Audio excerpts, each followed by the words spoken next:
welcome in to the Brawl house. The kick forward, the punch through, that's gonna be it! No way! Plus one. And that is that! What an insane moment!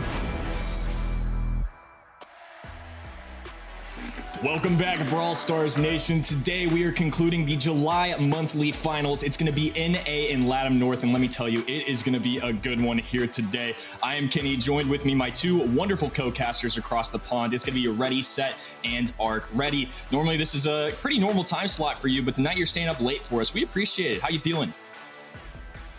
Yeah, my circadian rhythm has actually reset for this broadcast. It was totally involuntary. It's just in my blood at this point, hardwired into me. I always wake up for NA to bring it back home.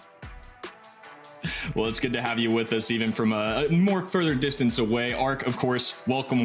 Good to have you back in NA. How you feeling? Feeling great. Yeah, you're outnumbered today, Kenny, because I've got 2 EMEA versus 1 NA. But yeah, I'm looking forward to it, dude. I've got my NA pants on, got my NA vibes flowing. I'm expecting some Ash. I want to see some Lou as well to counter it. Yeah, NA brings out all the good fun. That's the main thing about it. I love it. Yeah, there's a very real possibility that that happens today. But before we hop into it, let's go over our format very quickly for all of those joining us for the first time or who just need a little bit of refresher. It's going to be a power match format. This means it's just like your Power League and Club League matches at home, and the format's going to be through a top 8 single elimination bracket, best of 3 in our quarterfinals, and best of 5 in our semifinals and our finals. Everything that we've done in the past as well.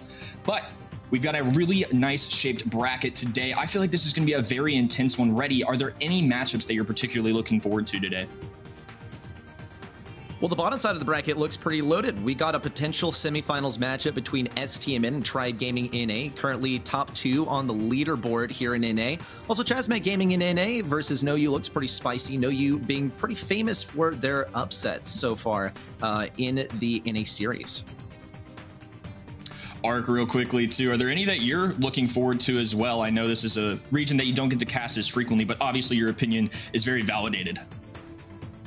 Yeah, I mean, for me, my eyes are on Tribe Gaming NA today because, I mean, when you could look back at the MSI, you know, a 3-2 against SK and it went all the way, and obviously we know SK went all the way later on with Zeta Division 1, but, you know, looking at STMN as well, you know, because ultimately they had a pretty decent run up against, you know, Zeta Division, and, you know, they got a set. That's a great thing for them, but I'm curious to see who in the upper bracket is going to be the one to really give them a battle, because I'm sure that one of them is going to make the grand finals, surely.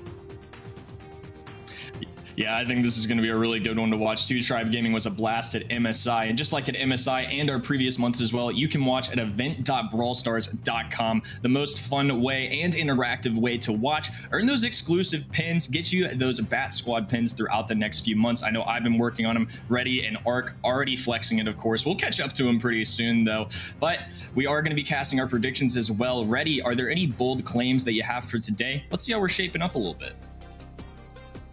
Yeah, I'm really going to come out of the gate with some very different opinions from all of you. In fact, unlike both of you guys, I went with Vanguard, Chasmac, STMN, and Tribe to win their quarterfinals. We do have some potential upsets, I will say. It was kind of a tough decision for the third quarterfinal. STMN, of course, being such a phenomenal team, but if you watch the Queso Cup with me and Ketty, you saw actually they got upset by Vatra and lost their chance to play in the playoffs, so I think this is going to be a pretty spicy one. I agree. I think this is going to be a very spicy one too. Arc, you were at MSI casting. What can you tell me about the teams like STMN and Tribe that were there and your impressions of this region overall?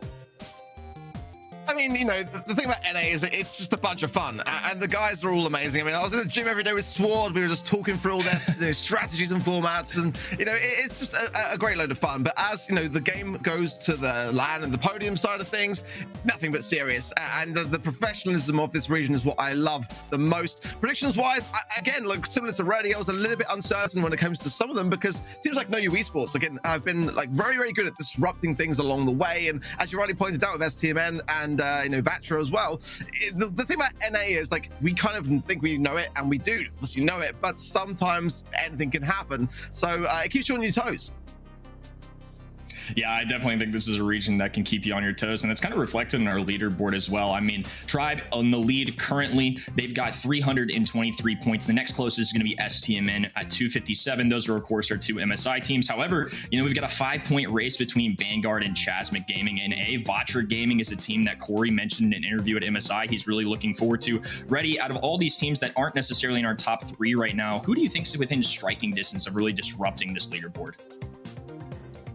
Gotta say Vatra, and especially Chasmac Gaming NA. I mean, look at this. Chasmac is only 5 points behind Vanguard Gaming, and this is a potential semifinal matchup on the top side of the bracket. Chasmac Gaming, they made a lot of sacrifices between the last monthly final and now to try and improve their stature, improve their roster a little bit. Vanguard Gaming, can't say that they've made any roster changes per se, but they have been in really great posture, looking quite strong coming into this one. So Vatra, Chasmac, I would definitely keep your eye on these guys. 6th place also, Nando Lovers. They didn't make it this month, but I think they could shape up for the following ones. I think those are some great call outs, and we're going to be watching one of those teams very shortly, Vanguard Gaming. And for now, we're going to be wishing Ark a goodbye. It's been fun casting with you. We'll get back to you in just a little bit, though. For now, me and Reddy are going to be taking this one. It's going to be Vanguard versus Reconic Esports. And like you mentioned, Vanguard, somebody that's had a lot of success in the BSC in the past. I know they're not necessarily the international Brawl household name that somebody like STMN or Tribe are, just because they didn't make MSI. They haven't made a World Finals yet. But there is a very real chance, I think, that these guys can make it. What say you, Reddy? Yeah, Vanguard, they've done very well. In fact, they've gone toe-to-toe with STMN before and give them a rough time. Of course, Killer, as far as players, stands out the most for me. Betich's Frixie, also very fearsome as well. But Killer, he's got the Ash Broom on his back for a reason. If you don't ban both Daryl and Ash, he's going to be coming at you with the other. And here we have the player cams, too. A little bit of representation for Luffy on what appears to be a water bottle. But, oh, and Killer also on the Bruce seems to be playing as well. Well, hopefully that's not the actual representation for Killer, because I do want to see some good tank play from the guy today. I don't know. Can't sleep on Bruce the Bear's gameplay. But Reconic Esports, of course, are a team we can't forget about either. This is going to be Alianis, Nathan, and Gatsby. To get here, they beat Obey Alliance 2-1. They then lost to Tribe in the qualifiers and finished off by beating Nando Lovers, the current 6th seed in the region. Definitely not the easiest road to get here, and I feel like they've really been showing up as of recent in things like Snapdragon Pro Series. They qualified in that first split, and even before some of the teams ahead of them like CMG and VG. How are you feeling about Reconic? I feel like you got to put a little respect on this name because they've done very well considering how recently they teamed up and have been working on their synergy as a team. It's something that is very hard to compete against with more established teams, is this unspoken communication that you have as a roster.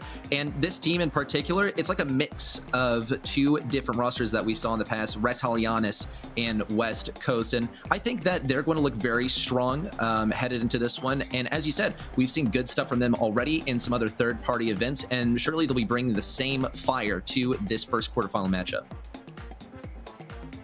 Yeah, and this is going to be a really big one too, especially with double points in this. I mean, 200 points for a grand final. And as you said earlier too, I mean, Vanguard and Chasmac Gaming, the current 3 and the 4, they've got STMN and Tribe on the other side. This is a really good opportunity for them to take a leap in terms of this leaderboard. 200 points to the grand finals winner. I mean, that is a ton to work with. And to start things off, we're going to be hopping into chill space though. When I think of Vanguard, I definitely think of the tank gameplay too, especially on somebody like Killer who you were looking out for earlier. I think of Ash as a menace on this map. We are in NA. What are the odds you think we see something like that played or banned here on our first map?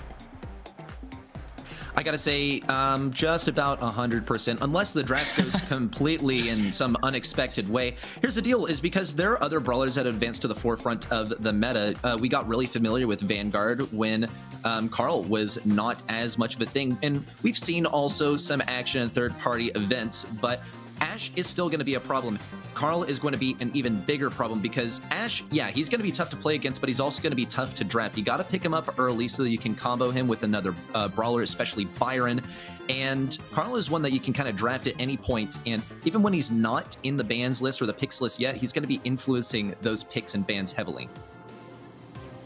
I agree. Carl is somebody that's definitely caught my eye. In EMEA, he had a very high win rate across many different sets, and there's the ban that we were looking for. It's going to be Ashe, and Surge is actually somebody I've seen escalate a lot on this map as well. To finish things off, though, Colonel, Ruffs, and Rico, there are plenty of very good brawlers in this meta that are still left available outside this ban phase. Like you mentioned, Carl, we've got Janet, Bonnie in the mix. I'm very surprised all of these slid through.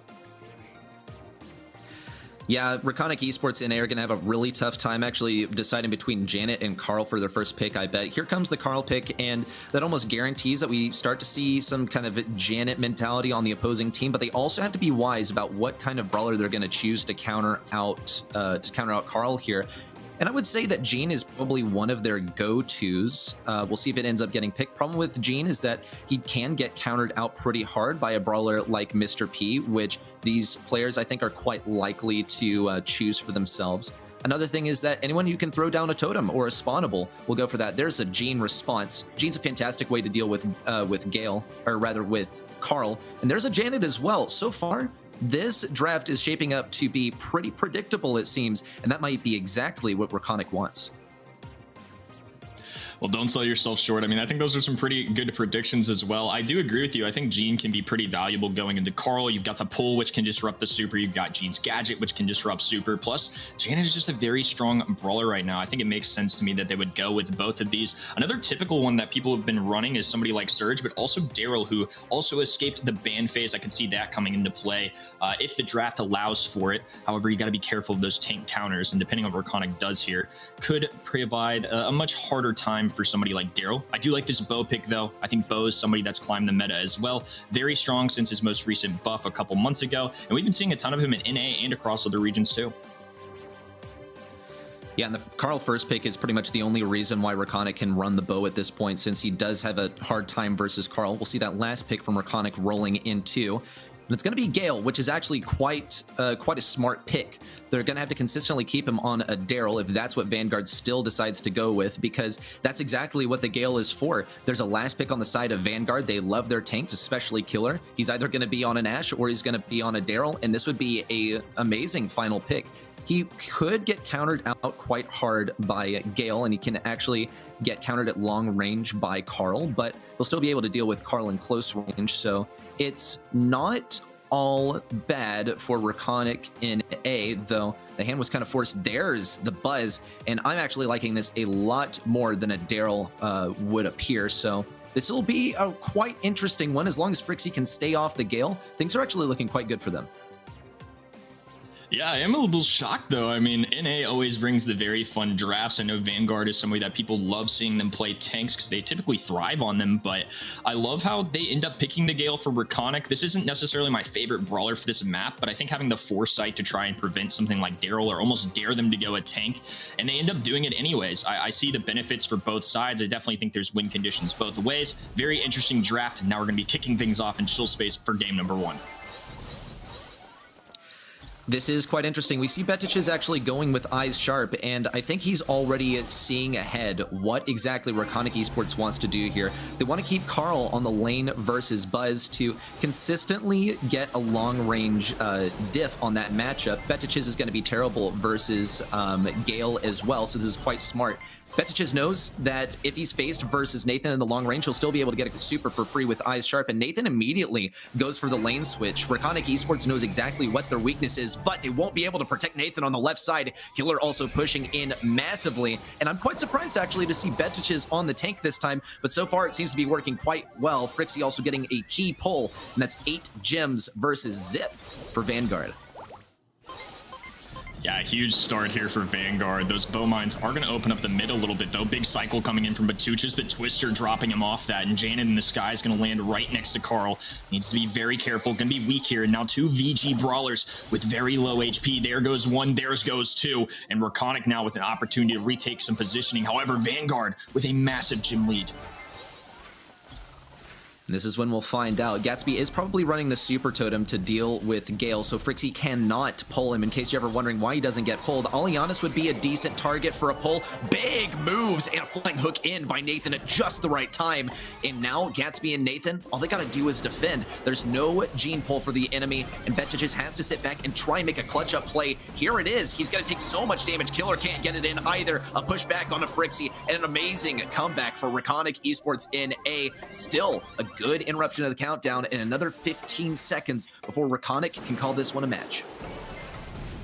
Alianis and Gatsby on the full defensive, but Killer can get there quickly. Gonna be touching down now, 6,000 HP. A big stun coming through though, a gadget out, and this one is gonna allow Reconic to take game number 1. Really well played there. I think one big play led to them overtaking that huge gym deficit, and sometimes that's really all it takes in gym grab. One play can really change the movement of a game. And honestly, I gotta say, this is a very well-matched matchup in terms of the draft. I would say this is quite even though Carl has gone to the enemy side. This was beautifully drafted by Vanguard.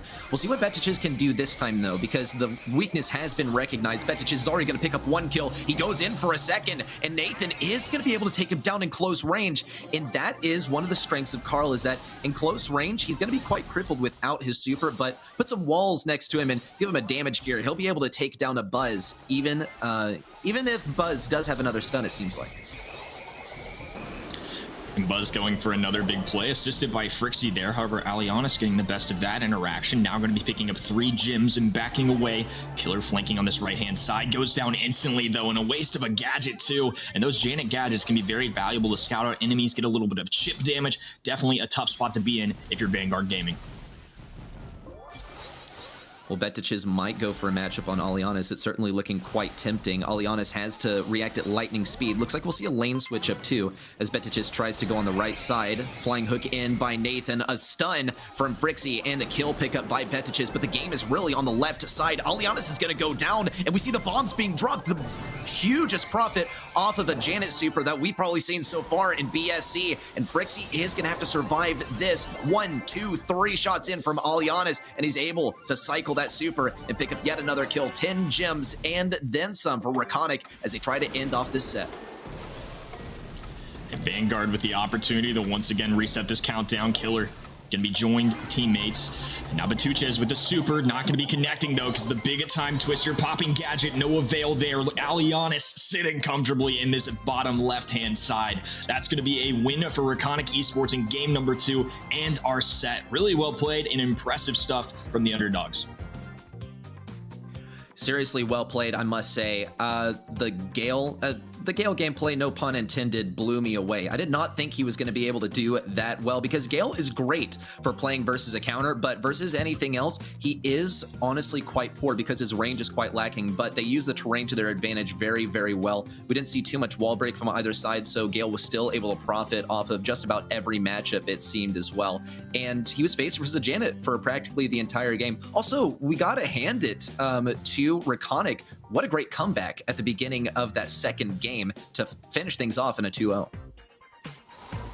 Yeah, I think in general, this is one of the most interesting months for NA so far. It truly feels like it's going to be very competitive. I see each of these teams that are, I guess, more seen as underdogs, right? Some of these lower bracket teams that maybe didn't make it out. Somebody like Reconic, who've been really impressive in third-party events, too. I think people forget how well they've been doing in the Snapdragon Pro Series to make it as far as they have, with maybe a little less known of a team as to somebody like Tribe, STMN, even Vanguard at this point. And I think right now I could certainly see a chance where they win, even though I went with Vanguard. All of us at this desk in studio went with Vanguard. I certainly see a real possibility that Reconic wins this, and they really showed it in that first set. Yeah, it looks like Vanguard has been showing a hesitation to banning out Carl because they're quite confident that they can play into it, and they can. But they weren't able to play into the Gale quite as well, and that, I think, is what hurt them the most. They even picked the Buzz into that Gale pick as well, knowing that it was going to be a hard counter, but still having that confidence. And that confidence, while not unwarranted, they're a fantastic team, is not going to be enough to get you a win over Reconic. This team that is now newly joined up and we're not really sure what we can expect of them until, of course, after set number 1. We'll move into Layer Cake for set number 2, and the aggressive brawlers, we don't get to wave goodbye to them just yet. Carl is still a very real threat here, and I think Buzz could be too. It all depends on who has the boldness for that as a last pick. Well, we're going to see Gale, Bo, Surge, Carl, Penny, and Janet banned instantly. Bonnie's somebody that stands out in my mind as a real possibility here. But instead, they're going to be going with the Jean first pick. I like this pick. I think it's a very safe pick. However, I am a little curious. Bonnie is somebody that's really risen in the meta, seems to be a top win rate and played brawler. I am a little curious as to why they didn't pick that. Even though I do respect Jean, it's just a little surprising to me. Same here. If Reconic Esports don't pick Bonnie here, then I'm going to be even more confused than you. They have a couple of picks to work with, so they could even go with a combo with, say, Byron or something. He has been quite weakened, but if you're able to get the right combo, then he can be a great asset.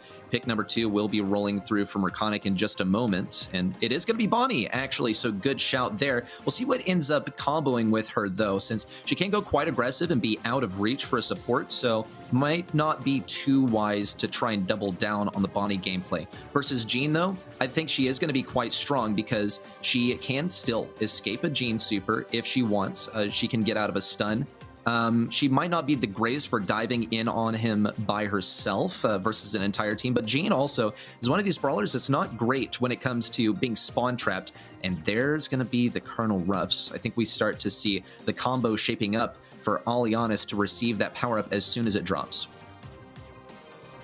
Yeah, I still like Colonel Ruffs in this meta. I know it's a brawler that's been used a lot in the past, and I also think this is 2 birds with 1 stone. You're countering Jean a little bit with those sandbags. Despite their nerf, it's still going to be a really good way to deal with Jean's regular attack and those pulls. And additionally, a lot of the times, there are combos where Ruffs and Jean get run. It's something that was more traditional in the blind pick kind of age of Brawl Stars, but it also works really well as Colonel Ruffs can passively heal teammates, give them more HP, and Jean's a great person to synergize with that. However, Tick, somebody I feel like we don't see as often these days, and kind of crazy that he's even escaping the ban phase. There was a time for a while where Tick, Sprout, the top throwers would be banned instantly on maps like Layer Cake, other bounty maps, other knockout maps, and I think this is a pretty good value and going to do great into the 2 brawlers on the other side at this pick. Ooh. I'm a little scared there of the Ashe gameplay. He's going to have a little bit of assistance because Jean will be able to pull and combo up with him. Also, Tick will be able to weaken some enemies and push them back. That'll give Frixie the room that he needs. Of course, assuming that he gets the tank this time. In fact, in the last set, it was Betich's, but this is kind of Killer's domain.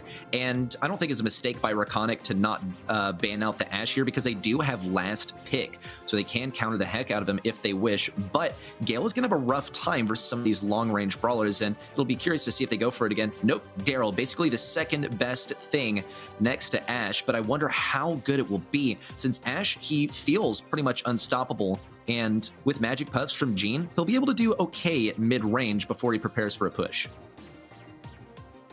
Yeah, I think these are 2 really interesting drafts. Again, I really like the Bonnie pick. I think this side of Vanguard Gaming plays not only their strengths, but a couple brawlers that do well in this map. It is just kind of weird to me not to see some of the more sharpshooter brawlers make an appearance. They weren't really banned out either. There was certainly opportunity, but this seems to be what both teams are electing to go with. Now hopping into set number 2, it's going to be Reconic Esports with a 1-0 lead. I think a good choice to go ahead and drop that gadget. I'm a little surprised they don't go with sandbags in the sense that it does so well into Frixie. Big time pickup there as well onto Killer. And to start things off, a 4-1 now lead, but Tucha is forced back immediately as another gadget is being popped by Gatsby.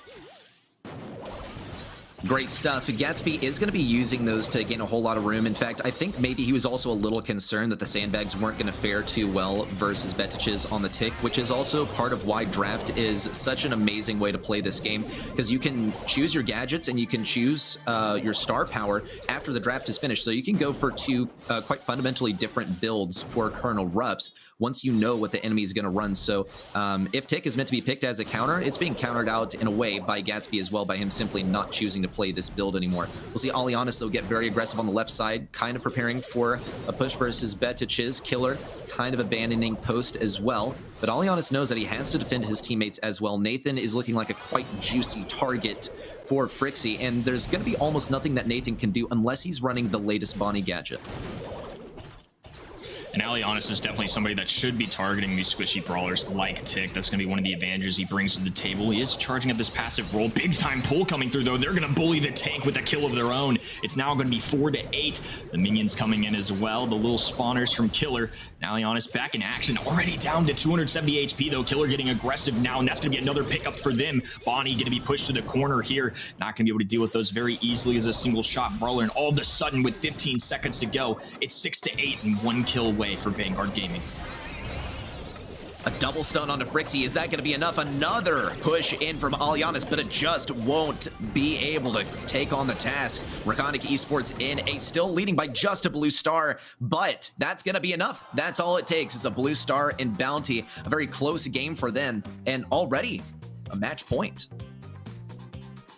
Wow, this is really impressive stuff. They were able to play good enough defense there, hold on, and that hot start really paved the way for them. We're already at a match point here. Killer going to be sprinting towards the mid, trying to contest for that blue star, and it's going to be Vanguard Gaming starting things off there. And once again, Gatsby dropping that rocket rain gadget. It's immediately going to push Vanguard back. Now Alianis flanking on this left-hand side. Him and Killer will be duking it out as Nathan looking for the long-range shots in the mid.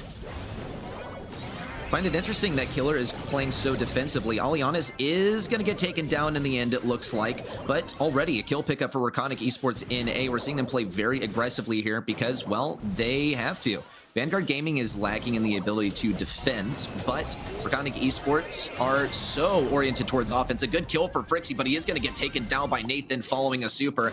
And still, Vanguard Gaming leads, but just by a blue star. It's going to take a little bit of time for Bonnie to charge up that super, so Vanguard will be able to pick up a little bit of room here. Killer is going to have a pretty tough task on the left side. We see a roll in by Alianis, but potentially that's just to bait out some shots from the right side and sort of find out where the enemies are as well. Frixie does have a super, so does Betiches. They're not ideal targets for rolling in. Alianis probably won't be able to take on Killer by himself either.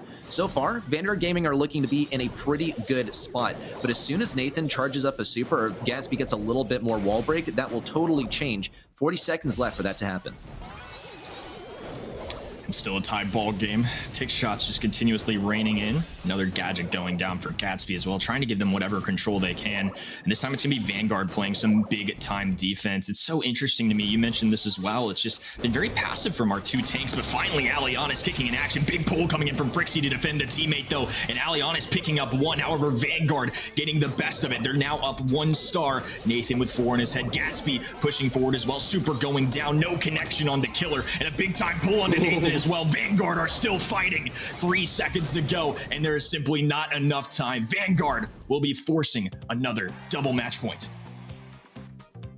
Wow, very, very close here. Vanguard Gaming have seriously held on. Every single game so far has been remarkably close, and this is going to be no different.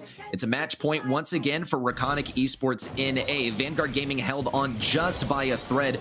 Both games so far, mind you, have been won by a blue star. This time, though, Killer is going to be feeding a little damage to the enemy, but it all is going to pay off in the end, it seems like. He is going to be picking up that blue star. And Reconic Esports NA are going to have to go on the offensive. As you can see, though, Gatsby, no, actually, that was not a super. Still no super for Gatsby. No wall break and no supply drop either. Alianis is going to try and spearhead this charge, sort of weaken the enemy, force him out of position so that Gatsby can get some shots in. Good stuff for Alianis. He will be able to pick up a kill, too. Here comes the Tick super. Betiches will be able to pick up 1 kill and a second. What a Tick play. I was very nervous for Killer in that interaction too. This is a couple times now where Alianis has had a super. I believe Killer knows this, is almost trying to bait Daryl out, but that time Gene was way far away from helping the teammates out. They still managed to make it work though, and Batuchez, like you said, with some huge plays coming in there. He's got 4 stars on his head, and Ticks are not typically the brawlers on the squad that are really being the top fragger. They're not picking up these kills. They're more just getting those chip damages in so that Killer and Gene can sweep things up. Alianis now coming in once again. Big roll coming through, bounce back by the Gene, and now shots raining in from everywhere. Somehow all the Vanguard brawlers are staying up there, and they dare to go for another pull. A little crazy there, but it all works out and has led to a 6-star lead. Crazy gameplay so far from Vanguard Gaming. 30 seconds left for Reconic Esports NA to make one more move. That's all they're gonna have time for. 25 seconds now and a key wall break for Gatsby. That defense is all gone for Vanguard. They gotta start making a push up around the left side. Killer's gonna have to deal with this in close range. Pops a heal, is able to stay alive. Frixie, though, is looking like a prime target for the enemy. Nathan needs to line up these shots. Another super in for Gatsby. It doesn't look like Daryl will be able to get here in time. He has one more super that he can make use of. Betiches picks up yet another kill, and that is gonna be this set, going the way of Vanguard Gaming, coming back from the brink of defeat, especially with some unlikely kills. You know what? Killer may have been star player, but it was Betiches in my heart. That was off the charts gameplay throughout this last set. He's telling the crowd what it looks like to calm down a little bit. I think they deserve to get hype after that one, though. Great point. I think the Tick was playing out of this world. I mean, those were some opportunities for them to get so many kills. Had up to almost 7 stars, I think, on his head, which is a crazy number for a Tick. There were so many times where Daryl rolled in, got so close. They popped gadgets at perfect times, cycled supers at perfect times, and that was a lot of pressure to be under as well. They had 2 match points to stress through, and they still managed to get away. The first game was really, I feel like, in Reconic Esports control, but Vanguard really showed up in games 2 and 3. No doubt. We got some highlights too. Betiches with a little spin before he explodes an enemy with that gadget as well. What a way to end off the first set. Betiches, here's the play though. 1 kill with the Tick super, another with the mines at max range. He sure knows exactly when to pursue an enemy, but you gotta give a hand to his teammates as well. It's especially Frixie, who was able to defend him very, very well and synergize beautifully. We saw Betiches drop the Tick super right there as well, and that's probably one of the most challenging things as Tick, is to know when it's okay to drop your super, because we always know when exactly we need to drop the Tick super, right? Someone's in close range, but when can you afford to is an even bigger question, because you can start farming up a super from long range, and you can also get a free push with a Tick super at long range. I think this is very calculated, but we also got to give a hand to Killer as well. 15 kills throughout this entire thing. Ash was a very bold pick, and it turned out to pay off. Yeah, as you can see from the stats there too, pretty crazy numbers for all of them. And again, I'm really impressed with the Tick gameplay. And going up into our final map now, we've got Split, and one that both these teams have clearly had their eye on is somebody like Gale. And I'm really curious if he is banned once again here. We saw him play, we've seen him banned. You know, Gale's a brawler that really counters out a lot of the brawlers both of these teams enjoy playing. We saw them play tanks on that last one. We saw Buzz even earlier for other regions. That would be a little bit more on the crazy side, I feel like, compared to some of the other options out there. But one thing I will add, Gale already great on this map, but his launch pad has really gotten a lot of love recently. I feel like you have to be prepared if you see him drafted and being paired with things. You know, we could get a lot of different tanks coming through here. I'm looking out for Franks, for Primos, for Daryl's. I'm looking out for craziness, not just in NA, but especially on this map. Well, the last time we saw Split in competitive rotation, Gale turned out to be one of the top picks. In fact, it was invented by Navi. This strategy of putting down a Gale launchpad and just shooting a Frank in every few seconds to get free capture. What are you going to do versus 10,000 health walking your way? Well, you can always ban it out now that we have 3 bans per team. On the left side, we already see Vanguard Gaming picking up a Rico, which is arguably one of the best picks on this map, but he's not going to be too amazing if you're facing up against wall break. And Vanguard Gaming have already taken care of 2 of the biggest wall breakers. We see them banning out Colonel Ruffs and Stu. In Reconic Esports NA, if they want to stay competitive, they're going to have to pick something like Griff, for instance. And Vanguard Gaming can choose not to play a tank, but that is sort of their specialty. And here's the Griff pick from Reconic Esports NA. It's kind of a challenging one to play. The super doesn't provide amazing value unless your enemy is backed all the way up versus a wall. I think the Griff pick is honestly a really interesting one. I don't typically see it go this early, but it makes sense, right? Like you said, if we can break open those walls, it's going to put Rico at more of a disadvantage. And also pairing that with Carl, I think is a good choice too. It's hard to leave Carl on the board when he's available to you. If there is a brawler you're going to take before him, I get why you would pick Rico on this map, but I think Reconic Esports' response was great to try and deal with that Rico. They also got some tank counter in themselves with the Griff supers, of course. And I think Carl's just that guy right now. He's so strong, and I certainly don't blame Reconic for taking him. And here's a surge pick, one that I kind of saw coming from a mile away. It's on on paper, very good counter to Carl, but if Carl plays the entire matchup long range, then you're never going to be able to get in range and get that first super. Of course, doubling down on the Carl counter here just brings something a little bit beefier and something that doesn't really mind getting tapped at long range because he just has that much health, and he also picks up, I guess, value on his gadget from getting damaged at long range. It's going to be curious to see how Reconic Esports actually play into this one, but so far, I don't believe too much in winning in the draft, but this is looking like a remarkable draft by Reconic. They forced the Surge play on the enemy side. They are going to be playing versus Rico, which is okay, but they have also picked up some wall break. Ooh. There's the Frank, and once again, on paper, a counter to Ashe, but they have to execute it perfectly. This, I think, is going to be pretty much the ultimate showdown of who has the best mechanical skill on the brawlers they picked. Yeah, this one's going to be a really interesting one. We get to see the Carl, who's a mainstream pick these days, but Surge is somebody that's shown up a lot here. I feel like this is somebody I've noticed in particular across different maps, especially since MSI, when all of these teams got together, started scrimming. It was a brawler I really noticed get played more, and traditionally it's going to be somebody that plays into Carl. Big problem is, though, if you don't get past that power one, it can be really, really difficult. But going into a Frank is going to be a super easy one to get some free shots on. Batucha's already with two of them, Frixie and Killer taking over this right-hand lane while Nathan tries to work on Batucha. Super going down. He's going to be able to deal with Carl quite well. Comfortably at power 2 and still staying alive as well. Vanguard taking themselves already to 35%.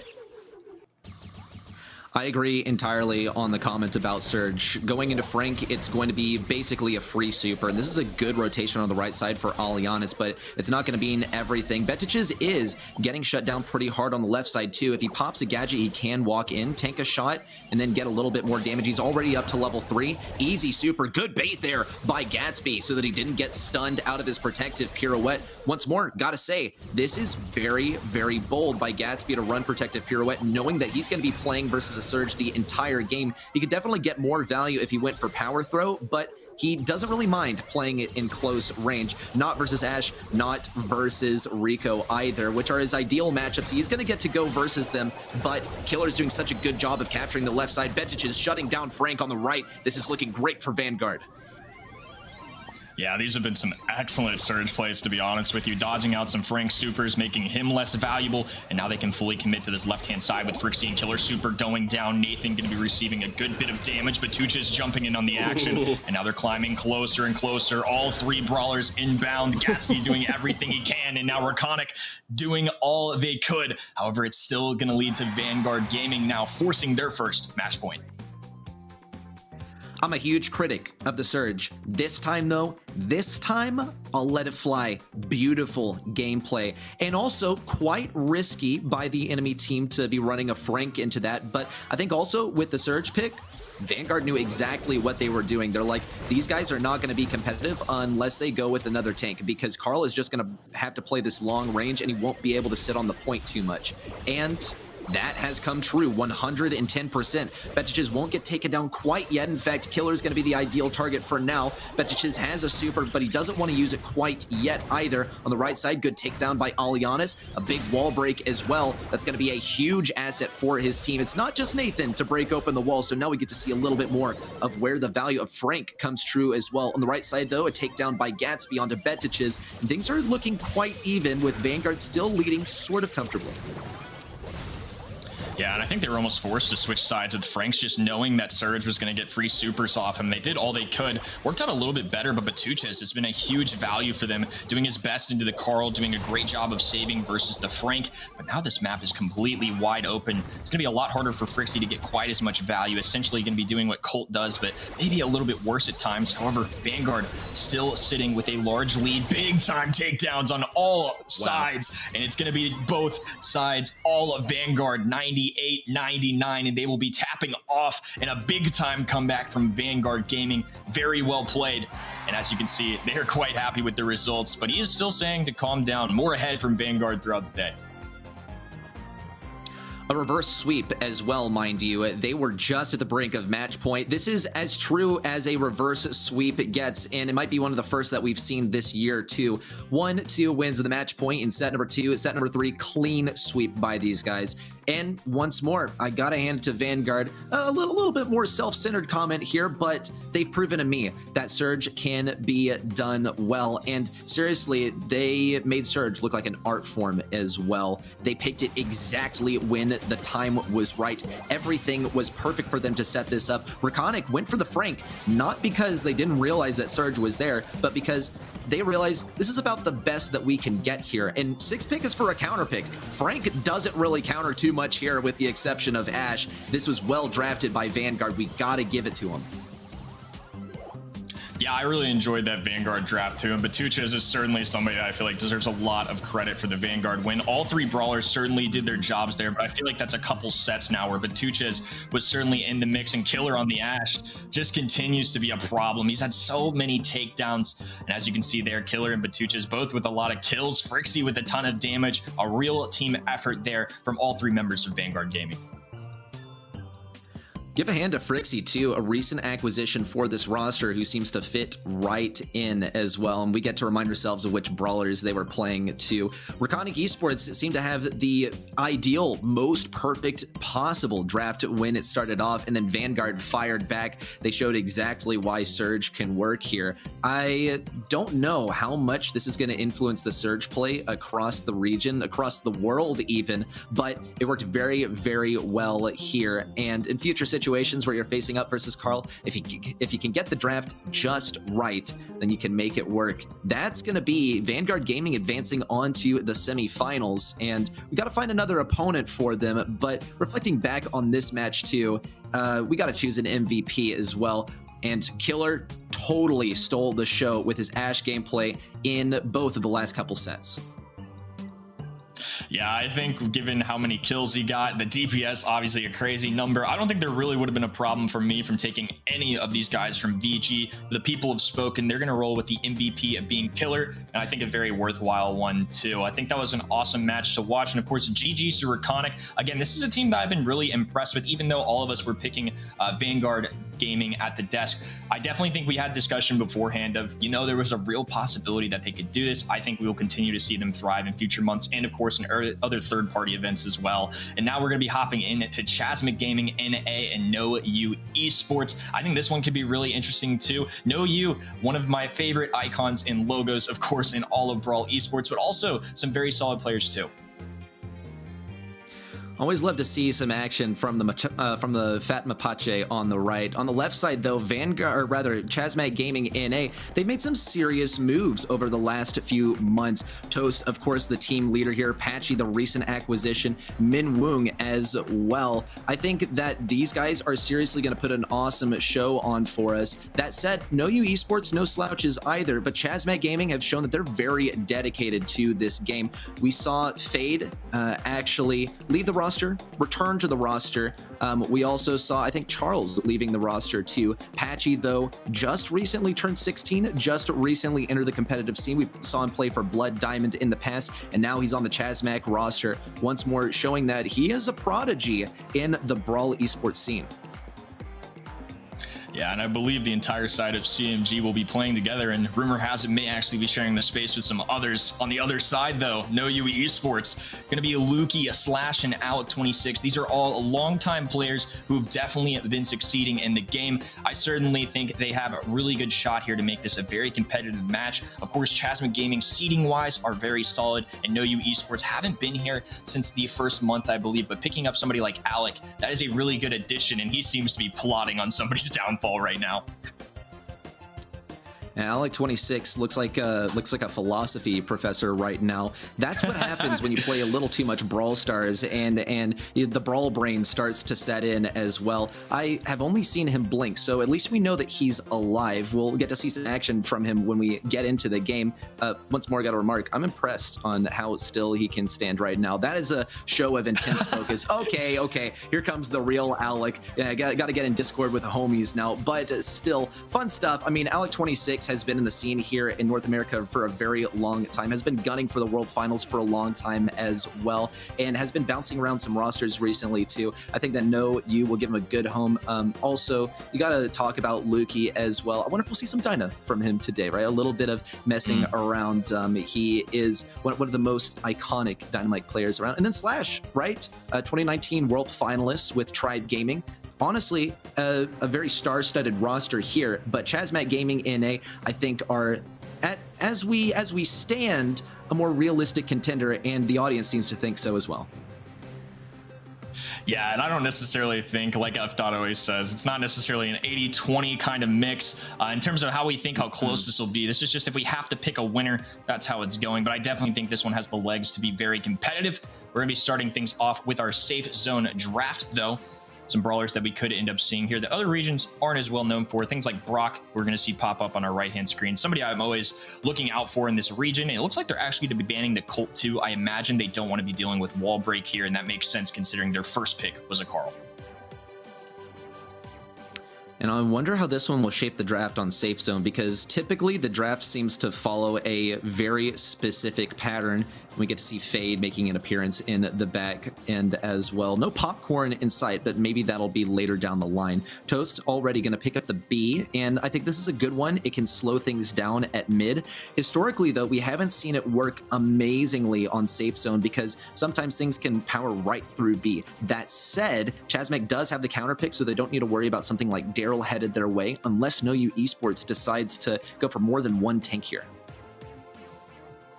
I'm a little bit surprised that they're choosing Colonel Ruffs going into the Carl. However, that likely tells me they're not going to be using the sandbags. They are very still intentionally using Colonel Ruffs, and that's a little surprising to me. They're going to have to rely on the other gadget, which I definitely think can help give them some space, especially on a map like this when walls aren't being opened up. I think it can provide a lot of value here. We'll see what they end up choosing for pick number 4 to go alongside this. There's still sharpshooters available, though, and their one of choice is going to be 8-bit, actually. A little surprising.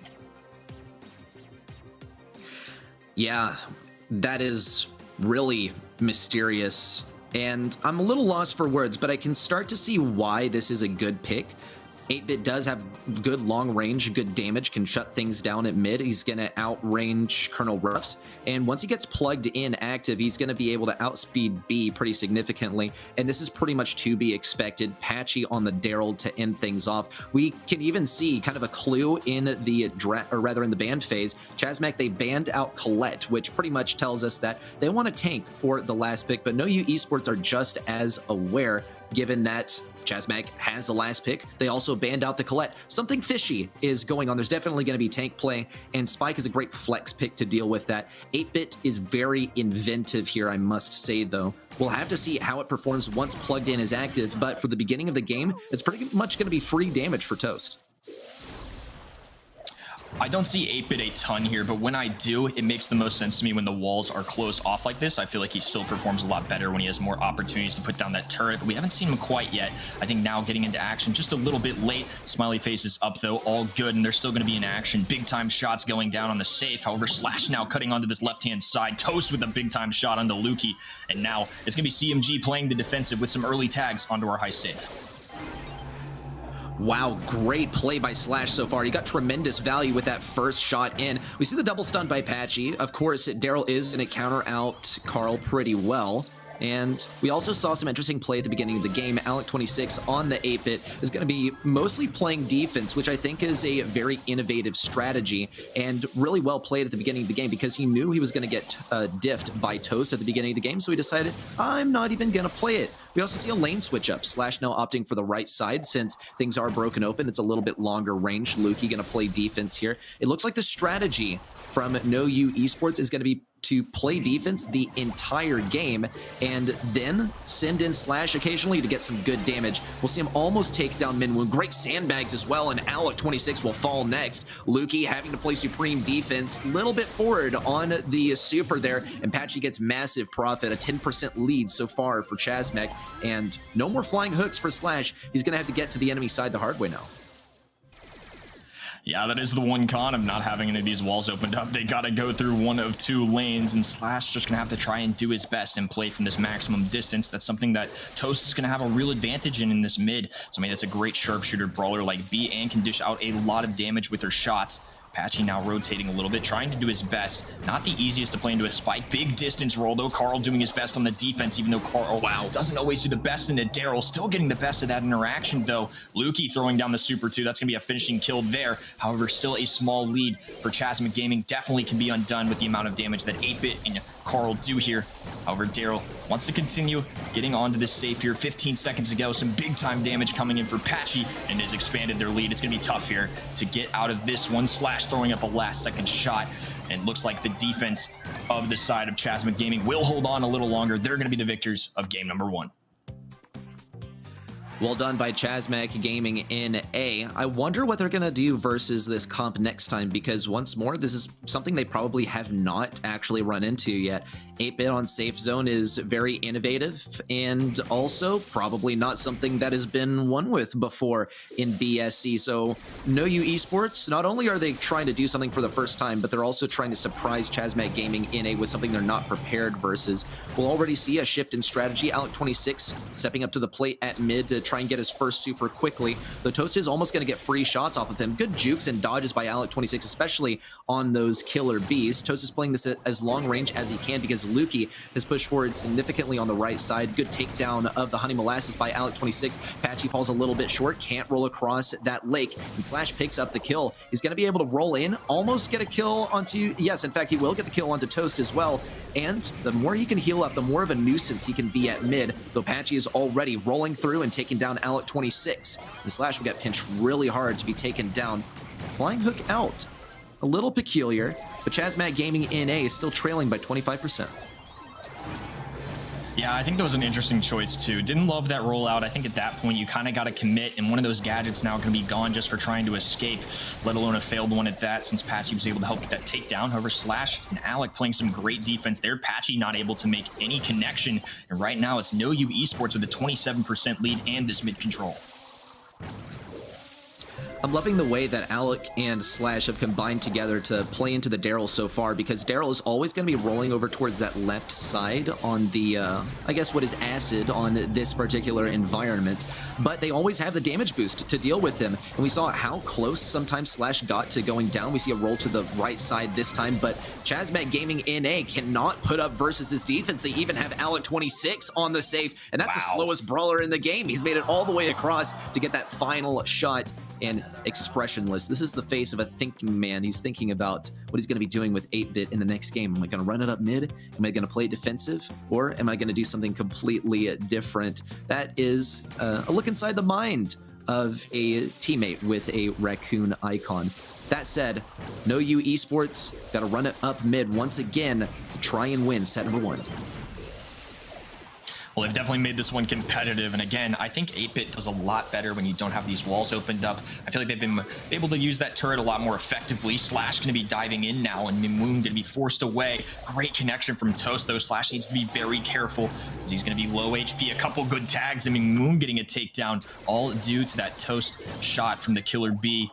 And it's Lukey now holding down this right-hand side. Alec in the mid, turret available, and it's once again going to be left to No You to try and find some offensive here with a very small lead. Well done by Toast this time. He's done a much better job of slowing things down at mid, but the speed that's available to Alec26 has made him so much tougher to hit now. Toast does have a slow, but he can't risk getting in range. Alec26 is standing just on the edge of that damage booster portion of the plugged-in turret. He will take a whole lot of damage now, does have to retreat a little bit. No Your Esports are going for a much different strategy in terms of pushing up. They're not going to waste those flying hooks as quickly. They need to make sure that they have them to space out through the game. Slash is just going to flying hook right through Patchy. Patchy's going to end up going down, and here comes the trickling in damage from Slash. It's a big time shots coming in from Alec. 2 nice dodge as well. Lukey available as well. Slash going to be going forward and a super onto the safe too. They've now expanded their lead to 60% plus. Toast having to clean things up, and they have 52 seconds to deal a ton of damage. They have a long ways to go as that thing is still at 100%. Well, Toast and Minwoon get to push back the line of defense here on the right side. They both have powers from Colonel Ruffs. Toast is getting comboed, though. Slash and Alec26 using their range as much as they can.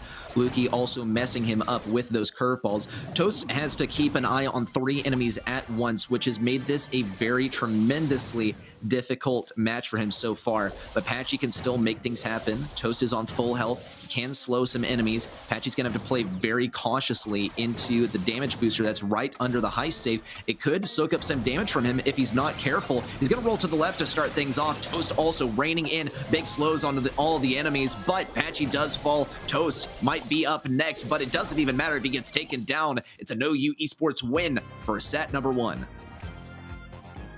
And they use a really unique comp to do it. Again, even though CMG are the favorites here, I would say that No You clearly shown that they've got it in him, similar to our last match. And he is not frozen, folks. He is just plotting his next draft. The face of a cold-blooded killer right there. Good stuff from Alec, of course, on the 8-bit. And I actually didn't mind that draft. All things considered, that was a very different way that map traditionally played out. A lot of the times we see these wall break sharpshooters, but they ban those out instantly with Brock and Colt, especially somebody like Colt. It was very clear that they wanted those walls to stay up. I think having the Carl, one of the best brawlers in the game right now, 8-bit, when he's played on this map, does a lot better in those situations. And I think you called it a flex pick. I think that's a great way to call Spike. They draft that knowing that if they go with something like Daryl, it's going to be a great counter to that. Deals a lot of damage in the high safe. And even though it's not the most traditional map, his life plant can do really well in the brawlers like B. I think overall, No You Esports had some good stuff there. No You Esports were very, very fearsome in this draft, and you could attribute this to Chasmac Gaming NA having their eyes on the prize today, and that might have led to them getting a little bit ahead of themselves. What may have been a more challenging matchup for them in the quarterfinals would have been Vanguard Gaming, and I would actually anticipate that they prepared more for the potential matchup versus Vanguard Gaming in the semifinals, but that does not leave out the quarterfinals. You're still facing versus some big names, and for good reason, in the North American brawl scene. And No You Esports, I think that their primary focus is on taking down Chasmac Gaming NA here in the quarterfinals, not necessarily on Vanguard. Not to say that they can't go all the way, but you saw just how creative this was, and this was not come up with just within the 20 seconds that's allowed per brawler pick. This was definitely pre-planned, and a lot of thought and creativity had to go into this. Yeah, I definitely think there was some thought that went into it. Again, it just seemed like they had a very clear draft that they wanted. I also think the same goes for Chasmac, though. You know, somebody like B, when other sharpshooters are available, that's a very intentional choice. I think that one does a little bit better into Carl, can dish out a lot of damage, as we saw in that last one, but it did look like a good combo to me. I like the Daryl pick as well, somebody that does counter Carl better than others. But now hopping into Gold Arm Gulch, CMG going to have to go back to the drawing boards. And I feel like KO is in a really interesting spot right now since the balance changes. You know, a lot of the times beforehand, we would see Sprout and Tick bans very regularly, but now you have so many extra brawlers, ones like Carl, Penny, Janet, Bonnie, since the last time we were in our monthly finals, that you also have to consider. How do you feel about throwers on this map just in general? Throwers are a fantastic choice if you have the last pick, and No You Esports know this very, very well. They're going to be eliminating Grom right off the bat and picking up Tick. So Chasmac Gaming NA probably have to go for the Sprout as their last pick unless No You Esports gets creative and goes for it for number 4 and 5. That does open the doors for Chasmac Gaming to pick up a brawler such as Mortis or something that can get in close range. We can also see that Carl is still available, and Chasmac Gaming very much might go for that for pick number 3, but they got to be careful because Carl still has his counters, and No You Esports could very much go for it. It's going to be a peculiar draft. Here it is. No You Esports, if they go for a counter so much, then they might be put in a rough situation, but I still, given how creative their first set was, would not be shocked if they go for a Sprout and try to combine it with something else that can act as sort of a personal bodyguard. Yeah, this is really interesting. I think a lot of people may be questioning the Grom ban. In a lot of other regions, though, people have started to prefer Grom over even somebody like Sprout or Tick. It's starting to become their choice of thrower since that balance change update. I think going for a Pam's going to be a solid selection here, but they may have been anticipating a Sprout ban. And also, this is one of the teams, I would say, in NA that has favored Grom a lot. We've seen Chasmac Gaming use this brawler a few times now in other third-party events like Queso Cup. And to round things up, they're going to be going with Penny, a very solid overall draft for No U Esports. Very solid. We'll see if Chasmac finishes off comfortably or a little bit more creatively. Sprout, yeah, that is pretty much what No U Esports wanted to force here, actually.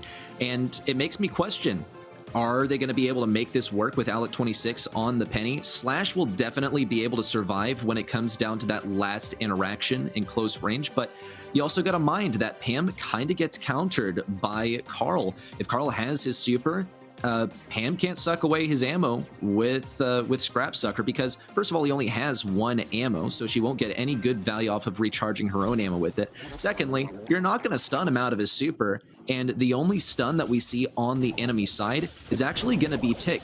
This is a comp that does not really deal with the possibility of a Carl counter, but they will have longer range with Lukey. We'll see if he gets creative. Already, Carl pushes up around the top side. Alec26 trying to hold things down on the bottom side, though he will get countered out quite hard by the thrower. He's got to play this cautiously. Toast also a bit of a mystery as to what gadget he's running so far. It's quite likely that he's running the second one, as gadget number 1 would probably get dealt with very well by Alec's piercing shots. I think getting Sprout at such a late pick is still so valuable for them, especially when there's no hard counters and they've also got things to worry about like the Pam turret, the Penny turret. I think overall I'm really liking this pick that Minwoong has on him. I think Sprout's somebody that still can provide a lot of value. Start things off, No U have definitely played this a little more traditionally, all grouped up together, but Patchy and CMG, they're going to be spacing the floor a little bit. Toast, I like this choice of Star Power running that with Minwoong. They're going to beef him up. He's going to continually gain more HP. Is now Slash getting into action. Gadget being popped. Scrap Sucker not connecting for a lot. And it's going to be a 2v2 now 1v1, and Patchy gets away with it the most. CMG taking a very eventful round number 1. We could see all the pieces start to fall into place at the end. We see why the Penny was going to be good in close range. We also got to see the value from Minwoong blocking everyone out of mid, and Toast, of course, going for power-ups along the way. Minwoong almost has 6,000 health, and he's going to be picking that up with field promotion too. Is going to be quite a fearsome opponent for No U Esports, who are all taking this down the diagonal instead of trying to split them into individual lanes. It's actually quite easy for them to be countered on these specific interactions by Chasmac. One of the biggest struggles and one of the biggest benefits for No U Esports is actually going to be getting that Penny turret. It's going to be tremendously difficult, but it's going to pose so much potential for control in the late game. Though that poison will start rolling in pretty soon, and so far Toast has gotten so much value off of field promotion onto his allies, even though Lukey has picked up a pretty free super along the way. Still, it's only one super for Lukey. Slash does manage to pick up a super of his own. Not tremendous value on the Sprout wall. It's gonna force Alec26 back just a little. Recycling the Sprout wall, he gets bounced into mid. Probably not what was ideal. There's a stun onto Patchy, and that's gonna be the last bit of damage for No U Esports, and now it's a tie in game number 1. Wow, good stuff from No U. They continue to thrive here. This time they're going to be starting things off a little differently. Slash and Alec immediately going to this left-hand side. It's going to be Patchy and Minwoong lurking. Now they're all going to join together on this top right. Lukey, of course, going to have plenty of distance to work with.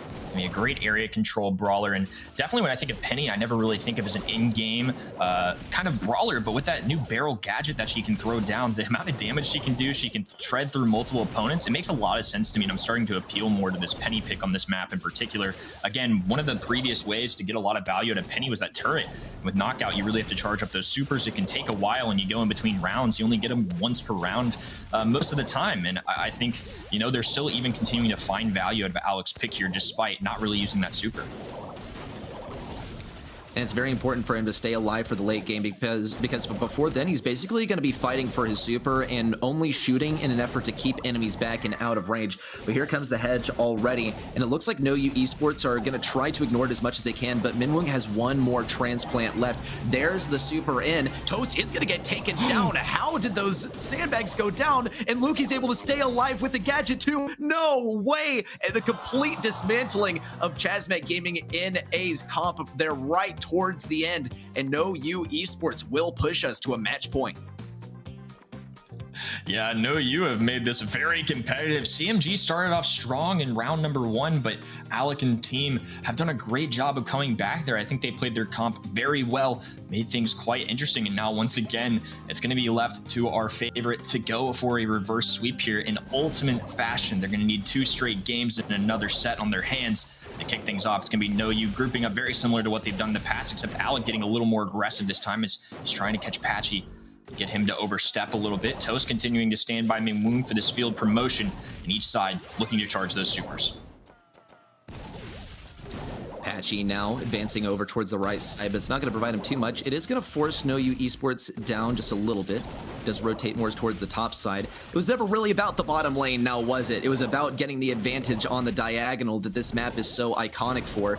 Though No You Esports still will be able to stand their ground. Chasmac Gaming in a while backed up, it's not necessarily where they don't want to be per se. They're absolutely fine being next to Toast and getting free field promotion, but that's quickly going to change. Thankfully, Minwoong was able to get that super in time. Alec 26 is going to get cornered super hard here, but as soon as that super pops up, he might be able to get some value. A complete dismantling, though, of the team on the bottom side, and Chasmac Gaming NA will lead this off with a round victory. Got a little nervous there when Toast went down for the side of Chasmac, but they definitely made it work. Well played there. Patchy gonna be on this top hand lane while Lukey and Slash are grouped together. Alec hiding in the bushes for now, chilling out. They're gonna be looking for any supers that they can get their hands on. And sitting healthy right now, Patchy has one, Minwoong has a wall available too, taking advantage of those nice bounce shots. That's gonna be one of the keys to using a Sprout well. Lukey holding on to his super. Both sides once again likely waiting for the storm to close in. It's not a good sign for No You Esports to have no supers with the exception of Tick, and Minwoong already has a super of his own. We also saw Lukey have to use that gadget to stay alive, and that's going to be crucial for when things get in close range and get a little bit trickier. Though we do see Alec rotating towards the bottom lane, already a hedge to block things off, but Slash will still be able to fire through this area. Though with Minwoong on the Sprout, he knows this brawler inside and out. Was probably intentional. We see Patchy taking advantage of Lukey being blocked in over here, though he does get taken down. Lukey bounces him into one of his own mines. It is a 2v2, and Minwoong will be getting the victory. Alec 26 trying to stay alive, but that's going to be it. And Chasmac Gaming NA have pushed us to yet another match point, and they disrupt the win streak so far of No You. We're going to get another one here. A very close call. Sprout barely stayed alive there, and it was nearly a 1v2 win for the other side. Good stuff there, and now CMG forcing another game. Things are going to be all tied up in set number 2.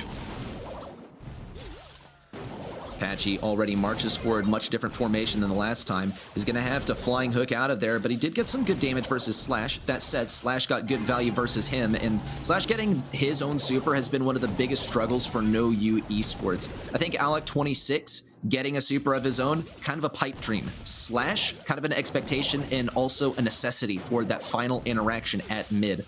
Lukey, though, has been getting these supers consistently. He's playing this beautifully. He took down Patchy at the end of the last round, actually, and that was very difficult and definitely worth a hand, but it's only one brawler. And, well, you got to take down all of them in order to get a round victory. So far, Slash having his super is a great look for this team. Toast hasn't broken down any walls yet. Here comes the first one, a power up onto Patchy. And Patchy has a super too. He's immediately going to go for Lukey, but he will get shut down. Slash is able to help out too, and now it's a 3v2. And now forced to 2v2. Great takedown to Alex. Slash popping the gadget. Toast with nowhere to walk. And it's going to be a 1v1. And Minwoong gets the best of it. The storm closing in on Tick. And now Chasmac Gaming looking more alive now than ever. They have forced themselves a set point.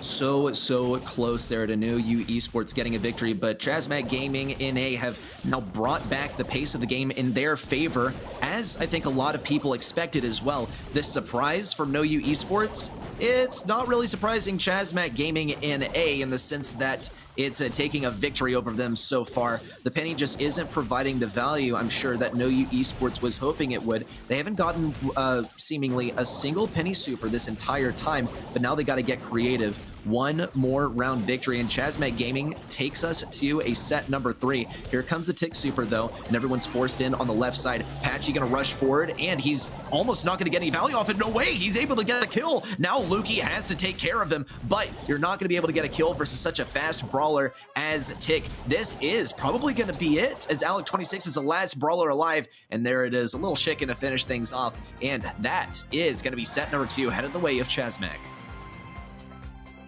And Patchy had to get really crafty there. What a close call, nearly going down, and things could have been very different if he did. Really good job getting a couple pickups there, and it really paved the way for Chasmac Gaming to get us on to a set number 3. It's been a crazy day of competition so far. It's kind of insane to me that we're only in the second quarterfinal of the day.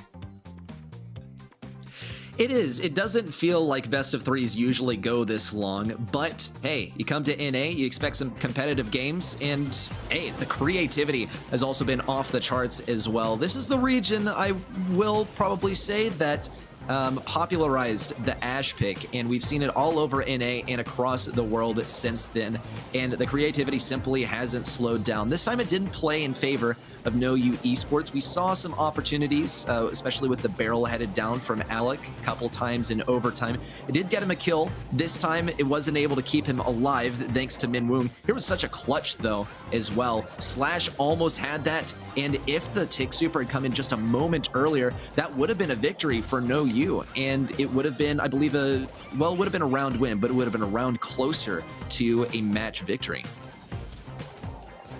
Yeah, I think Patchy really came through there at the end, and some good takedowns there for CMG. I think overall, this has just been a really big slugfest for both sides. Each side have certainly had their moments and really had to perform. But with Moon, 9 kills, 48% damage. What a performance from him. Serious stuff from the Sprout player, and this is the one that No You Esports practically tried to force their enemy to play, and if it were picked earlier, they totally would have countered it out.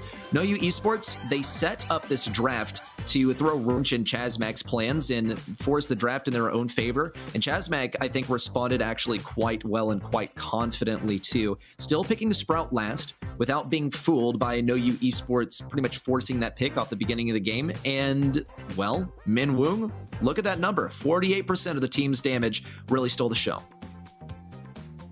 Yeah, and I think a notable stat line there too, or for Penny's stats on Alec26, I think in theory it was actually a pretty good choice. I still like Penny in this meta right now, but definitely weren't able to get that amount of value for the super. I think it's a really interesting brawler to play in knockout, but in Sneaky Fields, I think this is going to be a completely different story. This team on CMG's side love to use the Lu. It's a brawler I've seen pop up more and more in North America. We've casted a decent amount of Queso Cup together, and it's certainly shown up a good bit. Wouldn't you be surprised to see it hit the ban phase, just considering how much I see it? But CMG is certainly a team I'm looking out for to try and utilize that brawler here. Okay, Chasmac Gaming obviously not getting the first pick here, if you couldn't tell from the bans. The Ashe and the Carl. Here comes the Crow from Lukey, but I have a feeling that this one's going to be handed off in a baton sort of fashion to Alec26, kind of famous for playing this brawler on main. Though the response of Squeak and Gale from Chasmac NA is already quite crafty. They're picking up the Gale earlier on to enable potentially a Daryl later on in the draft. That would likely be played by Patchy as well.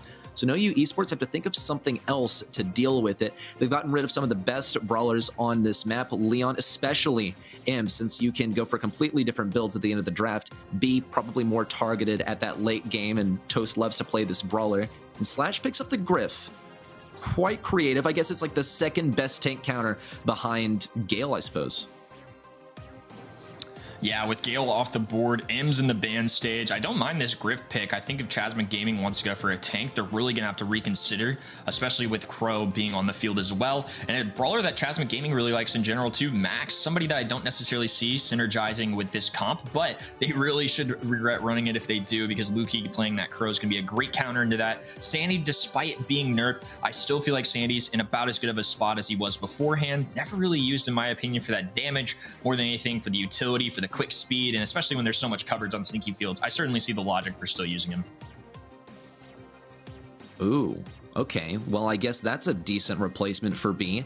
The Bonnie coming out. Knowing that they're going to get countered so hard if they choose a Daryl here, they got to go for something in a completely different area. Not going to be even remotely close to the role that a tank would fill, but Chasmac can remain confident knowing that they have the Gale on their side, so they're not going to have to deal with an area being blocked off in the back corner, something else that Sneaky Fields is pretty famous for. I would say right behind the big old bush in the middle of it, and also being created by Lex, the content creator, is that you can block off one of those areas with boxes with a Gale gadget with that vortex, and no one can touch it unless you have wall break. And Slash is going to be actually quite decent for doing that with his piggy bank gadget, but it takes so long to explode that it might not be that amazing as a strategy. It's probably more likely to be breaking things open, and that's going to be a big risk versus Patchy on the Bonnie.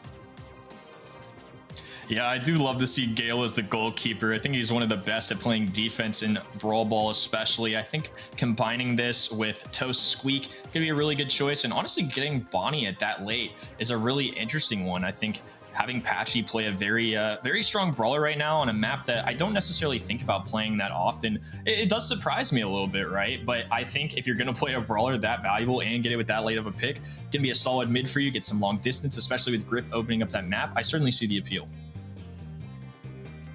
So do I, and a little bit of an update for you guys in the audience as well, wondering why aren't we going into the game right now? It does seem like a player's iPad died in the middle of the draft, or at least as soon as things were getting finished. So we're gonna have a redraft as well.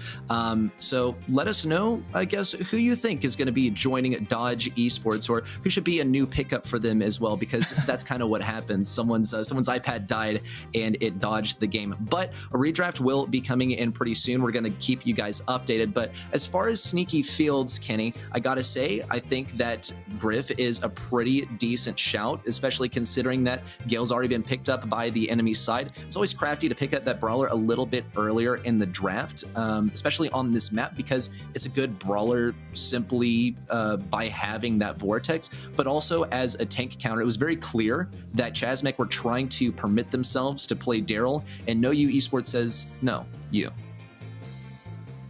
Yeah, it's honestly kind of an interesting draft in the sense that it felt more normal. I don't know if that's the way to say it, but more recently in NA, I feel like things have shifted from this anti-tank kind of more control brawlers, you know, ones that I really like, ones like Crow and Squeak that we saw there. You get Gale in the mix, and you know, more recently, especially in some of these third-party events like we mentioned earlier that we've casted and seen in NA, I really feel like I've seen a ton of Max, and CMG's a team that really likes to do that. I think there's been some really interesting Frank gameplay even, and you know, in some of these third-party, you know, Queso Cups, ESLs, it's a good time to test those things out. Maybe when it comes to the BSC, they're not willing to take any chances. They're going to play those safe picks. But overall, this felt like a very solid draft for both sides. I think No Use kind of pushed the limit in terms of going for some more creative picks. I think there's some guys that aren't as well known. They can really catch teams off guard. And I think picks like Griff are going to be really good ones to go with that, as you see there. Okay, and here's the draft once again for those of you who have, well, gotten in the downtime. A redraft coming in, and it's the same exact draft. The players did the same thing again, and here we got game number 1. And this isn't necessarily for all the marbles, but it's for all the comfort as well. And a lot of control has already been put out by Toast on the mid and on the right side. Great push by Min Woong, and we'll see Toast pushing for the backline once more. Good kill on the left side too, and Patchy will be slotting that one in to start things off strong for Chasmac. Hot start for Chasmac Gaming NA. And Crow gonna be playing the mid. This map gonna be completely opened up, and Mingwoong and Toast still hanging in there. Slash getting very aggressive on this left-hand side as the Sandy. As the map opens up, I feel like this could get really, really difficult for somebody like Slash. Good shot coming in for Toast. Now it can be picking this ball. Slash gonna get taken down. Now Lukey joining him. Alec gonna be left all alone with a very little amount of HP. However, Griff is still gonna be a very good goalie, I would say. I often talk about Gale being in that slot, but the super from Griff is just so powerful. Big time commitment though. Jump in from Patchy. Minwoong grabbing the ball. Pass over to Patchy. Wide open goal. And Chasmac Gaming with a very clean game number 1. They may be forcing another reverse sweep. Crazy stuff already. Here's Patchy, cool as a cucumber. And of course, Fade in the background. Popcorn still missing, but maybe it's in the microwave as they get things prepared. Game should be starting in just a moment here, and we'll get to see if it's such a lightning fast game as last one. That was remarkably quick there for Chasmac Gaming in A.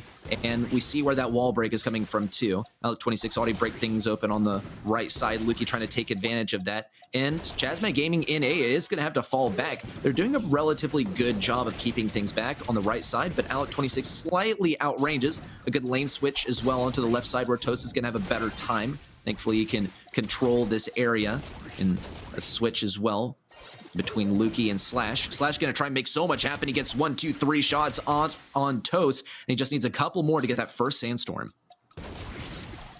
It's a much better start for No You. Map opening up. They've got a lot more control on their side. Slash just continually trying to find some aggression here. Patchy, though, getting a good conversion there. Lukey is going to fall. Ball still pocketed in the bottom left-hand corner. It's left to Slash and Alec to try and get this control back. Big stun coming in from Min Woong and a takedown there. Alec converting a super as well. Toast going to be in a troublesome spot, going to back up for now, but we now have a little bit of extra space to work with for CMG as they get another big time stun onto Lukey. Patchy now going to be the one on the offense. Wow, 1 kill already for Patchy on the left side. Slash still trying to hold his own. Alec26 is going to get stunned. He's plainly visible for Min Woong. Survives with 68 health, and he's able to start healing it back immediately. Lukey on the right side going to get some good damage versus Toast. He might go down in the process. Looks like it. He bit off a little bit more than he could chew, and he won't be able to finish off that kill. A jump in by Patchy, and 1, 2. No, never mind. Slash survives. There's going to be the Sandstorm coming down as well, and that's going to earn No You Esports some control of mid. Chasmac Gaming NA will have to fall back. We'll see if No You Esports are able to put out in terms of damage, though, because so far, this looks like Chasmac Gaming NA have had much more control when it comes to camping around the enemy goal, and we see history repeat itself as well. A pass up to himself by Patchy, a good kill as well, and a delivery into the goal. With 20 seconds left, Chasmac just have to hang on for a little bit longer, and they might do so with the Gale. An immediate gadget being placed down. Smart move. Pass over to Slash, though, who does have a gadget available. Going to be going for the stunner. There's a goal. Slash getting the bucket in the last moments, and they're going to tie things up. No You Esports still fighting to continue their tournament lives. Saving that Sandy gadget has proven to be such a great asset. Patchy is also out of gadgets too, but he will get a takedown and maybe another one onto Alec26. He's just out of range. He's got to be tricky and break some ankles here for that last bit, and he gets some assistance from Min Woong as well to slot that one in. That's going to be the victory, and there's Fade too. Celebration from the sidelines. Hope to see it in the games later, buddy. But Patchy also celebrating that victory. Congratulations, Patchy. Congrats to the remainder of the Chasmac roster too. You're headed on to the semis. And I think definitely respect Alex showing his as well. I definitely think they played great. I think this is a team that hasn't played as much together recently. They just added Alec into the fold. And I still think for a team like this, that's a bunch of free agents that are coming together, they put on such a strong show. And again, another very competitive match for us. I think this reflects that NA is just a region that every team has the possibility of winning. I think overall a very interesting Brawl Ball set. But at the end of the day, it is going to be CMG continuing forward. And it's great also to see No You Esports bring some new refreshing stuff to the scene too. Getting creative, winning with it. Also some clutches as well. Faces new and old, making plays left, right, and center. Slash there, I think, was probably the highlight of that last set for me as well. Clutching up in that last second to grab a goal. But Patchy had some assistance from Min Woong to break some ankles in the last seconds as well. And hey, off of that, Chasmac, they're headed on to the semis. Taking a look at the stats though, it's not looking too spectacular in terms of kills for No You. Sometimes your creativity can get the best of you, but I think No You Esports were coming in here for more of an upset than anything. They're looking to have some fun, and they're such talented players as well that they can make it to a monthly finals when they just want to have some fun. Chasmac Gaming and A, though, they're all business, and they're quite ruthless as well. Hopefully, all the decisions that have been made in the past couple of months take them pretty far today. Let's take a look and see what the people have voted on. It's going to be Patchy for MVP. 9 kills, 3 deaths, and a lot of DPS. I think he's really been a difference maker for this team, and it clearly showed in our last set and throughout this match. Patchy, definitely a favorite of mine too. A lot of people like me in the NA scene were waiting to see him finally in the competitive scene. He only recently turned 16 a few months ago when he was picked up by Blood Diamond, and then once that disbanded, got picked up by Chasmac in A. He's been such a key acquisition for the team as well. Hopefully he's able to take them pretty far with that synergy. For now though, what we know about Patchy is his mechanics are simply off the charts, and I can't wait to see what his competitive career is going to look like, especially as we inch closer to the World Finals. Agreed. It's been really interesting to see Chasmac Gaming and this new roster take shape. Great stuff to start off our day. We're going to be throwing to a short break. Check out our MSI winner interview and check out a little bit of what Zeta 1 has to offer. We'll be right back. Zeta are all over the spin. 5 seconds and Zeta Division are going to be the NSI 2022 champions. 決勝で結構接戦だったんですけど、なんとか粘り強いところが出て勝つことができたんで嬉しいです。SK ゲーミングがその個々の能力も高かったりだとか、チームとしての連携もあったんで一番強敵でしたね。はい、今日無事に優勝できたんですけど、やっぱり危なかった、決勝が危なかった場面が結構あったんで、そういうところを今後改善していきながら、最後までやりきりたいと思います。世界大会には出れると思っていて、最後の世界大会も優勝できると思っています。観戦していただいてありがとうございます。これからも頑張りますので応援よろしくお願いします。よろしくお願いします。お待ちでした。What a fantastic result from Zeta Division. They continue to reign supreme, our MSA champions, and deservedly so.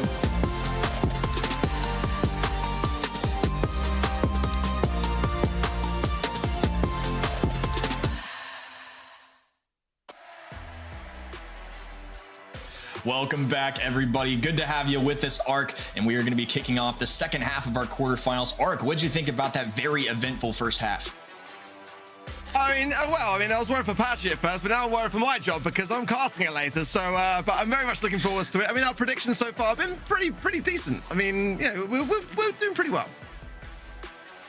Yeah, so far 2 for 2 from the caster studio here today. It's been really interesting to watch, and this bracket's a really intense one. I think the second half of what we've got cooking is going to be good too. We've got Stamina playing Vatra Gaming, and after that we'll get to watch Tribe Gaming NA play Obey Alliance once again. I think this STMN and Vatra one could actually be very close. At the MSI interviews, they did a little roundtable, and Tribe Corey mentioned that Vatra Gaming was a team that he was specifically looking out for in this second half. It's clearly a foe that's been performing well, and a lot of these teams are very scared to play. How do you feel about this matchup, Ark?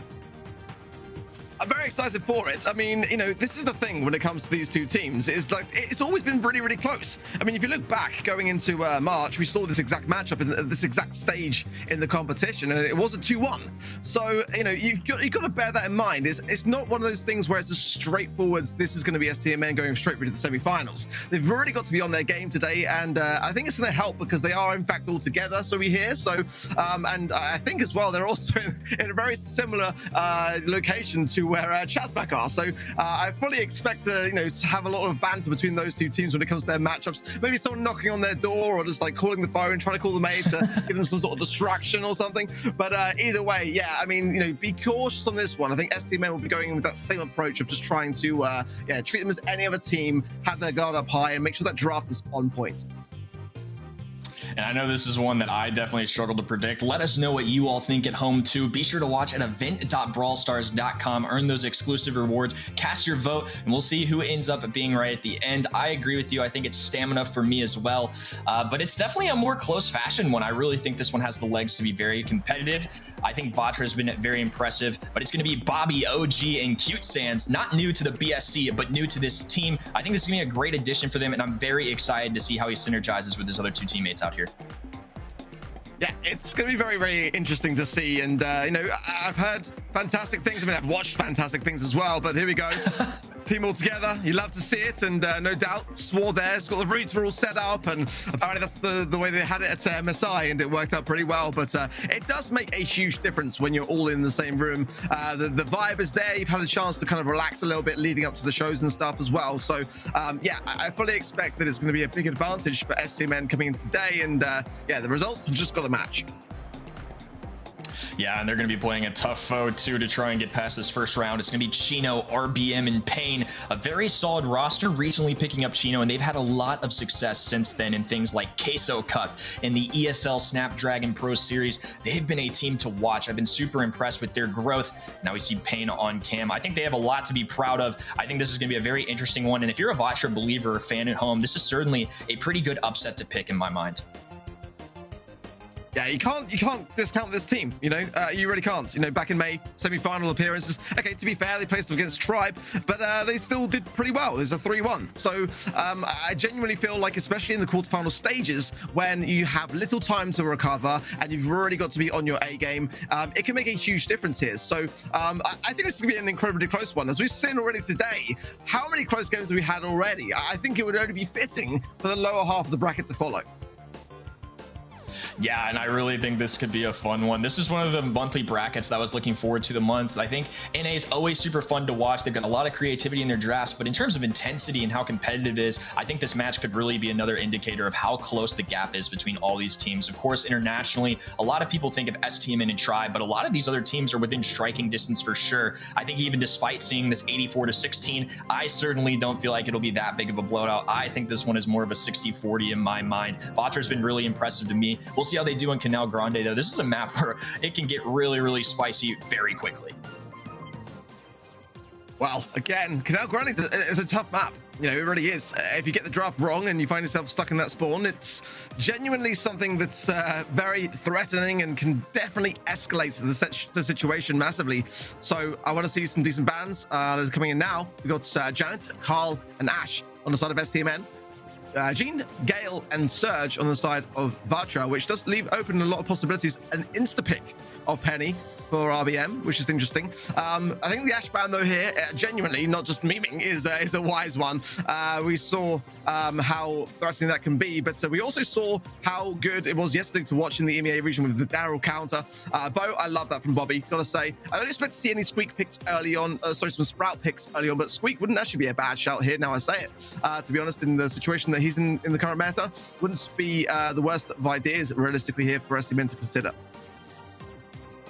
Yeah, I certainly think Squeak is on these guys' boards. I think it's one of the brawlers I'll be looking at. I'm a little surprised that Bonnie hasn't been selected yet, just considering where she's at in the meta. They actually go with Penny instead, and then a wall break comp coming in for the side of STMN. Brock is somebody that's way more popular, I would say, in this regions than others. You still see him played a decent amount, but this is certainly a brawler that STMN has shown they're comfortable with, a little more popular for the region. I think synergizing that with somebody like Bo can be really solid, and I think make it a lot more difficult for them to get value out of this Penny turret, which is something traditionally that makes Penny so strong. Well, pick coming in thick and fast, and there's definitely a lot of range on the side of STMN. That's a consideration. They're going to match it with more so, bringing in the Bell pick. I don't necessarily mind, but at the same time, Canal Grande is quite a split map in general.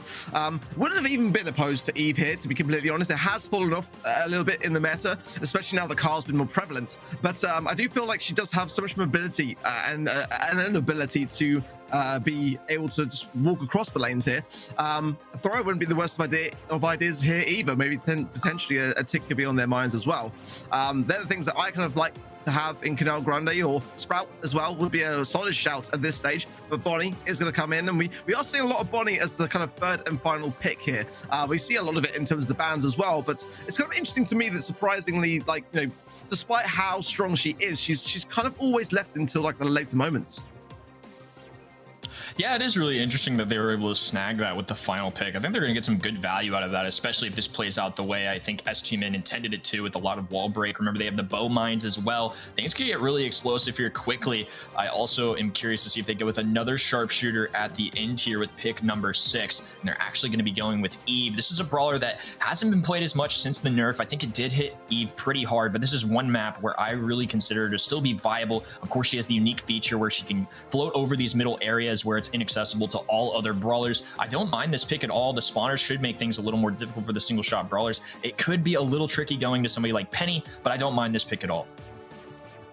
Yeah, I think it's really smart, to be genuinely honest. I mean, you know, Bonnie's going to have a big time trouble with those hatchlings and the spawnables. So it makes a lot of sense to me. And of course, OG's now able to then utilize a lot of that dead zone in the area, which no one else can do. So it's going to allow him to help with the lane size of wherever he needs to be, whenever he needs to be there. At the moment as well, running, he's running those, he's not running the sort of the star puzzle we saw being so prevalent in the previous meta, which I think is the right, I think it's unnatural order, which I much prefer now as well. Yeah, I think that's definitely a strong option to change things up, as the 5 seconds does make a big difference since that balance change. Dive in from RBM. Bobby gonna go down instantly, and RBM with very low HP. However, OG able to still get the takedown despite only having 11 HP. It's still a tie ball game. However, Blue Star advantage to Vatra Gaming. Finds into the mid from Bobby, and that's, forcing Pain over to the right. Insta detonated as well, interesting. Gonna eradicate a lot of the bush. Pain very low here, but OG again just able to just come back so far deep into the spawn when under pressure, and I do like that ability here. We're going to place down the egg now as well to be able to get out. And great shots from Q-Sans. My word, the double taps there were real, and Bobby now is in a bit of a position. He's got to be cautious, but is connecting nicely, and that's going to be a bit of a saving grace. Yeah, great shots coming in from Q-Sans. He's going to go ahead and just open up this entire right-hand side. It's clear they want a sharpshooter battle over RBM, changing up the playing field a little bit. A double takedown there, and now they're going to be the ones up 8-5. Good stuff, and a lot of value coming in from the assassin-esque style of RBM and Bonnie. She on the right as well can come in here as she does, and let's pick up from OG, but out of position as well, and Pain, punishes him for it. He is weak, however, has to go back, but being still aggressive, which I kind of like, but Bobby is the kind of person, who will punish it for it. There it is. And a potential double pickup here as well, which he does. That's the thing, you've got to be so careful against a team like STMN, but they are still behind, and they've got to get the final takedown here. OG is tapping big time here, but not enough to do the deal. Vatra will take the first game. It came down to the wire too. My goodness, that was really a close call. Bobby really punished him at the end there, made some great kills on the bow. I expect to see the same kinds of things in game number 2. OG gonna have easy access to the mid, gonna be floating on down and hoping to beat out Chino. And to start things off, both sides are gonna be looking for this blue star. Pain coming in so early as well from that right-hand side. Didn't quite connect with Bobby, and now low and also out of position. And that's the ability of Eve, just able to really quickly isolate those situations. But OG is actually having to, use this gadget to escape that situation. In the meanwhile, Q-Sans gets a nice pickup on the left-hand side. Salty barrel down in the mid, but not going to get much value from it on the Pain side of things. Chino as well, you have to retreat back a little bit. Has the blue star as well, and that's a consideration that he's got to be aware of.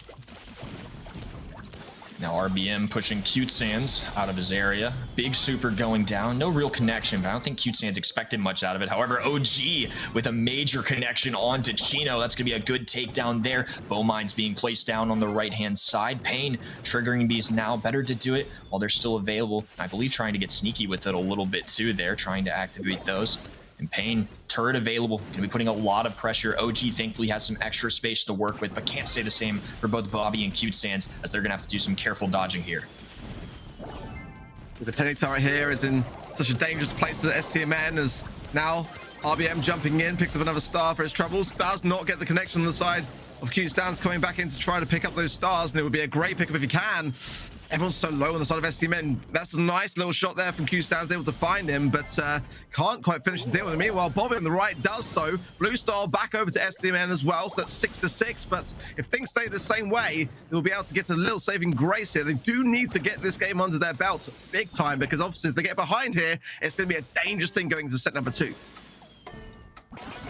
Bobby providing another clutch kill in the final moments, giving them hope here. RBM taking some heat as OG now trying to deal with Pain, and the turret going down, not going to go off in time though. Bobby's going to be able to stay alive for the moment. Close shots coming in, but OG manages to find the connections. STMN going to be tying things up. They are forcing a game number 3.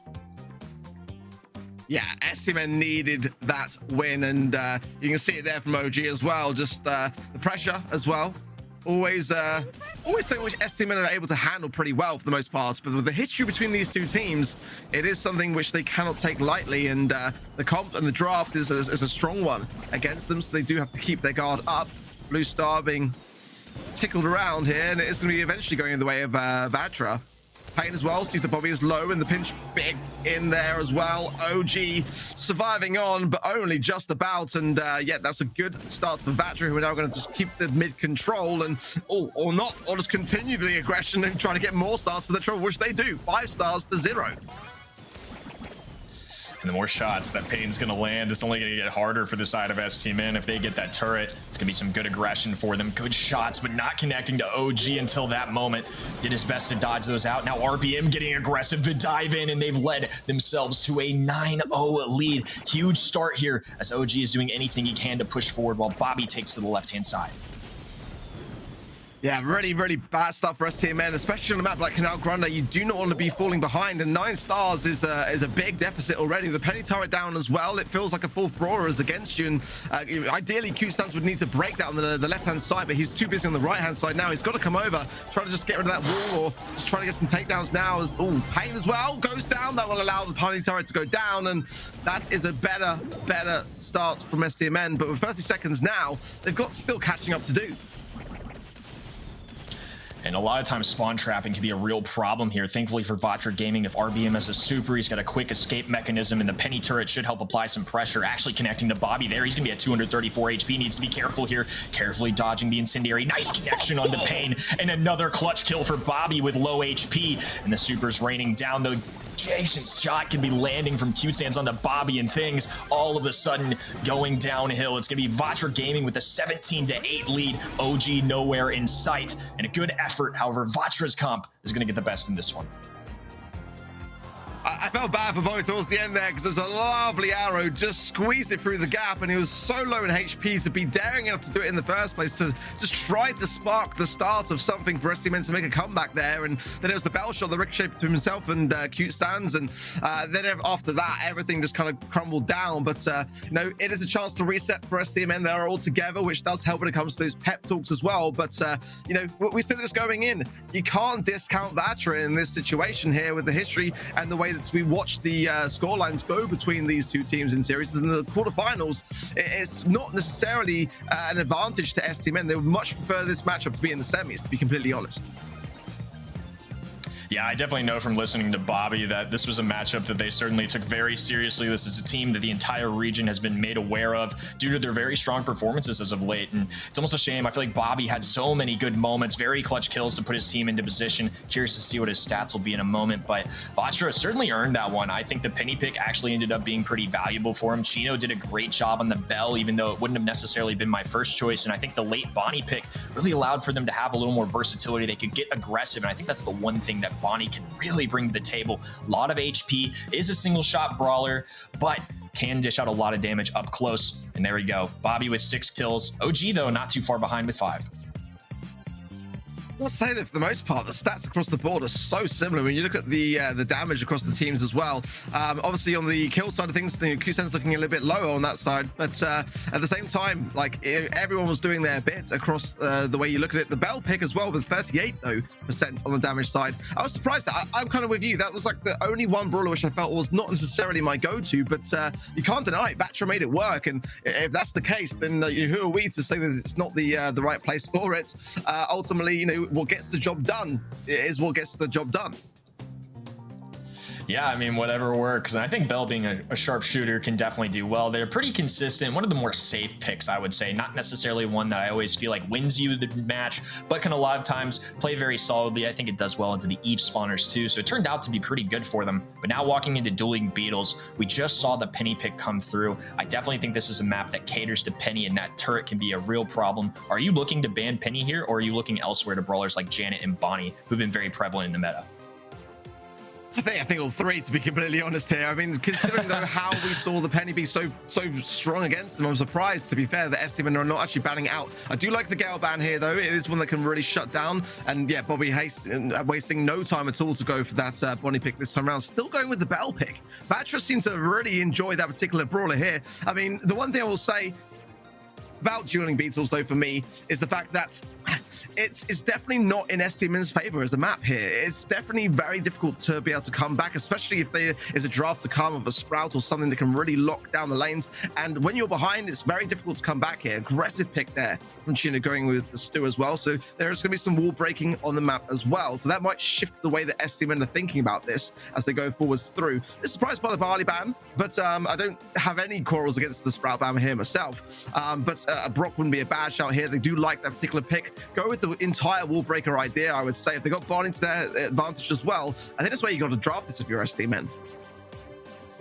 Yeah, it seems with the two thrower bans, they're looking for something very intentional, and the penny is what I was looking out for. A lot of the times, teams are looking to take those throwers to try and get some easy damage onto the turret, which are going to typically be placed on these left or right-hand walls. They ended up going with Bonnie first, very reasonable as well, somebody that's been prevalent in the meta, but they also still have some other brawlers that are available too. I'm very curious to see what they pair this with. I don't expect to see a Lou at this point. It is a brawler that this region has started taking a little bit more though, but they still have some good utility that they can roll with. I think if they can get any kind of turret down, somebody like Leon's can get them a little more value, but Bo going to be an excellent candidate. Love him on this map. I think the Bo mines can also provide a lot of value and keep enemies off that hot zone. I think overall between the penny turret and the Bo mines, I think it's gonna be really hard for Vatra Gaming if STMN is playing at their peak to touch down on that hot zone.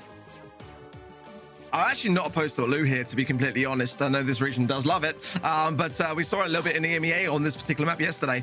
They could go with Brock here again, just to keep everything completely open. The speed zone obviously is going to be something which Chino surely is going to be running here, so as well, having the ability to juke around the mid. I do like a Lola mid here as well myself. Ooh. There you go, Lou. I mean, I actually do like it. I think it works very well. Ultimately, the more they break open the map, though, that is going to go against them here, but if Pain especially starts to cycle off the back of this pick, I'm really enjoying what I'm seeing from Vatra here, and STMN are going to have to utilize a lot of their range, and again, those bow mines are going to be massively important now, because the Lou is basically designed for Vatra here to be able to delay the onset of STMN if they want to go on the aggressive and really hold their own in that mid. Penny turret will help STMN do just that and have something to combat against it, but those bow mines now, yeah, I'm sure that STMN will be very grateful that they banned, that they picked the bow when they did. And Vatra is certainly a team that's known for using Lou a little bit more than, say, somebody like STMN. Not a brawler I've really seen them utilize, but Vatra is certainly one of those teams that's really excelled with it in the past. Pain going to be dashing forward, and OG dropping that immediately to try and defend himself. The walls being opened up, the grass really revealing, and Cute able to pick up a kill there and pinning Chino on this top right-hand side. The shield not going to be enough. That's going to be a clean sweep there for STMN, and now they are making a nice comeback to get some percentage points. This is the perfect start here for STMN. The scoreline, though, doesn't quite say the same story just yet. Not much in it, but if STMN can hold this position here, it's going to go a long, long way. Look at how far back the speed zone is now as well. The penny turret can't look onto it, which is a saving grace. But coming out the spawn, going to be helping Vatra now as they push forwards.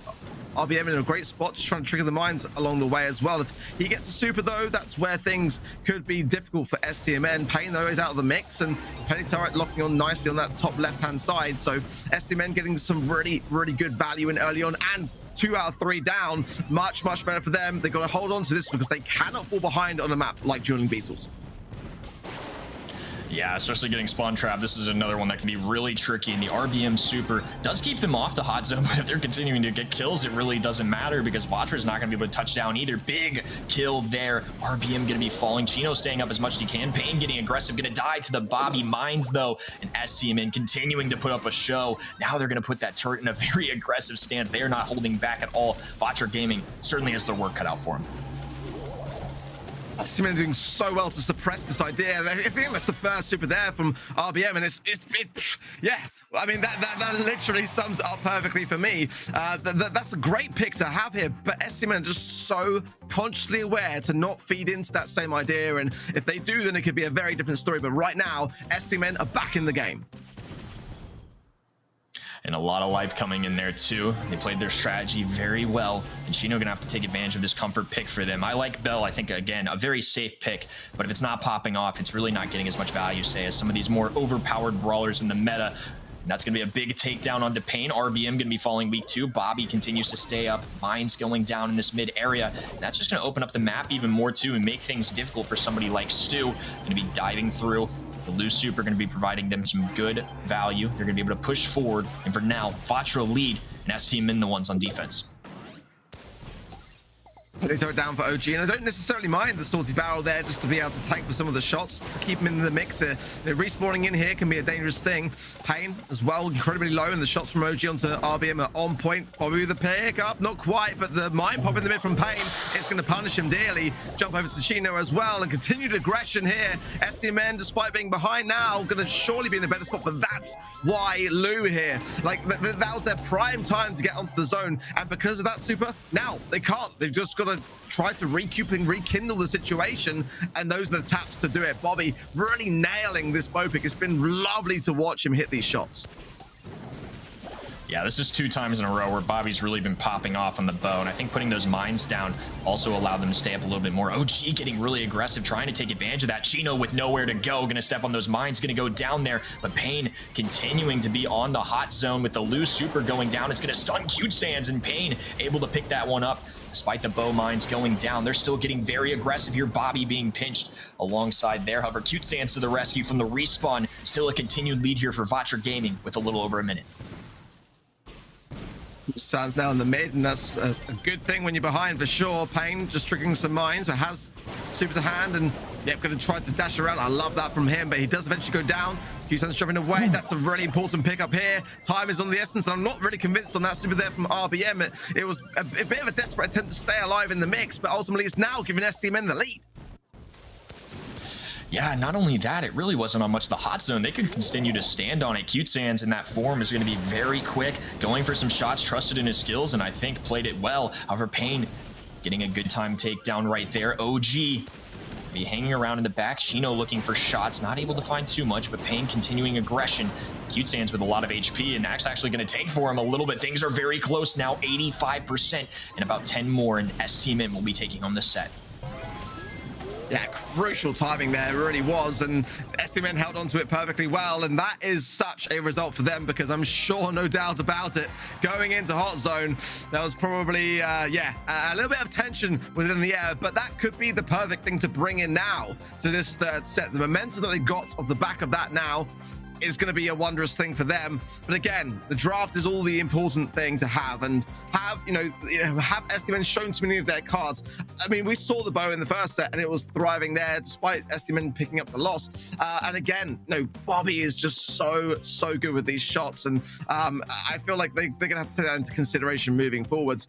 Obviously, everyone in STMN doing their bits, but I just do feel like suppressing that Lou on Dueling Beetles was really the play, and a lot of that was down to Bobby.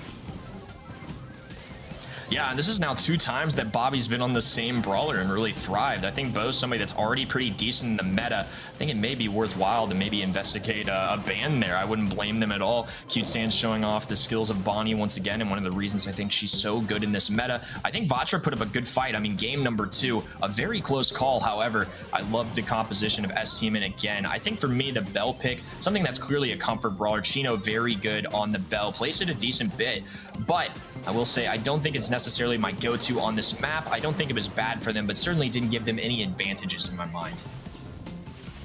Yeah, it's not really a map that you want to cluster against each other too much, really. You really want to hold those lane sides, have one person in the mid, and just try to have everything work like a well-oiled machine. I mean, look at that, though. Q Sands, well, I say that everyone in STMN was doing their bit. I think that just goes to show exactly why, because, Bobby's shots were on point, but, Q Sands was the one picking up all the kills there. On the side of Vatra, definitely some work to be done. Pain on what was a really aggressive brawler as well, with Stu not quite pulling the weight, 45% damage. It does seem like Chino, despite, again, that Bell pick being a bit of a question mark for us, it's bringing in the damage. So, I mean, if it ain't broke, don't fix it necessarily. Is that necessarily, the way to go with this one? I don't know. I think there's better choices, but if he's getting damage with it, I mean, I'm all for it. Yeah, that's 2 times now. I feel like we just don't see it as often. For me, the Bell's a little bit more of a question mark. It's one that I am a little more unfamiliar seeing on those maps, so I don't know how it's going to perform. But clearly, that's now 2 sets that Chino has really been providing for his teammates. You do you, brother. And now Super Beach, formerly known as Super Stadium, is kind of filled with a lot of different compositions. This is another map where Lou is really starting to creep up. Vatra, a team that has shown not only today, but in the past that they like this brawler too. Max comps, I've seen Stamina run as well. And let's see what the bans come through. It's going to be Daryl, a Surge, and Ash. On the other side, Carl, Janet, and a Stu. I imagine that Daryl ban actually could have been reflecting that they wanted to try and grab Carl with that first pick. However, Vatra not going to be letting that happen.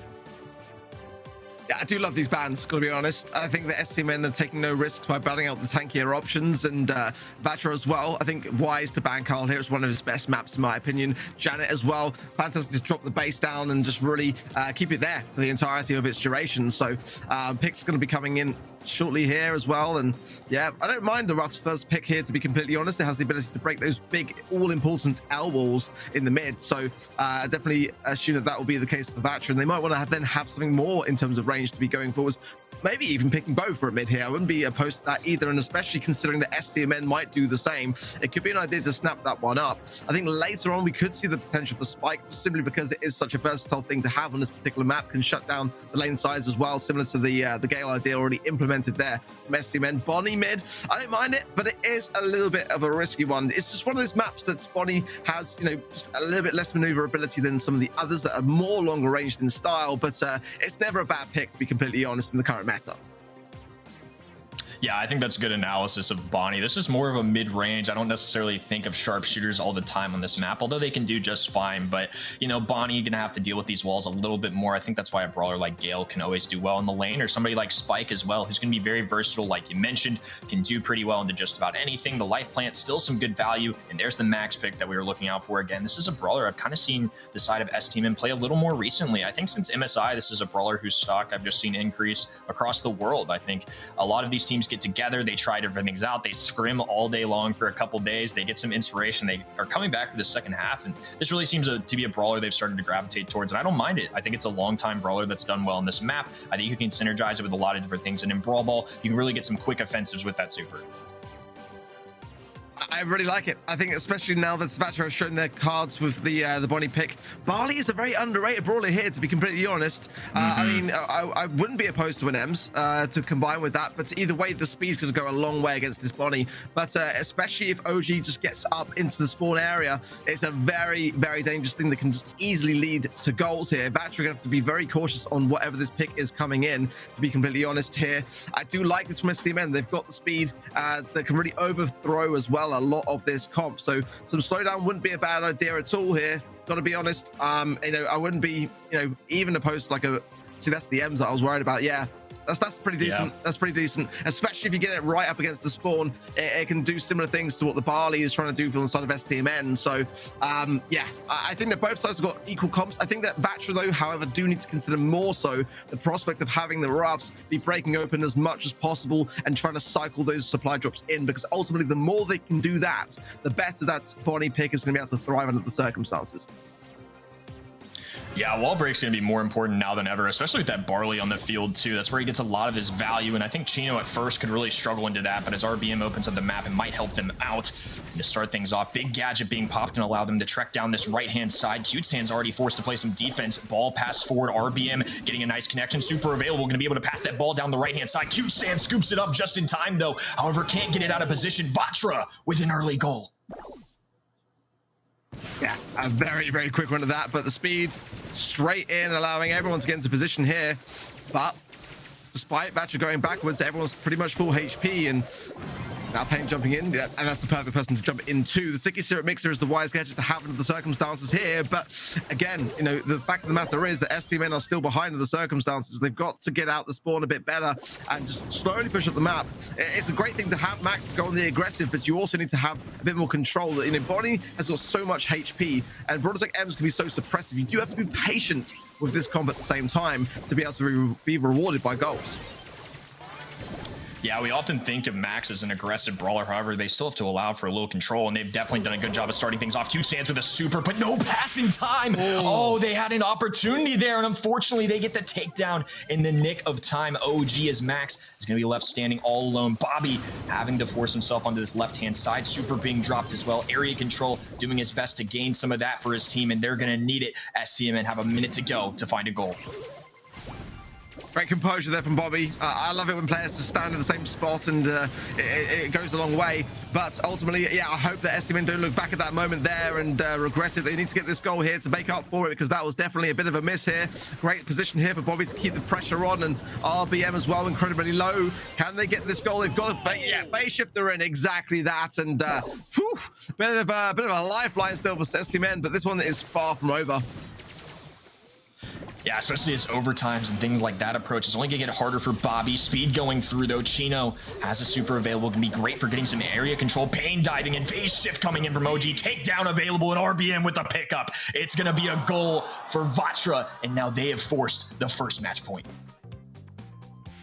What a spot for STMN to find themselves in. I mean, straight off the back of MSI and what was a really commendable performance, you know, making the semi-finals there. And, you know, it'd be a miserable thing for them to have to look at this month and look back and think, you know, double points. You know, we're behind here massively when other teams can really start to escape into the top halves of those leaderboards. Pain continuing on, popping the gadget in a really strong position here. Bobby as well knows it, but that shot there, enough for Pain to really capitalize on the situation. But also a difficult spot actually for Vatra to be able to get it out. So STMN definitely can defend this one off if they just hit a few shots along the way.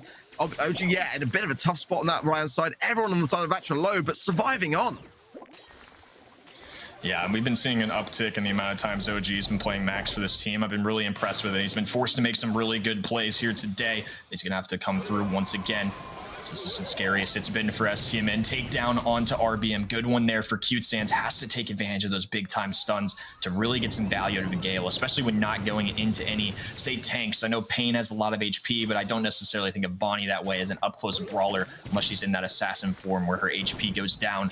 And Bobby still using this right-hand wall here. RBM going to be a big factor. They need these wall breaks to come through to really allow the side of STMN to lose some of their value. They can take advantage of Pain, raining loose the shots. Now OG releasing a super, a little speed coming through.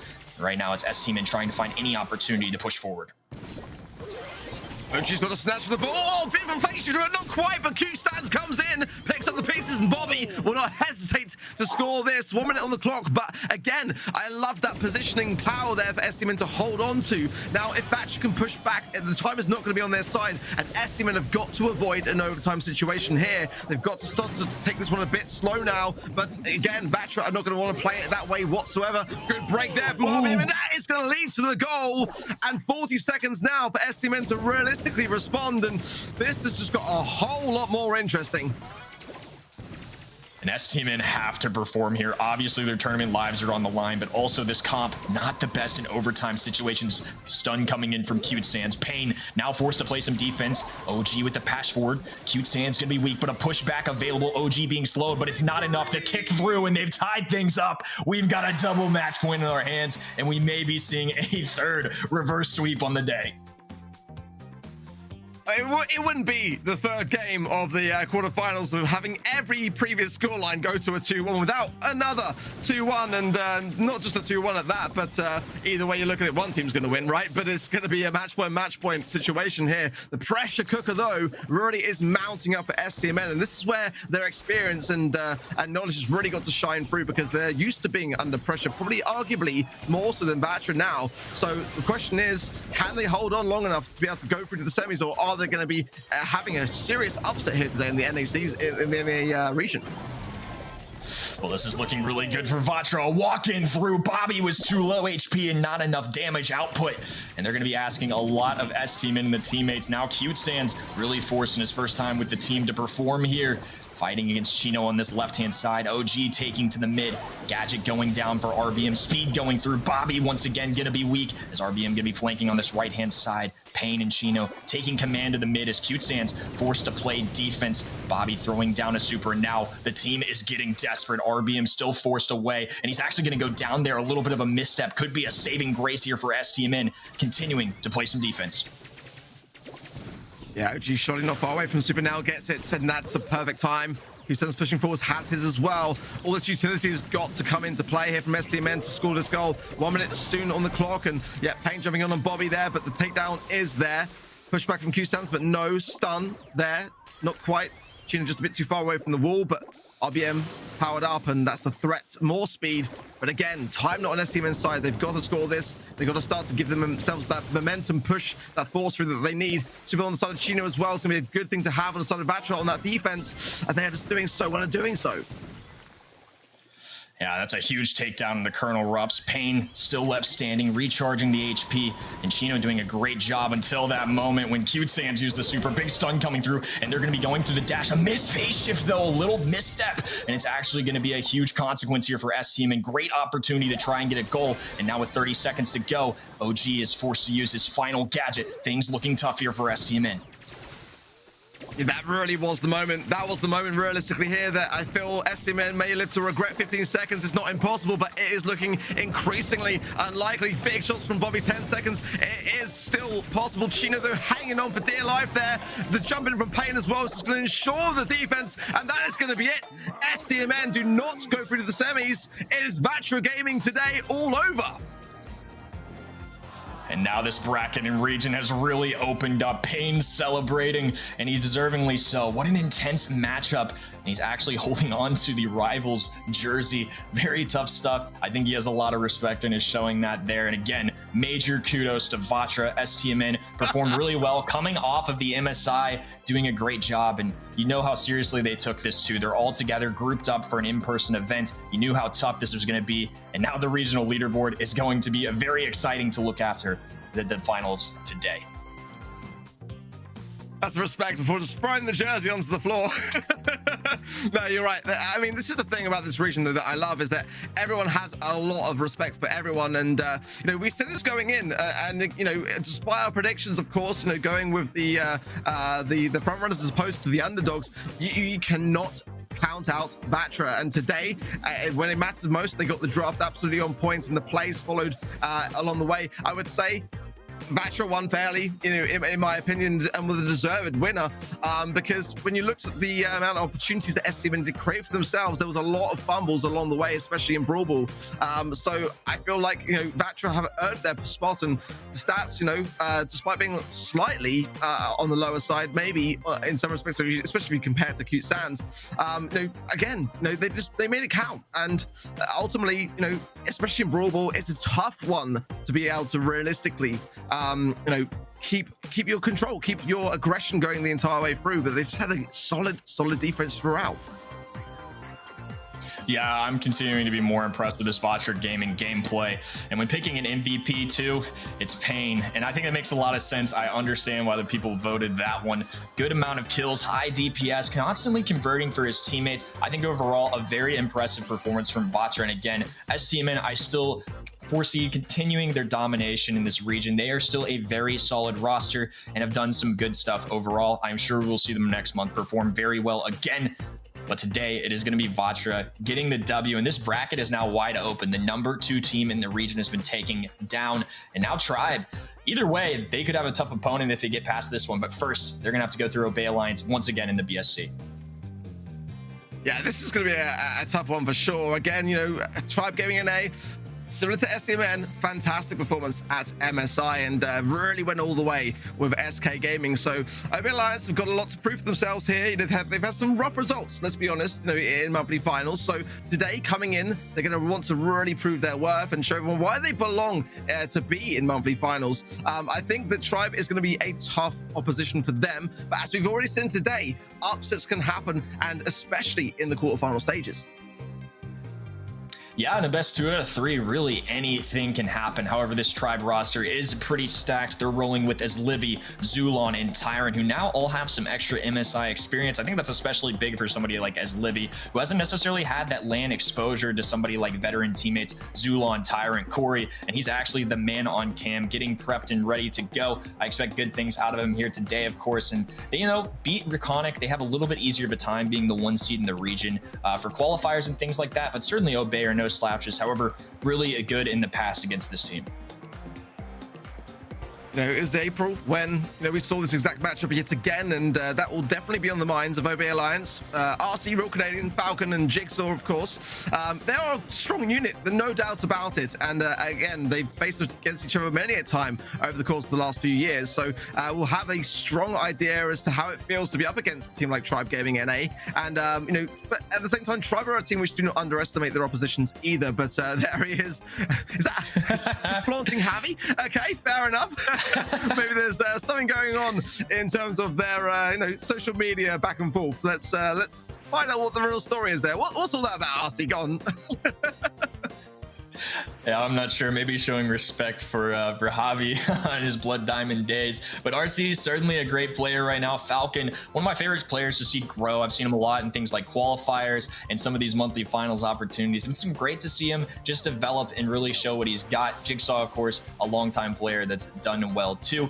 But Obey did fall to Reconic. They won out to get here. I definitely think they are the underdogs going into this one. I'm rolling with Tribe Gaming. I know the entire panel here are rolling with Tribe Gaming. I certainly see the optimism coming in from Obey. I think this one could be 2-1. I've certainly seen them do a good job against some of the top teams, but Tribe, very consistent. I think I saw a stat the other day that Corey mentioned when he was doing that roundhouse for MSI that they've only missed like one grand final in recent era. I mean, the past year or so, which is a pretty crazy stat. I think they scream consistency. Again, like you mentioned, they had a really great set against SK and going against AQM, one of the Titans of another region. I think overall Tribe should reasonably be the favorite here.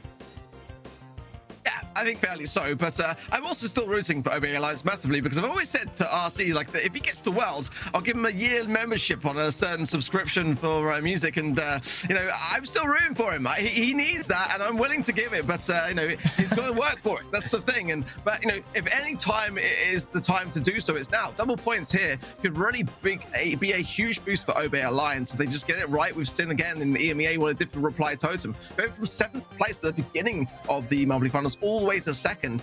It could be any of the teams that we see here today moving forwards into the semis. If they get a grand final win, they're going to launch themselves in. 100%. I think that's a perfect example of a team that really took advantage of the double points. The second half of the year, you really got to perform. You can't let your guard down. And we're starting off things with Hot Potato. And this map has been really intriguing to me, to be honest with you, Ark. We're actually seeing an Eve ban come through, which is surprising to me at this point. A Byron ban as well. Squeak coming through for Tribe Gaming. On the other side, it's going to be Crow, Piper, and Ash. There are a lot of very strong brawlers in the meta right now that are still available for both sides. And though, I mean, I have Sin like in a really extreme scenario, breaking open the entire map and utilizing Piper, but it's not a ban here in my opinion. But I mean, each to their own. I kind of understand some of the others. Crow as well. I don't know. Are they do they know what map they're banning for here? I'm not massively convinced. But Eve as well on the side of Tribe Gaming, I don't necessarily mind it, but I still feel like it's not necessarily in the best of places for this particular map. Squeak though, I do get that. But there we go. This makes a lot more sense to me. Yeah, Carl here, Daryl here, Squeak here as well, being banned on the side of OB Alliance. Tribe Gaming banning out Carl, Ruffs, and Colette. That feels a lot more familiar. Yeah, I was questioning myself a lot there, to be honest with you, trying to find a way to kind of justify these bans in my mind. This makes a lot more sense to me. Carl, Colonel, Ruffs, Colette, and on the other side, it's going to be Squeak, Daryl, and Carl as well. RC, first picking Lola. I know this is a brawler that your home region, EMEA, has used a lot. It started here on Heist. It's branched out to a lot of other maps, but I certainly think the DPS she provides, and especially on things like these mid lanes where you can drop the ego plus the shield, it can absorb a lot of damage and get you some free tags onto that Heist safe. Yeah, it's kind of like a nice first pick here for me. And Ems could be another idea of trying to have that strategy in mind, to try to have that same sort of suppressive mid and one that can kind of like seep in and out of the bush areas and just go for damage. Zulan not hesitating to lock in the Rico here. I still think it's got a great place in terms of the meta. Has dropped off a little bit in Hot Potato, but I still feel massively good here. Reply Totem was playing that yesterday against Navi, and if you get into the right positions, it's still equally as good. It's an early time to draft it, however, so if OB Alliance did want to try to eradicate its effectiveness, they could go for a wall breaker idea, but again, that's why it's a smart ban from Tribe Gaming NA with the ban of the Ruffs, and they are going to go with the M's. I'm liking what I'm seeing so far. It's a difficult spot now for OB Alliance to respond with. Are they going to choose to break? Is that going against what they had in terms of their strategy in mind going in here? Barley wouldn't be a bad shout for me, but again, that's going to have to be something that keeps up those walls. So, let's see what they do. But either way, there's still options on the table for them. I think those are two really good directions to go. Of course, Barley going to be a brawler that does really well into Rico. Ems is going to struggle into with those walls up. I think they can take advantage of that for similar reasons like we mentioned on Super Stadium when Bobby ran that. And there it is. Now you really can't run the wall break in my mind. You got to allow Barley to do his thing, and they're actually going to pair this with a BB. This is somebody we don't see too often. A brawler I think is solid, and believe it or not, used to be running this map all the time back in the blind format. It's been a while since I've seen her run consistently in the draft style stuff, and going into Ems a little bit of a risky strategy, who's typically a tank counter, but I don't mind this pick. If you're really going to go tank, I think this is one that's accessible. There goes Shelly. I'm not opposed to it. They actually go Primo. Yeah, not a bad shout either. Ultimately, you can just cancel out the knockback effect if you get close enough as well. So not a bad one here for me. I do like, though, the way that this went. It was kind of quite interesting on both sides. A firm idea of strategy coming into this one. It's a pretty even draft, in my opinion. You got similar ideas on both sides pretty much across the screen, you know? You got Ems versus the Lola. You got the Primo versus the BB. And you know, ultimately, I think that actually OB Alliance might have the edge with that Barley pick, if I'm honest, against the Rico. But it's all about how it's played. And honestly, if it's Zulan on the Rico, it's Livy. Okay, fair enough. But I've always loved watching Zulan play Rico on this particular map. It's a really suppressive thing. But all three members on Tribe fully capable of doing so.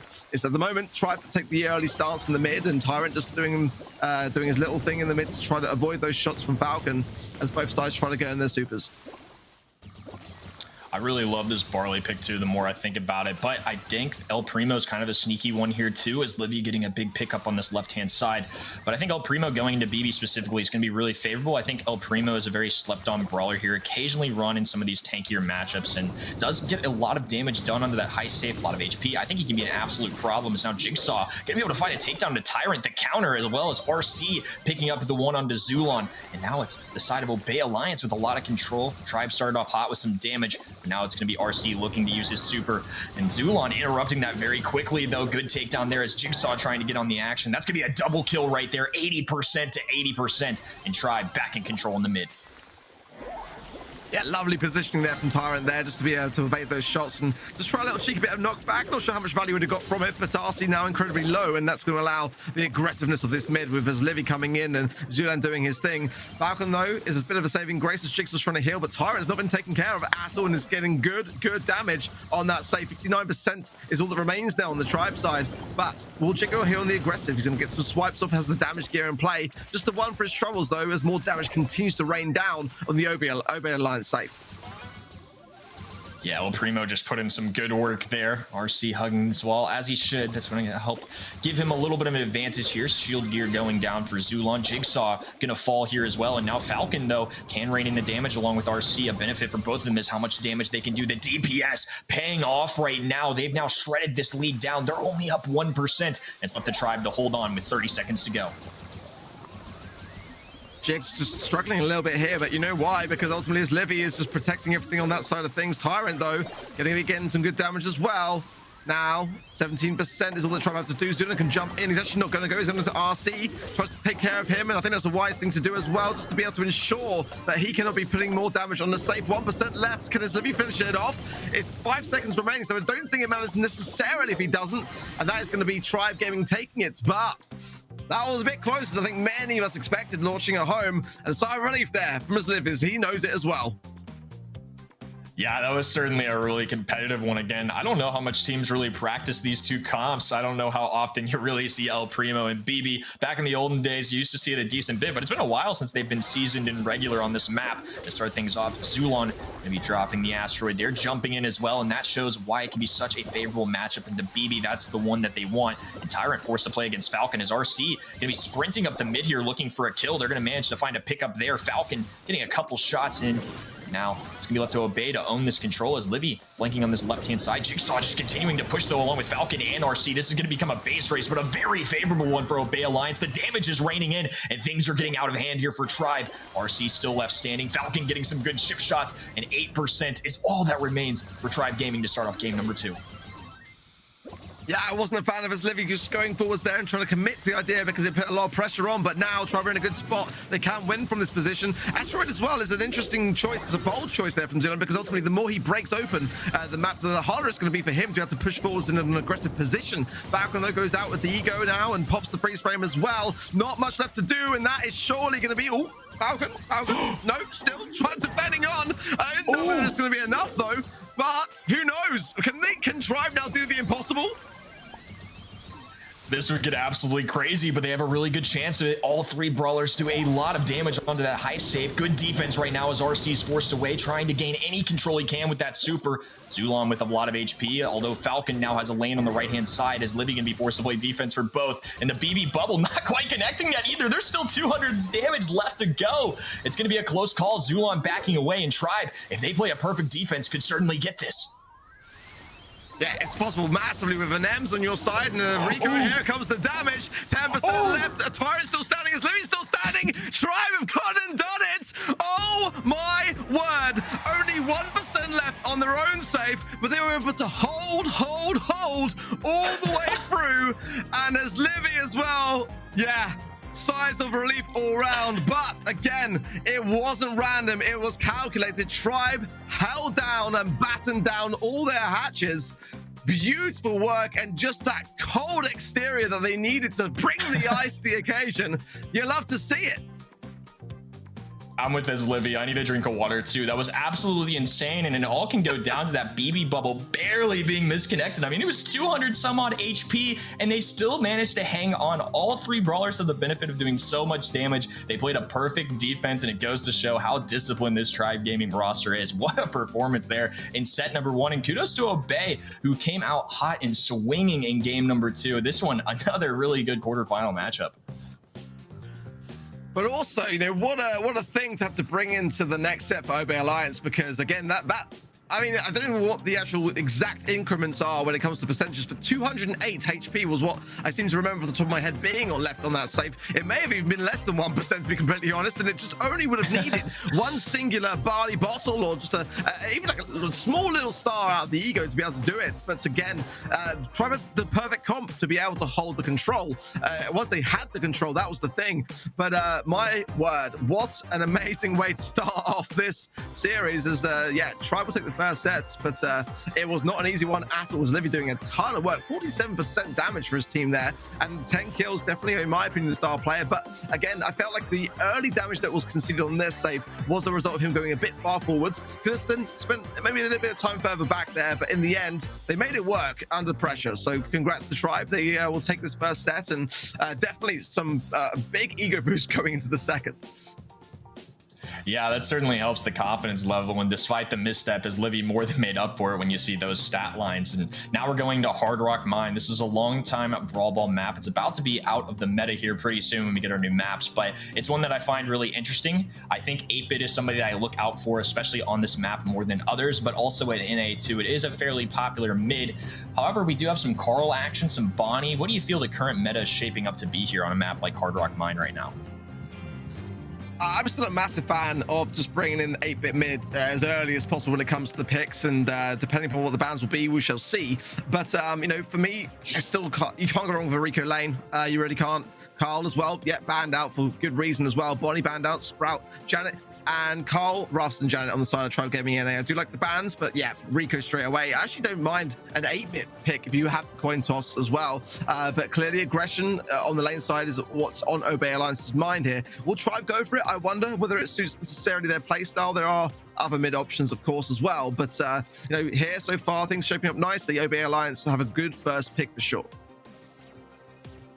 They're actually going to be going with Stu. I think grabbing an aggressive brawler could be quite nice, going into somebody like Rico, who's very, very nice on the lanes. To just have those bounce shots. It's skinny and narrow, which is going to cater right into Rico's play style. Again, we mentioned 8-Bit as being a mid option here. NA gets really creative with these, though. However, they're going to be sticking to what I have been seeing a lot as of recent and for a long time, though. This is a map that really allows for 8-Bit to get aggressive for those gyms, a little more so than others. Of course, taking advantage of that teleport. He's going to have 3 easy gadgets to get away from any situation he wants. He can get aggro for kills, for gyms, whatever it may be. I think he's a great mid choice here. He can provide a lot of value.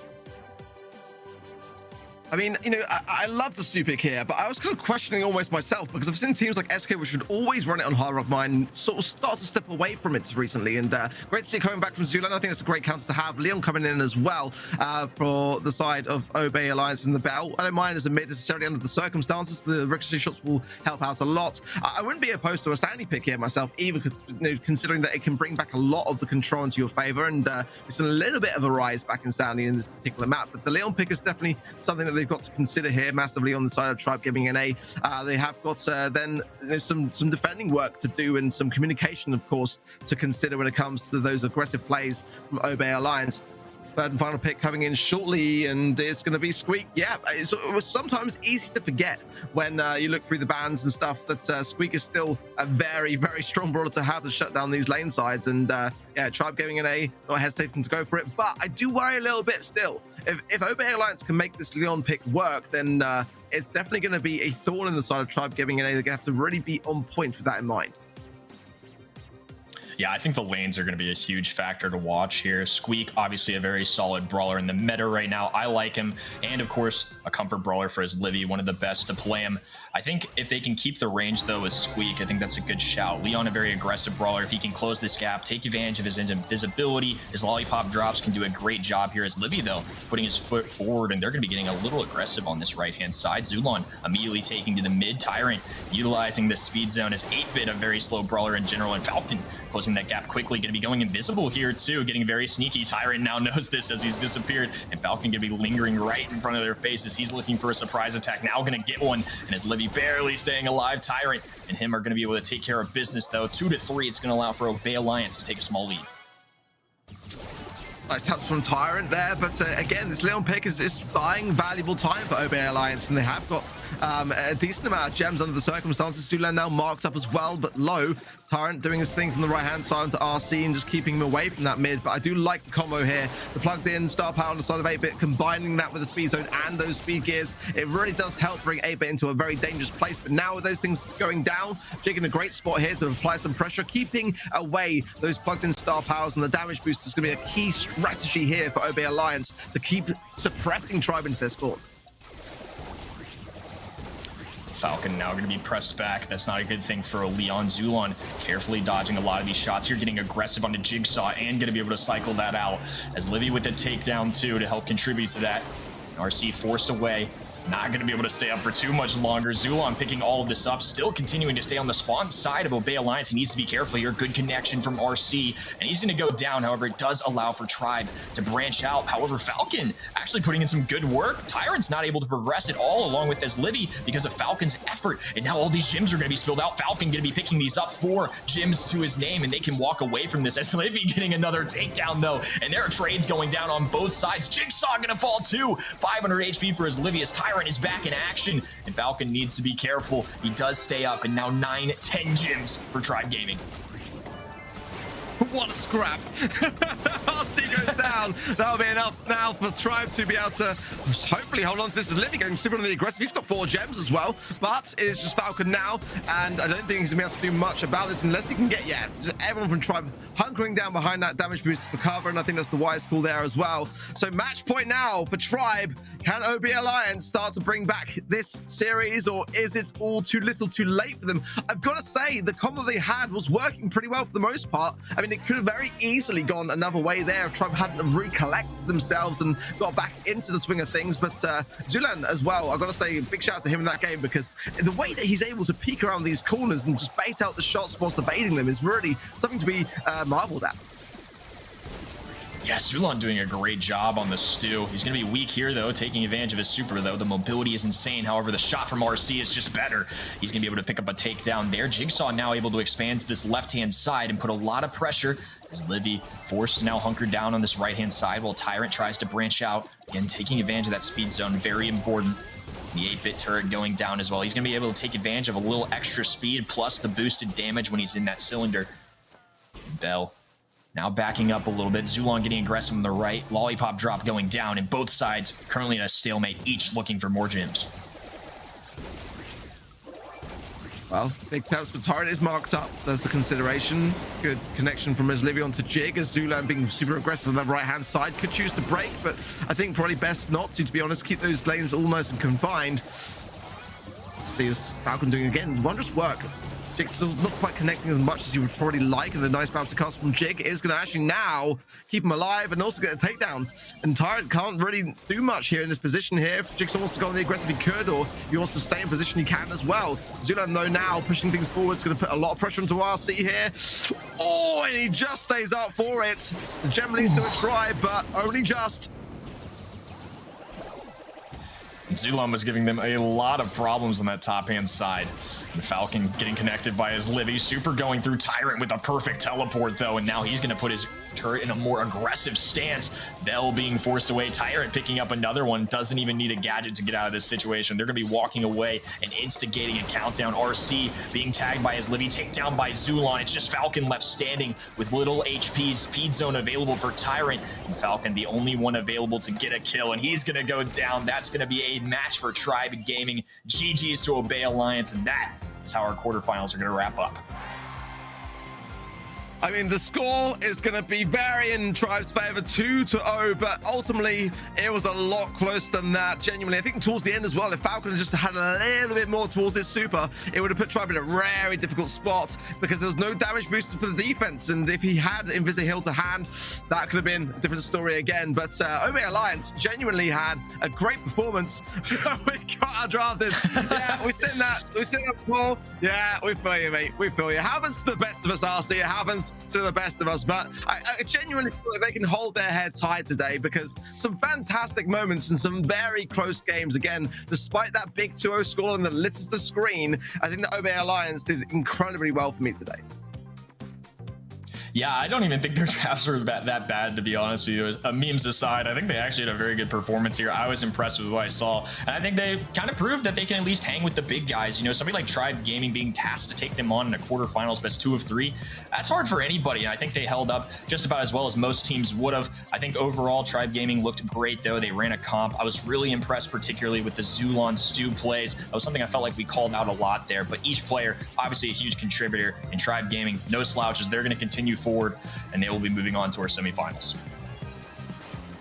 Yeah, it's again that moment that's still stuck in my brain of in Heist where the safe was left on 208 HP, and you know, that could have been the game which turned it around for Obey Alliance, and they could well have taken even the set off the back of that if it continued on. But in the end, Tribe knuckled down and got through it. But I'm sure they'll be the first to say that Obey Alliance gave them a really good run for their money.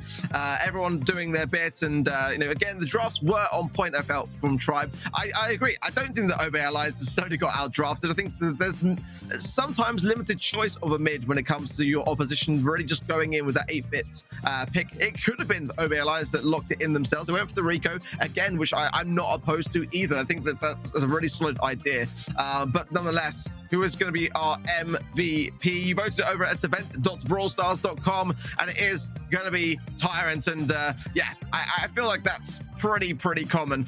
He's pretty much, you know, the person that's, for me at least, one that's very easy to overlook when it comes to what the action is going on, because you've got so many aggressive players like Zulan and Livy doing their bits, but Tyrant is such a strong and safe pair of hands, and yeah, I think that's thoroughly deserved.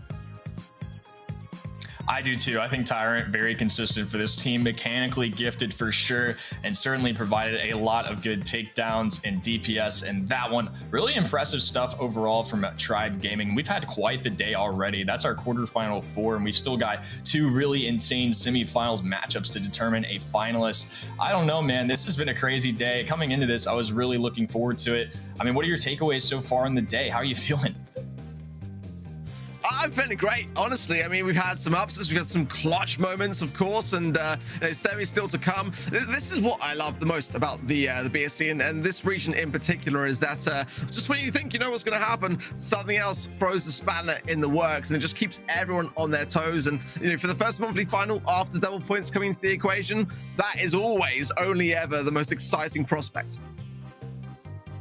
Well, we just saw him perform very well. Now we're going to be cutting it to the day in the life with Zulan. Stick with us. We've got some insane semifinals ahead.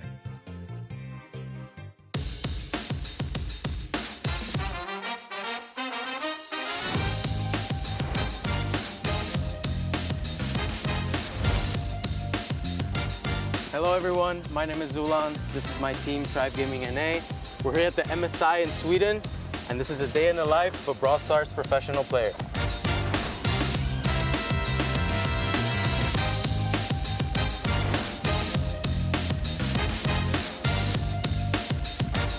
Alright everyone, so this would be the player lounge. I'm gonna give you guys a little tour. And here we got all the teams chilling. We got all the teams, we got screens here to watch the matches. And if we go around the corner there, here's Drake, by the way. What's up, man? And here's drinks, a lot of drinks. Drink water, guys, stay healthy, come on. These would be the player rooms. We got free win agents, Tribe Gaming EU, and this would be me, Tribe Gaming NA, of course. NA better. And this would be my team, Corey, as Livy. You guys won't know this guy, I'm kidding. This is Tyrant, and this is our coach. All right, so we're here at the MSI. This will be our last scrim before the tournament. We will be scrimming against Tribe EU, and our first match is against AQM, so we'll see.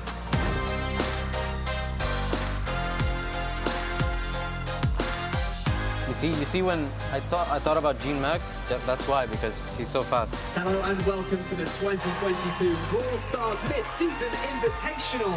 We have 8 of the top, the most big, the most revered Brawl Stars teams who have all qualified for this invitational by accumulating points at each monthly final. Hello, Bobby. Hello, Zulan. How are you? Good, how about you? I'm great. How do you feel about your match? Pretty excited, a little bit nervous, but I feel good. You? I feel great, man. Like AQM, obviously they're a really good team. They have backup, and now they don't. And honestly, I feel like we're gonna take them down. I'm sorry when you guys see this. You guys will probably lose. Hopefully we can beat them and go all the way, face you guys in the finals. For sure, NA on top. Tribe Gaming EU up against STMN. And STMN take the first game. Oh, no. OG. What? Another push and Bobby. They should. The end result is what matters most. We are tied up in this round. Bobby forces the ball in, and STMN win it all.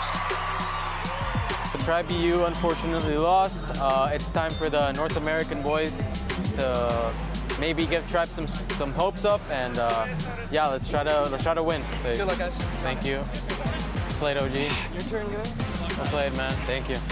We're about to play our match at the MSI versus AQM. Hope we can win. Who knows? Whatever happens, I just hope it'll be a good match. Let's go. It's Brawl Stars. Do everything we do. Scrims NA. We play so good together. Next up, we got Tribe Gaming NA taking on STMN Clash. Let's see how they handle NA. Game is on beat. There's no way to turn things around at this point, and that is going to be Tribe locking in that first game. Great pushback, Kyle coming in. It's a bit too little too late there. 13 stars to nothing. Tribe Gaming NA will secure the first set. That's surely going to be a game. It's the final jump there from Otep to seal the deal. AC Milan Clash bring one back on the board. 2% was all that AC Milan Clash could do. Damage that Tribe Gaming NA. AQM safe, and this is looking a whole lot like a Tribe Gaming NA victory. They'll be joining STMN in the semifinals as NA is starting things off strong. All right, game 1. See if we can get the semis. Let's go. We're going to prepare and stuff, so we could get no cameras for now, because we're going to prepare the semis.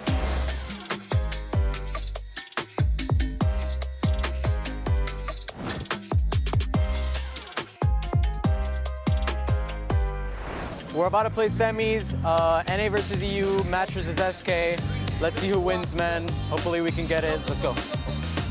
You would expect nerves to be very high, and that very often impacts performance, but dude, he held up so well in quarters. We'll have to see if in this semi he can do the same once more. Here we go, the second semifinal starts off. It's Tribe Gaming NA versus SK Gaming. Definitely going to be helping out. Tyrant is low, that's going to be the team wipe. Exactly what Tribe Gaming needed. That's going to be a side going to the NA side of things. Zulan trying to make his moves. He can't get his super as Livy with the super himself, but he can't make any moves. Goes in, can't get the takedowns, and SK Gaming are going to take it and move to the finals as no further damage from Tribe will come in. SK make it to the finals. Oh my words, it was only 6% making the difference in the end. With SK Gaming, they get their revenge, and IKOS I think we should have went Spike in hindsight. Like, Spike could have been so good versus Pam. Happens. All right, so my voice, as you can see, like, I have no voice basically, and it was a really close match versus SK. This time around, they won. It happens. And yeah, hope next time we face them, we can win and do better in the next tournament. GG's. 15 seconds between Zeta Division and the MSI Championship, and Zeta Division are going to be the MSI 2022 champions.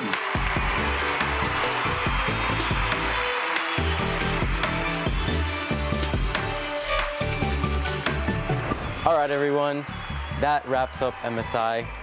Didn't exactly go as we hoped for, but still had a lot of fun. GG's to SK, congratulations to Zeta. Thank you guys for following me throughout this amazing journey. Hope to see you guys next time. See ya.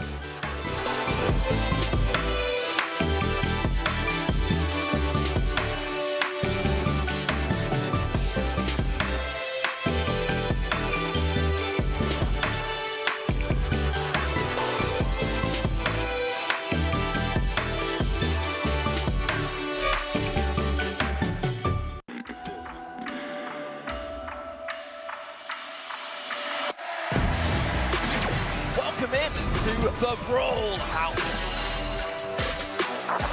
The kick forward, the punch through, that's gonna be it! No way this one. And that is that. What an insane moment. What's up, Brawlers? Welcome back to NA and LATAM North. It's ready, set, and I got Arc at my side. Dude, we just got through some awesome quarterfinals, and one, I think, upset that I think I can state for most of us that's going to have some serious implications on our semis. Yeah, I mean, that's putting it lightly for sure. Absolutely a huge upset there. STMN against Vatra Gaming went the way of Vatra today. And if you're just joining the stream, yeah, hate to be the one to break it to you if you're all those STMN fans out there. But huge, I mean, look at the score lines as well. 2-1, 2-1, 2-1, and 2-0, which could have easily also have been a 2-1. But yeah, big day for Vanguard so far and Chasmac, a match that we've not actually seen in the BSC so far. So I'm very much looking forward to seeing our first semi-finals. But as well, Vatra against Tribe Gaming NA. Today is the new STMN versus Tribe Gaming NA, and I'm sure Tribe watching from the wings on that matchup will have been taking their notes and making sure that they come in fully prepared for that one. Yeah, I don't think really Tribe Gaming NA was too in much anticipating Vatra being their opponent. That said, though, I think a lot of our predictions have gone awry. By a lot, I mean just one. We're going to look at those predictions, and for those of you making your predictions yourselves as well, you can always submit those on event.brawlstars.com. My predictions, though, not too dissimilar from yours, Arc. We both expected STMN to take a victory. Vatra ended up taking the victory in the end. And if you've been really active in the North American Brawl Stars scene, you might have seen me and Kenny going over that Vatra versus STMN match just a few days ago. And STMN actually folded to Vatra and lost their spot in the playoffs for the Queso Cup, which was quite unexpected. But it leads into this sort of Queso curse that we talk about. Unfortunately, that's going to mean that Vatra is actually the second team to beat the Queso curse, so we'll see what else they can get ramped up for today. But our first quarterfinal is Vanguard versus Chasmac Gaming NA. Two teams duking it out for that number 3 spot, Arc. Well, Crucius, Luffy, Frisky as well, and again, this roster is a fierce one. We've got to be very cautious going in, or at least Chasmac have got to be very cautious going in for this, because the brawlers which they like to play are well known. You know, we know what this team like to play, but at the same time, you know, sometimes you've got to prioritize your bans in the right places, and you can't not leave some things open. Take this team incredibly seriously. They are on a roll this year. Yeah, even Killer, make sure to take him seriously too, even though he has been replaced by Stuffed Bruce. That said, he's been especially scary today, as we saw in the first quarterfinal, and I don't think that's really going to change for our next matchup. We also got to talk about a new brawler, or a new player, I suppose, joining the roster as well. Frixie, we'll get to that in just a moment and see him on the battlefield. For now, though, Chasmac Gaming NA, a player we didn't get to see in rotation last time, now joining in for the semifinals. Fade, your favorite consumer of popcorn in the BSC, is back, and he's got Toast and Patchy at his side. Toast is kind of the brains of this roster. He's like the team captain as well, but we still got Patchy on cams, and Patchy was selected as the MVP, or MVP if you will, of the last match that Chasmac took a victory in. And this is a player that a lot of people have had their eyes on as a very mechanically skilled player, just recently making his entrance into the competitive scene. Well, this is the thing for me, is that I've put down to my predictions Vanguard, and the Toast, don't drop me, please, don't drop me. I'm just a caster, mate. I'm just a caster. It's going to be a close one. It's going to be a close one. You know, as we know, Patchy's been looking and working all season long to make his grand final win, and this month could very well be that day, and you kind of underestimate them. When players are hungry like that and really eager to make their mark, it's going to take a big team to stand in their way. And the question today is, are Vanguard going to be that team? They do, again, like I say, like they're aggressive brawlers, so shutting those ideas down and devising that draft in such a way to expose the weaknesses is going to be so key here. Well, as far as the strengths of Vanguard, those are definitely going to be put to the test and perhaps showcased on our first map, Pinhole Punt, for a little bit of Brawl Ball action to get us started. Vanguard Gaming versus Chasmac will be ramping up in just a moment here as we get ready for this draft. 3 bans per team. We'll find out what those are in just a moment. For this map in particular, Crow is a pretty popular brawler, and he's a popular ban as well. Chasmac getting rid of that one immediately. Also, Janet and Bonnie, but Carl slips through the cracks throughout all of this. They're prepared, though. They know how to play versus the Carl. It almost seems as if they deliberately allowed Vanguard to pick up a Carl. Interesting that Vanguard are banning the Ashe as well themselves, despite having first pick, and I think Carl is a good, well, let's not say good, let's say how it is, an amazing first pick. But Fade picking up the Max as well, I think is very key, because Vanguard love that brawler, and it's just got so much synergy within the team, which they're going to be deprived of now. But Luffy going with the Gene, I mean, that is an interesting thing to have. I mean, I'm assuming, to be honest, I mean, I prefer the M's by a long shot, but yeah, Gene on Pinhole Punt is definitely an interesting one. But Vanguard, no doubt, have got a plan in mind. BB here, very underrated. Very underrated. I was waiting for this to be seen. I mentioned it in the EMEA the other day that I watched Skyrex doing this, and it's so good with speed gear as well. And sometimes home run combined with that here can be very dangerous, especially in that mid. If Chasmac have got their groove and their jukes on, then this could be a really fierce combining that max speed, the speed from the speed gear and the bushes, and also home run if they want to go for that. Ooh, that's going to be tough, especially against the M's. I ran against this in Power League. It absolutely destroyed me, and I'm swear down ready, it was not me playing bad. Yeah.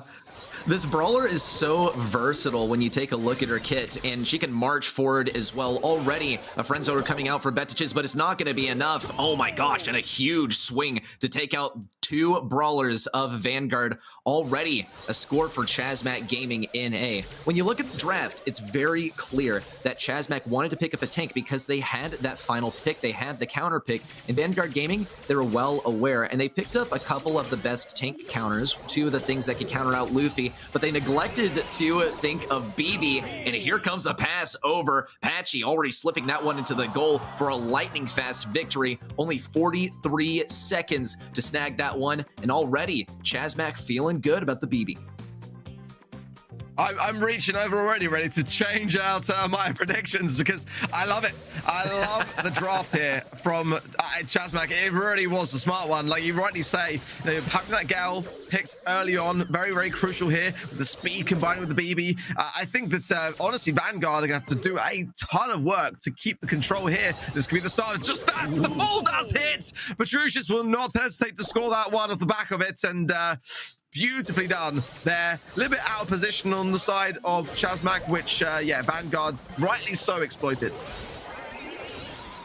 And here comes Luffy once again. He's going to get knocked back, and that's one of the great things about BB is that she gets that knockback for free infinite times during the game. And in fact, it's a benefit to have that knockback available since she gets a shield off of it. And that's going to be great for dealing with Luffy, but it's not going to be too amazing for dealing with Betiches. And Fade gets pulled here, actually, a 3v2. Patchy's going to be denied the super repeatedly. A super into the goal? No, Patchy's able to get there just in time. Sometimes you see these opportunities, and you gotta go for them. They don't always pay off, though. Well done there by Toast. He will go down, or rather by Patchy, and Patchy's actually stepping up to the plate once again. But the real batter's on the right side, and he's going to have a rough time dealing with Luffy so far. Does manage to escape his clutches. The ball is cornered, but that's not necessarily where Chasmac want to be. They gotta start making some progress towards the enemy side. The Betiches is shutting it down, and this looks like it might be a goal for Vanguard Gaming. Already a 1 versus 1 situation in the first set.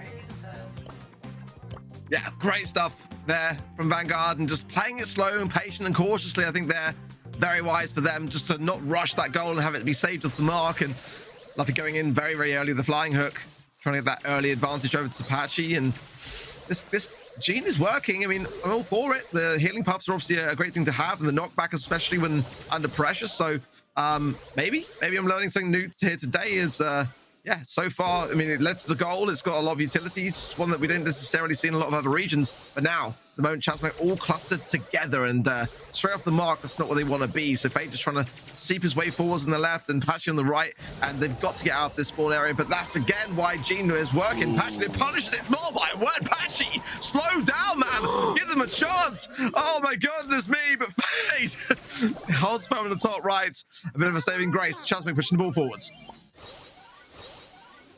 Something worth mentioning here has been the matchups between some of these brawlers. We'll see that in just a moment, perhaps, as Fade pushes in on the left side. His ideal matchup is going to be versus Luffy, since he can counter him out pretty hard. He can walk right into that pickaxe from Luffy, since he's shooting it at such a long range. It's going to take a while for it to come back, and that DPS is going to be seriously lacking when it comes to close range. And if Luffy even has a super, Fade can knock him right out of it. He pops the gadget already, going to go in head first, and is going to be able to pick up the kill. A kill onto Betiches too. Patchy with a pushback, and there's the goal for Fade. A missed pull too, and that's going to cost Frixie. But here's the real matchup that I'm talking about. Betiches rotating on the left side, and that's not going to be amazing. Fade didn't rotate onto the left side too. It was a little reverse psychology there for Fade to run up the same lane once again, but Luffy's still able to get a goal off of this with amazing positioning, and now it's 1 versus 1 on the final game of this set. It's every now and again, Chasmac finding themselves out of position, but gotta say though, Patchy on this Gale is disgusting. The pass through though is there. Friend zone potential if they even wanted it. They don't even need it. But Petrushis lands it, and that is a phenomenal start. Vanguard take the first set. And we saw Vanguard do what they do best, which was run a tank, but it wasn't a last pick like usual. And this has opened up some versatility for their strengths, because now they can first pick a tank in the form of Carl and still do so well with it. One of the more important developments for Vanguard throughout that set was getting the correct lane matchup off the beginning of the game. We saw that Fade was able to march right forward with the BB repeatedly in the first game, but that's because he wasn't facing Ems right off the bat. And Vanguard adapted very quickly in those next couple of games. That, I think, in a large way we can attribute to the win. It's not going to be the same dynamic when it comes to double swoosh, but we can get a repeat too. Such amazing synergy between these two, might I add. Betiches with the goal right following the Gene pull. Just beautiful. Chef's kiss from Vanguard. scary thing is, you know, Chasmac weren't even playing bad. In fact, they were playing incredible. It genuinely could have gone another way, especially when you just saw how well Patchy was cycling on that Gale pick and the max speed coming in time and time again from Toast. Everything was looking so good. And it was just a narrow margin that did it. And there we see the stats. Luffy as well, 38% damage, but the amount of kills, 8 on his side, and just genuinely fantastic stuff from both sides. I think this could be a semi-finals that goes all the way. I think we've got still so much more to see from Chasmac already, as again, that draft was so smart on their side of things, and Vanguard just made theirs work better. Chasmac had a very creative draft. They knew what the task was, which was to play something that can counter Carl, and also that acted as a tank, so it was a good counter for that final pick.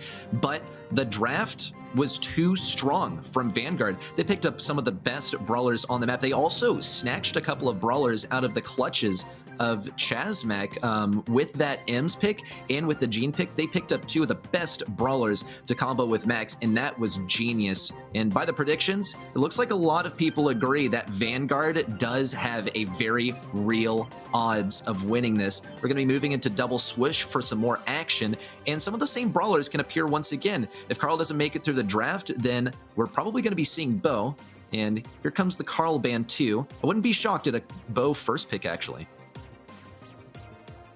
Yeah, I mean, I love the idea of Bo, but again, Vanguard just shutting it down, and Chasmac as well, despite having the first pick of the draft, are banning Ashe, and I think Ashe here is actually genuinely a great one to have. Amber, I always vouch for here, but you're just going to continue on there with that Gene pick. And I mean, this is a map that I really love. A Gene mid in Lola can work as well. Patchy going to go super on the aggressive, as we know he loves to do, bringing in that Stu pick. It might not be him on it, however. Let's see what this final one is coming from Vanguard. But so far, I do like the draft, but Jana slipping in as well for Chasmac is definitely a scary prospect. It gets a lot of value here on double switch, considering how much push there is. It's star power dependent, of course, as to what Toast wants to do with it. I feel like Vanguard have not necessarily dug their own grave, but have pretty much no way to respond to this. They're going to have to get creative. Maybe a spike. Okay, a squeak will be very good for this map, good for control. But Chasmac Gaming NA, they have pretty much all the bases covered. Even if Luffy burns up the right side, Patchy's still going to be fantastic at dodging out the damage. Fade can simply go on the left lane. Fade on the Lola denies the possibility of tank play. Janet's always going to be a great pick on Gem Grab. And also, every single one of the brawlers from Chasmac can run a totem if they want, which means that 3 times a game, they can deny a pull from Gene. So they can pick and choose who they want to have the ability to place down a spawnable, and we will see the speed zone already. It's quite likely that Toast is actually running the gadget that places down a totem as well, and Fade has an ego. So this is going to be pretty devastating for Gene. He will never be able to get a pull this game unless Chasmac makes a serious mistake. Okay, well, good start for Chasmac. 4 gems in the pocket. They'll split. However, just the one with Toast. Couldn't quite get all 3 connecting shots on the Gene. If he had, it would have been definitely advantageous. But speed zone down in the great spot as well. It's going to, yeah, now, is it going to get burnt by Luffy? Yeah, it's going to just about connect.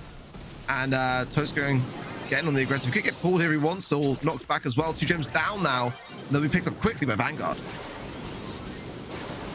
Patchy is going to get burned down on the back end, but he keeps healing up with Gas a heal. He'll manage to stay alive versus Luffy. Good pull by Frixie, and no response from Toast, but it doesn't seem like he was too worried. Fade on the back line, seriously messing things up, but a 1v2 he will have to fight, and that he will lose as well. All 3 brawlers sticking pretty close together to take advantage of Frixie's magic puffs too, by the looks of things. He's holding on to a super, and Patchy's going to throw down the last speed zone. He's going to put his confidence in his ability to react on his super to avoid Frixie, but he still doesn't have one, and it doesn't seem like Frixie's too keen to give it to him either. There's the freeze frame on the left side. Good pull from Gene as well. Frixie's going to take down Fade, and this is what I'm talking about. You're totally immune to the Gene pulls unless you make a big old mistake like that. Just going to go in here, and he might get out with a lot for his troubles if he can connect these shots, but no. shut down immediately, and rightly so. Luffy just trying to keep Patchy away while Spade continuing the pressure on the left-hand side. Good shots, though, from Petrucius. Just connects with one, almost two, and countdown in favor of Vanguard. Missed pull, though, from Frixie could be the thing, which is the lifeline here for Chasmac as they try to get themselves collected in this mid. There is time for these gems to spawn, I think, just about. So if they can hold down the mid, this will be reset. But will it land in the right place? That's the question. Oh, no! Oh, no, it was in the right place, but the fraction of the second that was there just wasn't enough. Oh my word, disaster for Chasmac. That has got to be the biggest disappointment ever for Chasmac because they had that on lock. As you said, a fraction of a second. It almost feels like the timer stole that potential tie-up out of Chasmac's hands, but that's how the game works. And they decided to press their luck, getting real close to the buzzer with picking up that gem, and it didn't pay off this time. And Chasmac Gaming NA obviously got to make sure that it doesn't get that close to where they don't have to rely on the timer for a potential tie-up. They got to be getting their kills this time. And last game, there were a lot of pulls there by Frixie, which are totally avoidable if Chasmac Gaming NA are a little bit more sparing with their gadgets. It does mean that they have to forfeit a lot of speed on the rollout in means of Patchy with his speed zone. In terms of Toast, he's going to hang on to his gadget a little bit longer, it looks like. And Frixie has his super. He's still going to be able to get Toast. And now it's a 3v2. Patchy's going to have to abandon ship, and Vanguard Gaming get to walk over mid. Abandon ship on this environment. Love it, ready. Love it. Let's see how this one goes. 6 gems in the pocket. I'm still reeling off the back of that last game, I'm not going to lie. But yeah, it's such a clutch thing. I've had it happen to me before. The gem can go in your pocket after the countdown's done, but it doesn't matter if it's not there before. My word, but Chasmac have got to recover from that. That's the thing now, and do so they are so far. Toast coming in, there's 2 gems there. He gets super 1 as well to get away. Not going to need it, but they are split. However, Fate coming from behind in a great position here. Getting so much pressure on the situation. It's deflating things so much for Vanguard to be able to reset this Patchy as well. So incredibly low. 5 seconds is enough time if Luffy can close the gap, but not going to happen, I don't think. Toast just hanging on. My word, Chasmac did well, especially after the back of that last game and how it ended. That was the win they needed. Very, very well played there by Chasmac. We even saw the denial of the Gene super there with Janet's gadget, and that is, I think, what could have saved them a handful of times in the last game. In a large way, it's what keeps Frixie from popping the supers. If you roll back the clips from the last game, you'll see Patchy also repeatedly peeking out of the bushes with no super, trying to trigger Frixie's instinct to go for a pull on the Brawler with 8 gems, but he still has that secret weapon. He still had 1 speed zone left, as we saw up here at the end of the game. And there's so many things going on that are just unspoken, so many baits that go just under the radar, but have cost games in the past. But it's not going to slip past Vanguard. Not this time, it looks like. They know exactly what they're up to. On the right side, Luffy's already gotten work burning up these bushes and is going to go for a little bit more, it looks like, with a victory from Vetchiz on the left side. Good pull on Apache, and he's going to get stunned out too, but no way, he's able to escape. Gazaheel saves the day once again, and he stays alive with just 60 health. Really a brush with death there. He gets to hang on to his gems too, and Fade is able to own this recovery on the left side. He will get slowed down just a little, but the presence from Chasmac remains. Calling it Patchy's got hacks. There's no way you can possibly get away from that the way he did. What a beautiful play there from him. And yeah, he's really showing all his worth today, genuinely, as now Chasmac starts to bring this one back, and scoreline of the gem side of things is set up nicely for a close finale. Pull is there with the Gene to hand. Frixie is connected, and he does. Patchy does not escape this time round. Toast goes in. Will he be able to come out with anything for his luck? Because again, Patricia just shuts down that left-hand side. Nothing that Toast can do. Vanguard are going to take this set as well. It's going to be a 2-0. Oh my word, disaster for Chasmac, because again, as I said in the previous set, they're not playing badly. Vanguard are just playing a little bit better, but it is enough. Spell it out with me. Greed.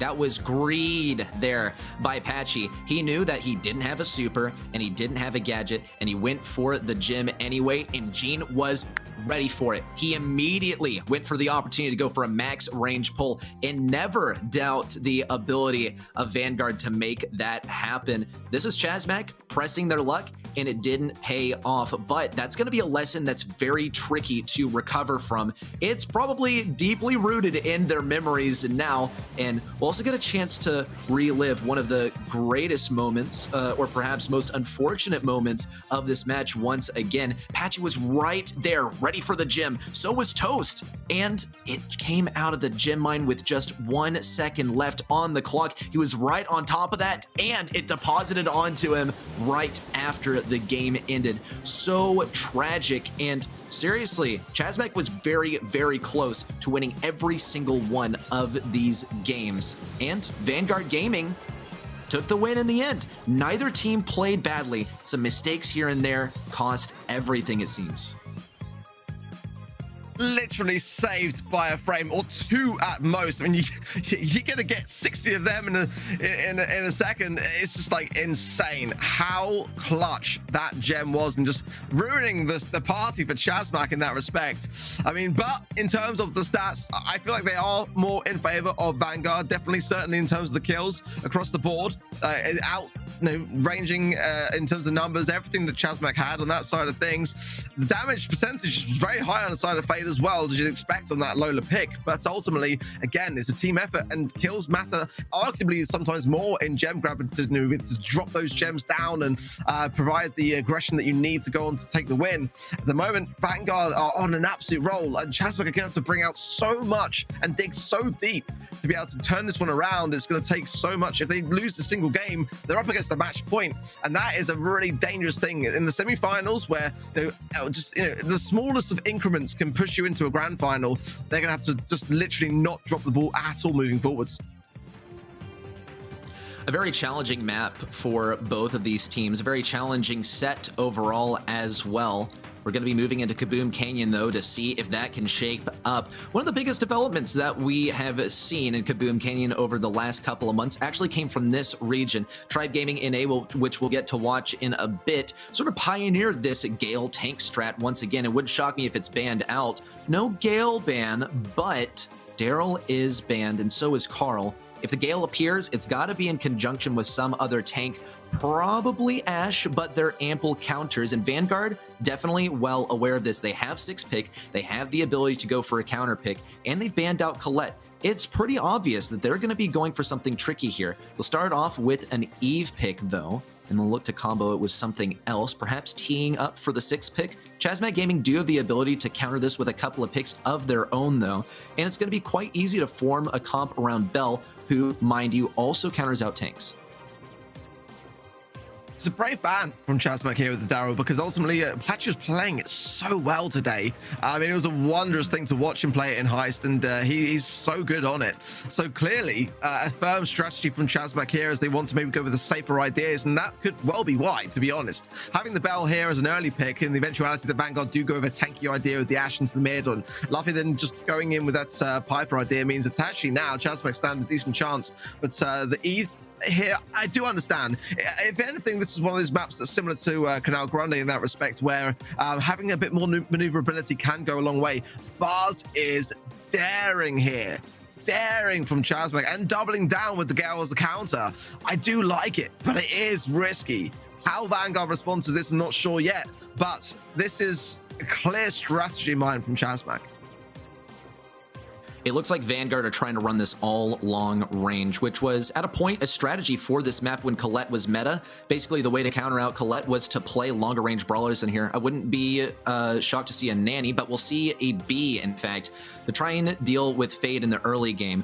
I also would have kind of liked to have seen a Brock, but you're not going to be able to deal with Buzz in close range with rocket fuel equipped. I kind of foresaw Vanguard going for something totally long range, but it's going to be challenging pushing into mid, considering that they'll be going versus Fade, who's already quite fast, and he'll have a speed gear, and he'll be jumping in 100% of the match with Patchy's jump pad. And let's also focus down on the DPS that Vanguard Gaming possesses with these brawlers. It's kind of lackluster. They're able to get some long-range taps easily, no doubt, but they don't really have the ability to break down the walls. Vetiches is luckily able to walk around these walls, and it has actually helped them get an amazing pinch to start things off. They first start out with Fade, now on to Toast. Patchy's going to be the last brawler who tries to make this a close-range matchup, but he only gets one hit off, and now Vanguard Gaming has possession of mid, and it would be a risky move for anyone to jump in, and Patchy's not even gonna bite. Actually, they'll allow Fade to sort of get on the high safe, perhaps. Vetiches is gonna circle back to try and defend it, and he has to fight versus Toast at the same time. This is an interesting strategy from Chasmac. We see a super onto the safe. This is very peculiar. This is good DPS from Fade. He definitely has to be dealt with. But Vanguard Gaming, I'm surprised that they focused him down for so long and allowed things to slip through the cracks. That said, they're getting good damage on the safe. Do like the B pick here. I think it's a very smart one from Vanguard to place the honey molasses down, and that's where Fade wants to be as a position. But I mean, now damage running in, but I'm surprised that Patricius didn't actually jump over the wall and just take care of Fade early on. Obviously wants to save it in the eventuality that Fade goes in to be able to defend himself. Nice knockback as well from Love with the correct gadget under the circumstances there. The auto aim are going to be helping him out a lot in that respect. Patchy's so low here, but juking along the way, but it goes down eventually. Fade now as well, just going to have to try to earn that super, because that is really the release that Chasmac need under these circumstances. There's not much more damage needed to be done, and Patricius knows this. Goes in with the super. Patchy not really dealing with it at the moment, and that's a bad thing for Chasmac. They're going to have to really knuckle down here and try to defend it. It was in the bottom right corner of the screen, but Fade actually grappled a hatchling by accident, and that is going to be devastating, as in the end, Luffy survives and he's able to get the last couple of taps on the safe. Very well played and well picked by Vanguard. From the draft alone, it doesn't look like Piper's going to be able to deal much with close-range brawlers, and for a good amount of time, Mortis was meta specifically because he could deal with these close-range brawlers like Piper, but Homemade Recipe has fallen just a bit in popularity, and now it seems to be all about the auto-aimer to get some CC in close range. That said, a good take of mid to start things off. Vetiches does remain alive. He's been playing it very safe around mid, but Patchy and Fade stay alive for just a little bit longer. Fade's doing a great job of dodging out the damage. He does have to fall eventually, but down goes Frixie. Patchy's not able to cycle out a super just yet. He is able to get it, but gets taken down by Vetiches. Toast also taking some damage from the hatchling, but it's not the end of the world. This is a much better start for Chasmac Gaming NA, and it had better be. This is a match point for Vanguard. Yeah, exactly. It's now or never, really, for Chasmac, at least in terms of this month. And nice connection from Fade. Patchy, though, does go down. That is not great news. He'll find that little pocket in the bottom right here to get super, but a nice pinch coming in between both Patricius and Frixie here. Yeah, he'll go down now, but yeah, I've got to say, I didn't actually change my prediction. Production will vouch, I swear, ready, set. So at the moment, you know, you guys not looking great under this scenario here, but there's still time. Chasmac can bring this back. It's going to take a lot as the damage starts to trickle in from Vanguard, but they have got time to their side at least for now. But that will not be the case in the next minute.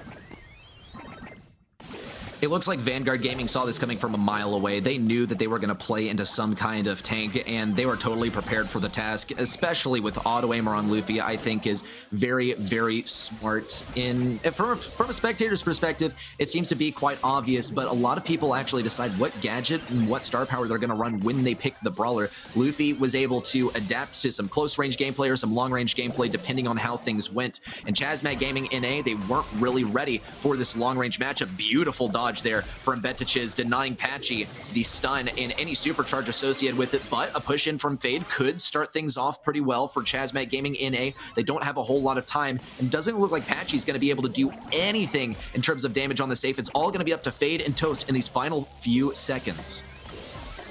The push through is there, and now Luffy in the left-hand side tapping away at the safe, and that is only bad news for Chasmac, who desperately needs to get some damage over on the other side of things. It's not going to be enough. Patchy's already stopped Toast there, but not going to happen. That is it. Vanguard proceed to the grand final. Oh, and rip no you. The Mapache Gordo will remain in our memories, and we hope to see him next month. And kudos to Vanguard Gaming. Yeah, there we go. Now there's the actual celebration, and a little bit of love for the raccoon that inspired us all. Okay, maybe I'm putting some words in our viewers' mouths, but still, congratulations to Vanguard, and well played by all the members, in person or not, bear or water bottle. Well played to these guys. And GG's to Chasmac. They really put their best foot forward, I think, but Vanguard, they had it figured out when it came to the draft. Yeah, they did. They really did. I mean, it was so close. This the whole entire day. I keep hearing myself say it back. I've said it all the time, but it has been genuinely so close. A rough day in terms of predictions for many for that reason, I'm sure. But one thing also that I'm sure is that we will see Chasmac back again. No doubt about it. I mean, I think this is the best they've ever looked, if I'm being completely honest. And I know I memed about it on earlier today on Twitter, but Patchy, you're safe, mate. Trust me, you're safe. You were phenomenal today, and I don't think you're going to be going anywhere, mate. But many people saying going into today that Chasmac could well have taken it all, and I for one agree. I just felt like today Vanguard in that quarterfinal stage just looked a little bit better, and it's been a while since we've seen them in the grand final. Back in March they were flying high, and they sort of took a step back, and we kind of wondered, have they dropped off? Well, today they've answered that question, and they've answered it with a very, very strong response. The answer is no. The answer is absolutely no. The only drops that we'll see happen today is Vanguard dropping a 3-0 on the leaderboard. Well done by the guys. And I gotta say, Frixie is such a key acquisition for this roster, but Bentages has seriously stolen the spotlight. Also, look at Chasmac in A, especially at Patchy. Such a high percentage of damage for the team. And we didn't get to see too much from Fade, unfortunately, because he seemed to get countered out at pretty much every corner. And Luffy did a great job of making sure those walls were broken open, so the buzz simply didn't work. We saw plenty of good gameplay on close range brawlers from Fade and other games, but this time they were outshone by Vanguard. Yeah, I didn't mind the buzz pick. It definitely was a risky one at the time of the draft, but here was allowing a response from Vanguard, and Luffy again, what a day it was for him, absolutely on point, and came onto the roster a little bit after the start of the season, and took a while, in my opinion, to kind of get the synergy which we're seeing today, but all that time that was invested in doing so, well worth it. I remember seeing him way back in the days of like 2020, with Culture BGBG, phenomenal player, but absolutely thriving under the circumstances today. It's great to see him back in full force, and yeah, cannot wait to see more from Vanguard later. Yeah, Luffy in particular as a player is one of those that's been bouncing around some rosters throughout the year so far, and I'm pretty confident to say that he's finally found his home here on Vanguard. They've eliminated one of their key opponents for that number 3 spot, and with points doubling, it's going to be absolutely vital that they head on to the grand finals today. Speaking of, our brains developed just a little bit while we were undergoing that match. A 3-0 for Vanguard means that Vanguard will be in the finals. We got to find a worthy opponent for them. Will it be Vatra? Will it be Tribe Gaming NA? Today might be the day that the LATAM North part of NA and LATAM North makes it to the grand finals, but we'll have to see. This is the thing, and to be honest, I feel like Vatra could well be that team, if I'm honest. I mean, it would be so poetry in motion if they were to take down not just one Titan in the quarterfinals, but another Titan in the semifinals. And, again, at the beginning of the season when we announced double points as being a thing, I remember there was a lot of controversy around it, but I feel like this is like the perfect way to demonstrate why I think it's a great thing for the competition, because not everyone has got the experience behind them to come in at the start and just get flying with it. It's going to allow a bit of a cushioning for those that are newer, less experienced teams to build up their confidence, and that is one thing that you've got to say that Vatra today have started off. They've ignited that passion from the beginning, but are they going to finish in that same way? Will Tribe Gaming NA be able to stop this roster? Payne, RBM, and Juan Carlos as well, and they are looking very, very good today. You cannot deny it. They've got that momentum going, but can Tribe shut it down? That is the question.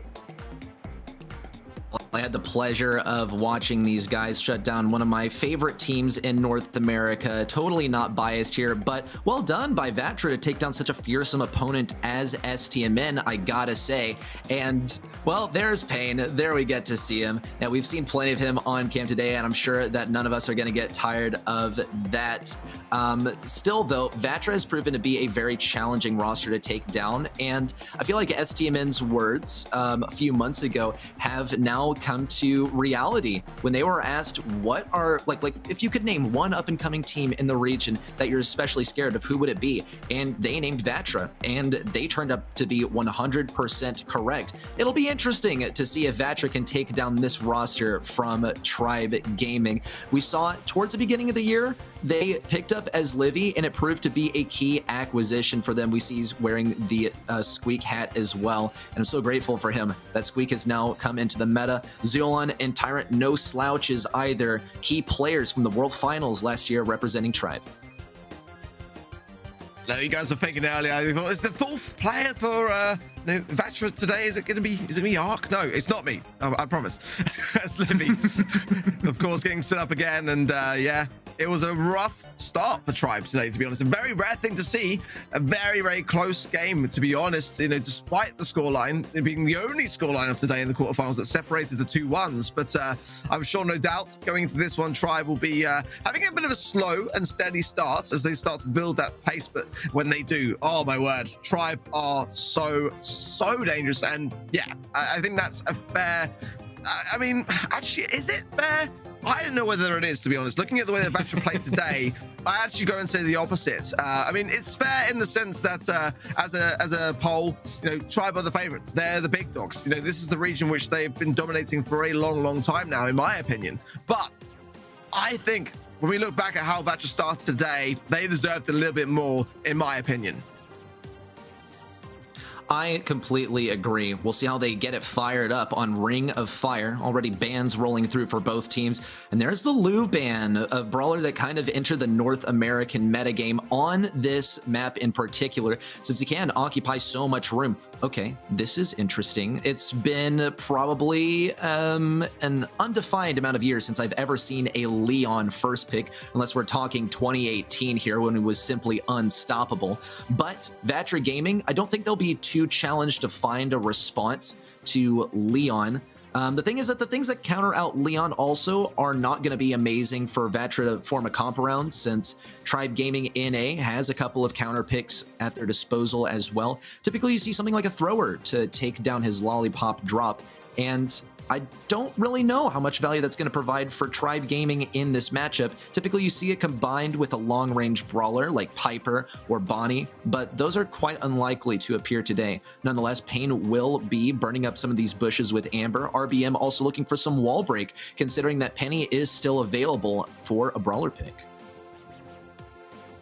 I love a bow here, but I'm not sold on this Leon first pick here. I mean, I'm sold on Tribe being the team to be able to make it work, but it's definitely not what I would be thinking going into Ring of Fire myself for a mid. Let's see. It's gonna be Baron coming in. It's an interesting idea. It hasn't dropped off. Well, it has dropped off, but it hasn't dropped off massively in terms of how viable it still is to have as a mid here. So I think that can still work. It's just, this is, in my opinion, I think maybe like Pam mid, I kind of prefer a little bit more myself. Yeah. Or why not double down with both? You know, like that can work as well. Tribe going to double down on the healing side. I think Bo has got to be the play here, realistically. I mean, they might be thinking Bell, just simply to be able to counter out the idea, but they've got to have that low blue ban in place, something to delay the onset, and placing mines down on the Pam healing station is going to go a long way here as well, and having the choice between that and the mid, at least in my opinion. You could probably choose to have an Eve if you really wanted to try to utilize the lake side of this map, but it's not really for me. I'm going to go in with the B. I mean, it's definitely going to be able to pack a punch against the tanky brawlers like Pam, but I don't know. I'm not too sold necessarily on the Vatra draft at the moment. But then again, I wasn't in the beginning of the Tribe Gaming draft either. So different ideas on both sides. And let's see how both sides play it. I'm definitely a fan of the Pam here, and even with the Byron pick, I still had a slight feeling that Tyrant was going to try and sway the draft and get his classic Pam on Hot Zone. It's a brawler that Tyrant likes to play a lot. Of course, with Eslivi in play, we might not see him pick it. Though Vatra Gaming, they're going for a pretty clear counter to some close-range brawlers. We will see Tyrant on that Pam as well. Pain is going to have to absorb some damage here as well. He'll end up going down to the damage from Zulon. And the B is not going to be very easy to play around mid. We'll leave it at that. The thing is that she has very low health, and she can practically auto-aim her attacks as well, especially once she has used her supers, so it's going to be pretty much free damage versus Tyrant. Problem is that a lot of these competitive matches are played at almost beyond max range, beyond what you can see on your screen, and Pain's going to have some trouble lining up those shots, but we already see Zulon and Tyrant more or less having to retreat, and a lot more capture so far for Vatra Gaming, but with one takedown on a Pain, that could very well change. RBM also doing a great job of burning up bushes, picking up a supply drop from Juan Carlos too. That's now 2 supply drops for Vatra Gaming, and probably more to come. If Eslivi can get a good kill on Pain, that might change. There it is. Vatra Gaming, despite having one key brawler taken down, they still lead marginally on the capture. Interesting seeing this play out with a very different playstyle to what we normally tend to see, with not necessarily strong lane sides, just battling it out and trying to keep their own, but everything just all in the mid here, and rightly so, in my opinion. When you've got against a Pam and a Byron idea, you got to really commit to it, and that is what Vatra are doing. It's why they've just got that little bit more of an inkling of a lead here. Tyrant low, Eslivi low. Zulan, though, going to be coming in with the heals to help out, but yeah, this is an unusual position for Tribe to find themselves in. As more often than not, they are in a pretty demanding position, but look at this, a team wipe. Vatra Gaming all over this mid, and now with only 30% left to capture, Tribe in trouble. Holy outrange here by Vatra Gaming. They have played this very, very well at max range. 1-2 kills in a row. Zulon next in line, next of kin, or perhaps next of kindling as well, as he gets burned down by RBM. And Vatra Gaming will take this one in a dominant lead, 100-36. And for Pain, it's another day in the life of Pain. We've seen another day in the life of Zulon, and maybe we'll get to see that pretty soon here. But for now, Vatra reigns supreme. That's game number 1, and very dominantly so. It's hard to make a shout as to what exactly Tribe can adjust in this next game. Already we see slightly different positioning from Eslivi as he tries to take left lane instead, and Tyrant's going to be walking on this mid a lot earlier than last time. I think the key could realistically be for Tribe to separate themselves out and just allow Eslivi to go on a bit of a tear and try to get rid of the amber and try to draw out some sandbags from the roughs. It's gonna be one of those things at the minute where Vatra are playing the game that they want to play. Tribe have got to turn it around and play the game that they know they can just underpin here. This triple mid idea is exactly the thing that's like giving in to Vatra and what they want. Already they're pushed back, and this is, yeah, clustering up here against a B and a Amber. Not really the thing that's going to help them out. Everyone low again, and the Byron will do its thing to heal themselves up. But relatively, they've got to start to take down member by member of Vatra, or this is going to go the same way, in my opinion. Well, already, better adjustment from Tribe Gaming NA as they push onto the point.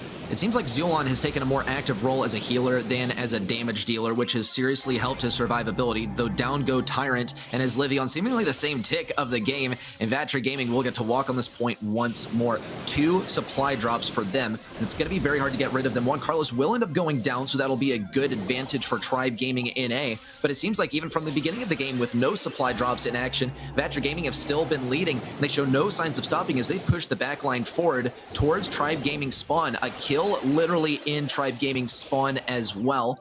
Tyrant, though, will get to move forward just a little more as he gets healed up by Zulon. All 3 members of Tribe Gaming circling around on the point, trying to marginally drive up this percentage, as Livy might also find a great opportunity. In close range, he does get taken down by RBM, but gets the kill anyway. Still, Vatra Gaming lead, but Tribe Gaming NA have firmly planted themselves on this point. If Tyrant can get another super, this is going to be a serious momentum shift, and Tribe Gaming NA might take a victory.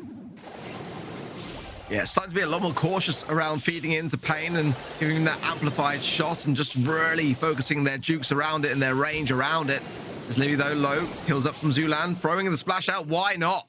Pain as well in the mid can be there to body block for this, but know where it's going to be, and that's the thing, is Livy still just trickling away here. Does go down the end, leaving Tyrant all alone here. A pinnacle moment in time, 30 seconds on the clock, and now Vatra starts to retake the mid.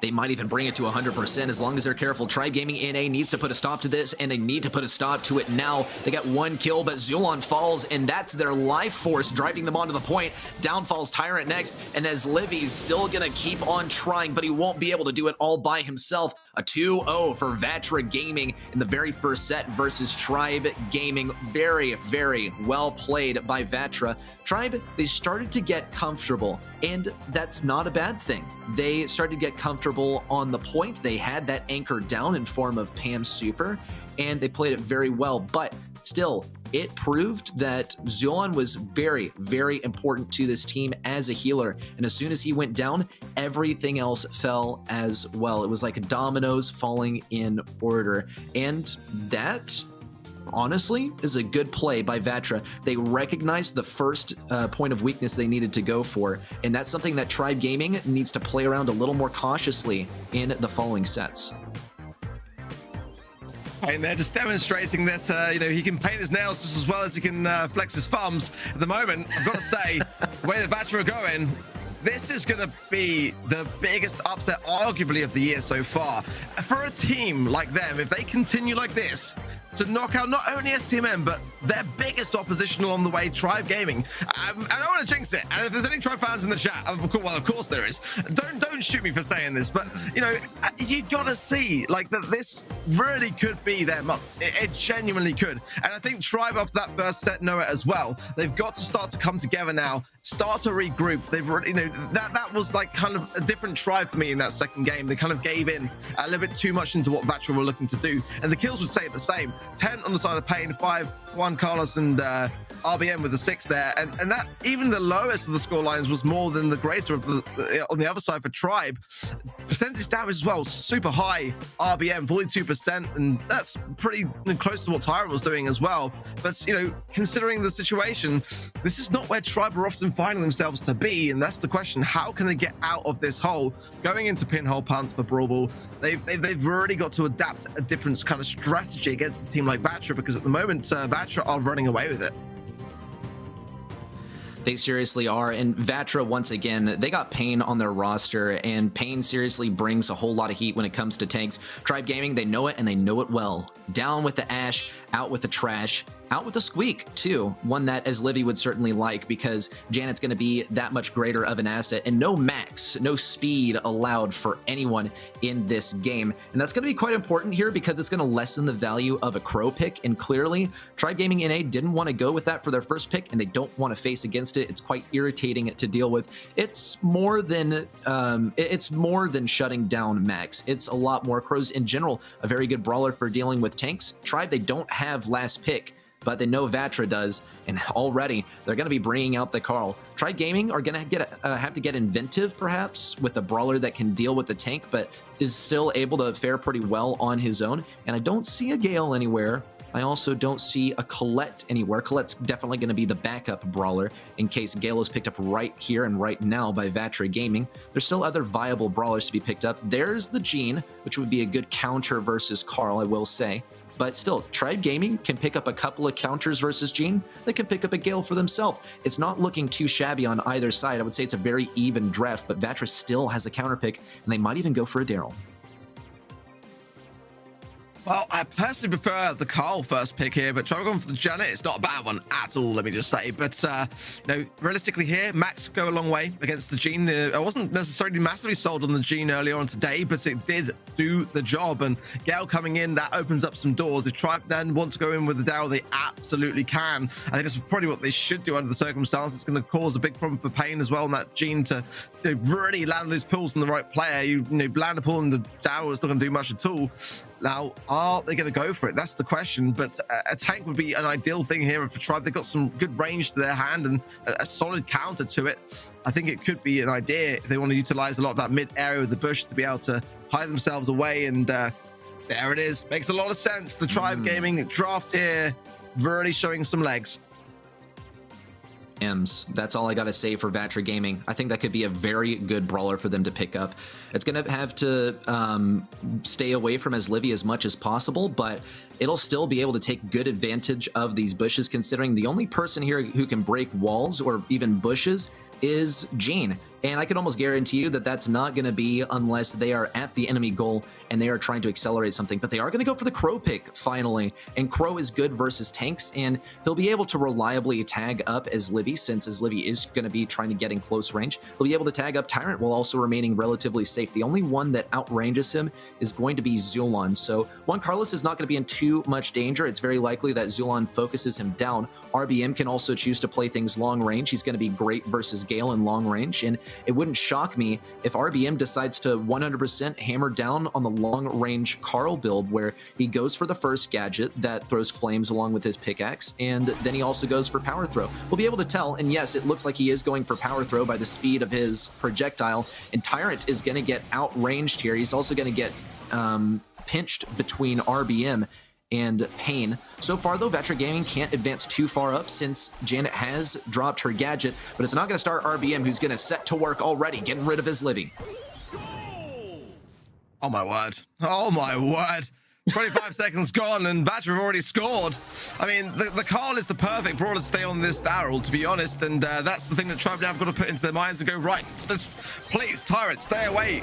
Oh my word, no RBM, you can't. I don't think it was going to go in anyway. I think Zulon had the save there if he didn't, but either way, Tribe are fumbling all over this, and they've got to start to recollect themselves quick. This could be going to a third and potentially final set really soon, unless they start to handle the aggression of Vatra. It doesn't look like Tribe Gaming is really able to respond to this. RBM's looking so strong here. Tyrant does roll in. RBM's able to take him down. A good pull onto his Livy. So many walls destroyed. Zulon denied every bit of potential to charge up that super too. A pass over to the right might do. Nope, not fast enough. He's not even going to risk walking in. He didn't want to give the super to Tyrant and allow him to charge it up and stun him out of holding that ball. Still, it's not the end of the world for Vatra Gaming, because alongside that decision to super the ball, they have stayed alive entirely. And the good kill onto Tyrant is seriously going to enable them to put a ball in the goal. We'll have to see, though. RBM has a super potential, but Tyrant joins the battle once again, just in time to block out that play. Definitely a miss for me. Definitely a miss there from Vatra. They should have scored that. But having said that, you know, Tribe now might use the back of that fumble to be able to make something of their own, and they are definitely lacking momentum. You cannot deny that. They need these moments to be able to start to remember that Vatra have weaknesses. They can exploit those and start to bring it back, but they are still a goal down. Tribe needs to score within the next 20 seconds, or this game will be going the way of Vatra as Livy takes to the skies, and Pain is healing up. That could have been a great thing to reset it, and the magic hand could be a saving grace here, and it does connect. Whereas Livy, the slowest spot on. The Zulan can't do anything about it except blow it back, leaving Tyrant all alone. Can he roll this through? Is it possible that he can score from this position? No, the ball is cleared. Vatra continue on this win streak of the games against Tribe. This is looking scary now. Vatra, their drafting has looked flawless. Their gameplay, not flawless, but I would say definitely field tested in terms of the gameplay. Once more, though, they've done so well with this comp that they have chosen. We'll see how they adapt in the next game, and by them, I mean Tribe Gaming in A, because now they're the underdogs in this matchup by the looks of things. They're looking at one of the enemies dead in the eye that took down what they thought was going to be their key matchup. Zulon might find an opening. No, Juan Carlos is able to take this ball. It does go into the corner. As Livy and Zulon, despite being very close to the goal, won't be able to make it happen, or perhaps not. Juan Carlos in close range might be able to get taken down by his Livy. It does appear to be so, but RBM is able to snag the victory in this matchup. No way, and he gets rid of his Livy just as he's trying to escape. Goes to show that, well, Pain on the Gene is not the only one who can say, where are you going? Get over here, with a long-range attack. Vatra Gaming continue to push forward this backline, especially with Pain and Juan Carlos. A good kill by Pain, too. And Tyrant has a super. He's looking for a key target. Juan Carlos wouldn't be too bad, but RBM's in position to perhaps receive a ball, or perhaps not. Still, though, Tribe Gaming in A really feeling the pressure on this offensive. Gotta say, I'm loving the Gene on this map, and I think other regions could well be missing a trick with it, as it does seem to be the go-to here in NA, and Pain just connecting these pools, just eradicating the threat, and goes such a long way here. And everyone on the side of Vatra ready for it as well to get the swift takedown. But oh my word, Tyrant always got a lovely little roll through there, but the idea was shut down fast, and the ball now being passed through to RBM here. This could lead to a goal quite easily, as Zulan can't really contest it, too low on HP, and has probably still got some utility to hand yet. The gadget's still there, but yeah, this is again such an unusual position to see Tribe on the back ropes and struggling a little bit here as Livy takes to the skies again just to show where everyone is lurking around. Tyrant though could have an opportunity here, possibly not too sure how far away he is from Super. There it is, and that's why. But again, look at the resourcefulness, the resilience here of Vatra. Well played by RBM on the right side. It was an unlikely matchup for him, but it just shows that when Gale doesn't really have his super, there's not much that he can do, especially when he's outranged like this. But the control of this bush is about to lose all of its value because, well, it's about to go down. Zulan pushing people back, almost gets a stun onto a few brawlers. Tyrant won't be able to take advantage of a stun, but as Livy is going to try and mix these guys up. Good kill onto Zulan as Livy is ready for a pass. Tyrant's going to go for the classic Daryl move, and as Livy's able to wipe up the rest of the competition, that's a momentum breaker for Tribe Gaming NA, and now it's 1-1 in set number 2.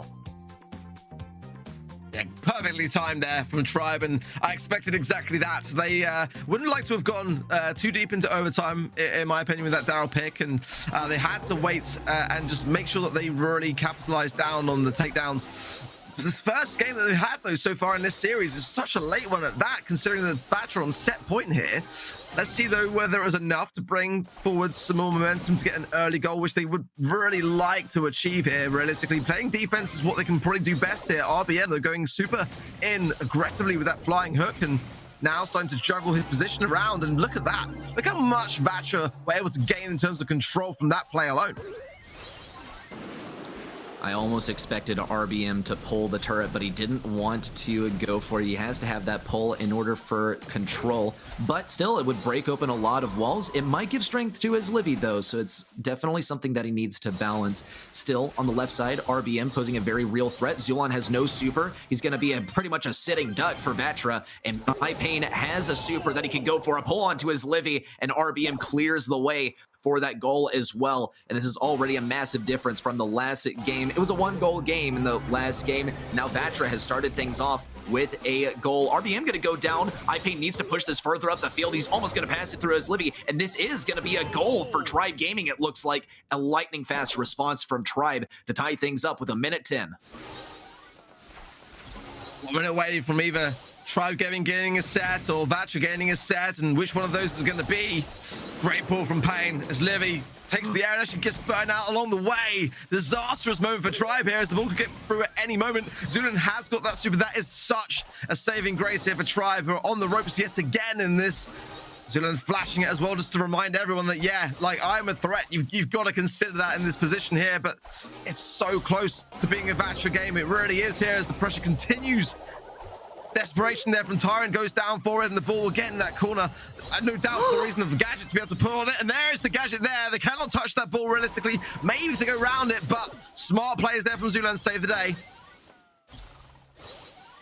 Zulan simply sitting on the back lines, having his super, allows Tribe Gaming NA to stall this out as long as they want. Stall it out until 2 of their teammates are able to win a 2v3, and eventually, just by repeated trials, you're going to be able to do a good pull there. RBM trying to clear the air around this ball as Livy gets slowed, and it looks like Juan Carlos is able to survive just long enough to help get the kill with RBM. Tyrant, though, has the super. He can pull the same move as last time, though we also have to see a very careful gameplay from Vatra as they try to stay out of the range of Zulan. A super in from his Livy. Super over to the ball. Zulan has a super. He might go for the goal. Juan Carlos is going to super forward and pass to his Livy. Beautiful synergy. And that's going to be a set winner from Tribe Gaming NA.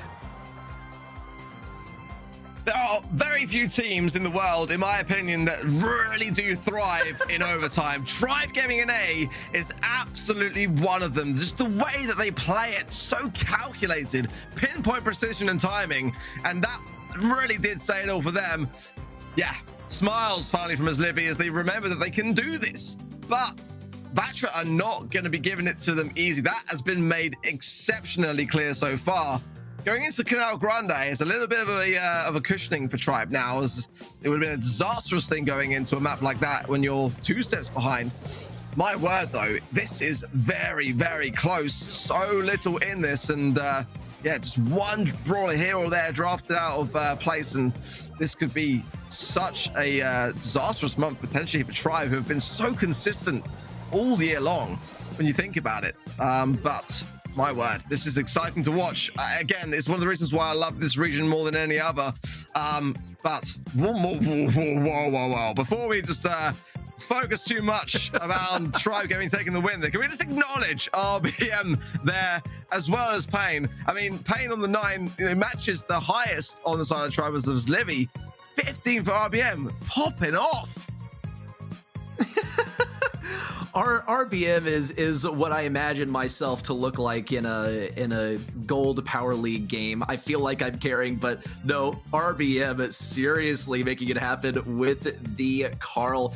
This was a very wise pick for Vatra Gaming. Tribe Gaming, they tried playing a counter into it, and RBM simply shifted his build, shifted his playstyle, and his team was able to match that energy too. But still, you're not able to overcome the unspoken synergy that Tribe Gaming NA has. We saw how those goals happen. Those were serious buzzer beaters. You saw as Livy's reaction, and we've all been there thinking to ourselves, I can't believe I did that. Is this real life? Did I really just do that? But that's also kind of the reaction of Tribe being surprised that they were able to pull out the victory like that, because as you saw from the stats, it was so dominant. Canal Grande is not very lenient when it comes to comebacks, so this one has to be very well drafted by Tribe Gaming NA. They're not letting the Carl through the pick phase this time, but Vatra Gaming has other plans, already going with the Penny. This will be a different draft than we've seen already, because as we all know, Penny's very good in the current meta, but we haven't seen her really able to pull through.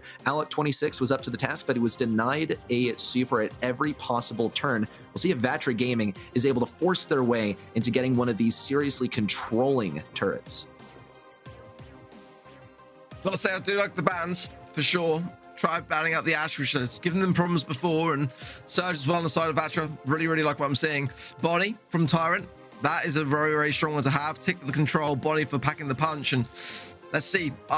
Personally, Bo, for me here, wouldn't be a bad show at all, but it doesn't seem like a brawler which Vatra tend to sort of shift over towards that much, to be honest. I mean, in general, the region as a whole, I mean, that we saw though just how good it can be with Bobby playing it earlier for STMN. It can really do wonders, and if you get the positioning, control, and Canal Grande into the mid, Daryl, yeah, again, I don't think it suits their playstyle, but they do have to consider some range here. They got the Penny, but against others that Tribe could even get as the 3rd and final picker, they do need some range. This idea could be a Byron to try to heal up the Daryl, but Daryl can work wonders here. That's the fact. It's gonna be actually a Bell, but either way, they've got the range that they were lacking now, but Tribe have got that final pick, and that is dangerous.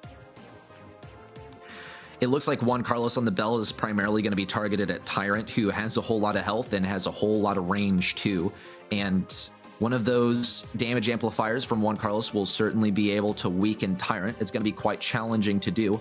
Pain on the Daryl shouldn't come as any surprise. I feel like Vatra Gaming know that even playing into a counter, they'll be able to make this brawler work, and they were planning ahead already in the draft. You see the Gene ban, you see the Surge ban, you see the Gale ban. These are all brawlers that counter in close range, especially Carl, so they were kind of hoping to have this brawler for themselves. As Livy, though comfortable on the Squeak, there's a reason he wears that hat. Even when Squeak was in meta, as Livy was rocking this brawler and impressing us with it all. But Squeak is pretty much impressive on its own now, because it can control areas with a slowing radius. And I would say that's quite likely to be the blue star off the beginning of the game if he's even able to get there to boot. It's going to be a battle for the blue star. We'll see how much health RBM is willing to risk in order to get it. Already the tick mines are being spammed down at that area, and RBM, yeah, there it is. There's the slow. He's not quite going to risk it just yet. Juan Carlos needs to win this interaction. Down goes as Livy. Juan Carlos is barely going to be able to avoid the tick mines, but Tyrant is able to finish things off, and Pain is going to be grabbing that blue star. He's probably the least likely to go down out of all of his teammates. He's going to be the least aggressive, but he still needs to play aggressive for the beginning of the game because he has to get that turret up in order to reach the full potential of Penny.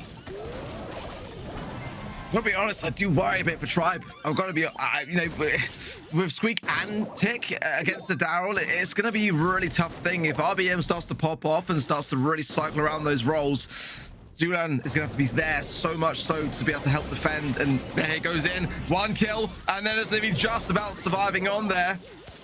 Pain though behind it, and yeah, there it is. Like poetry and motion really working harmoniously well together on the side of Vatra. Zulan in our position now as well. This is going to be rough. This is going to be rough for Tribe.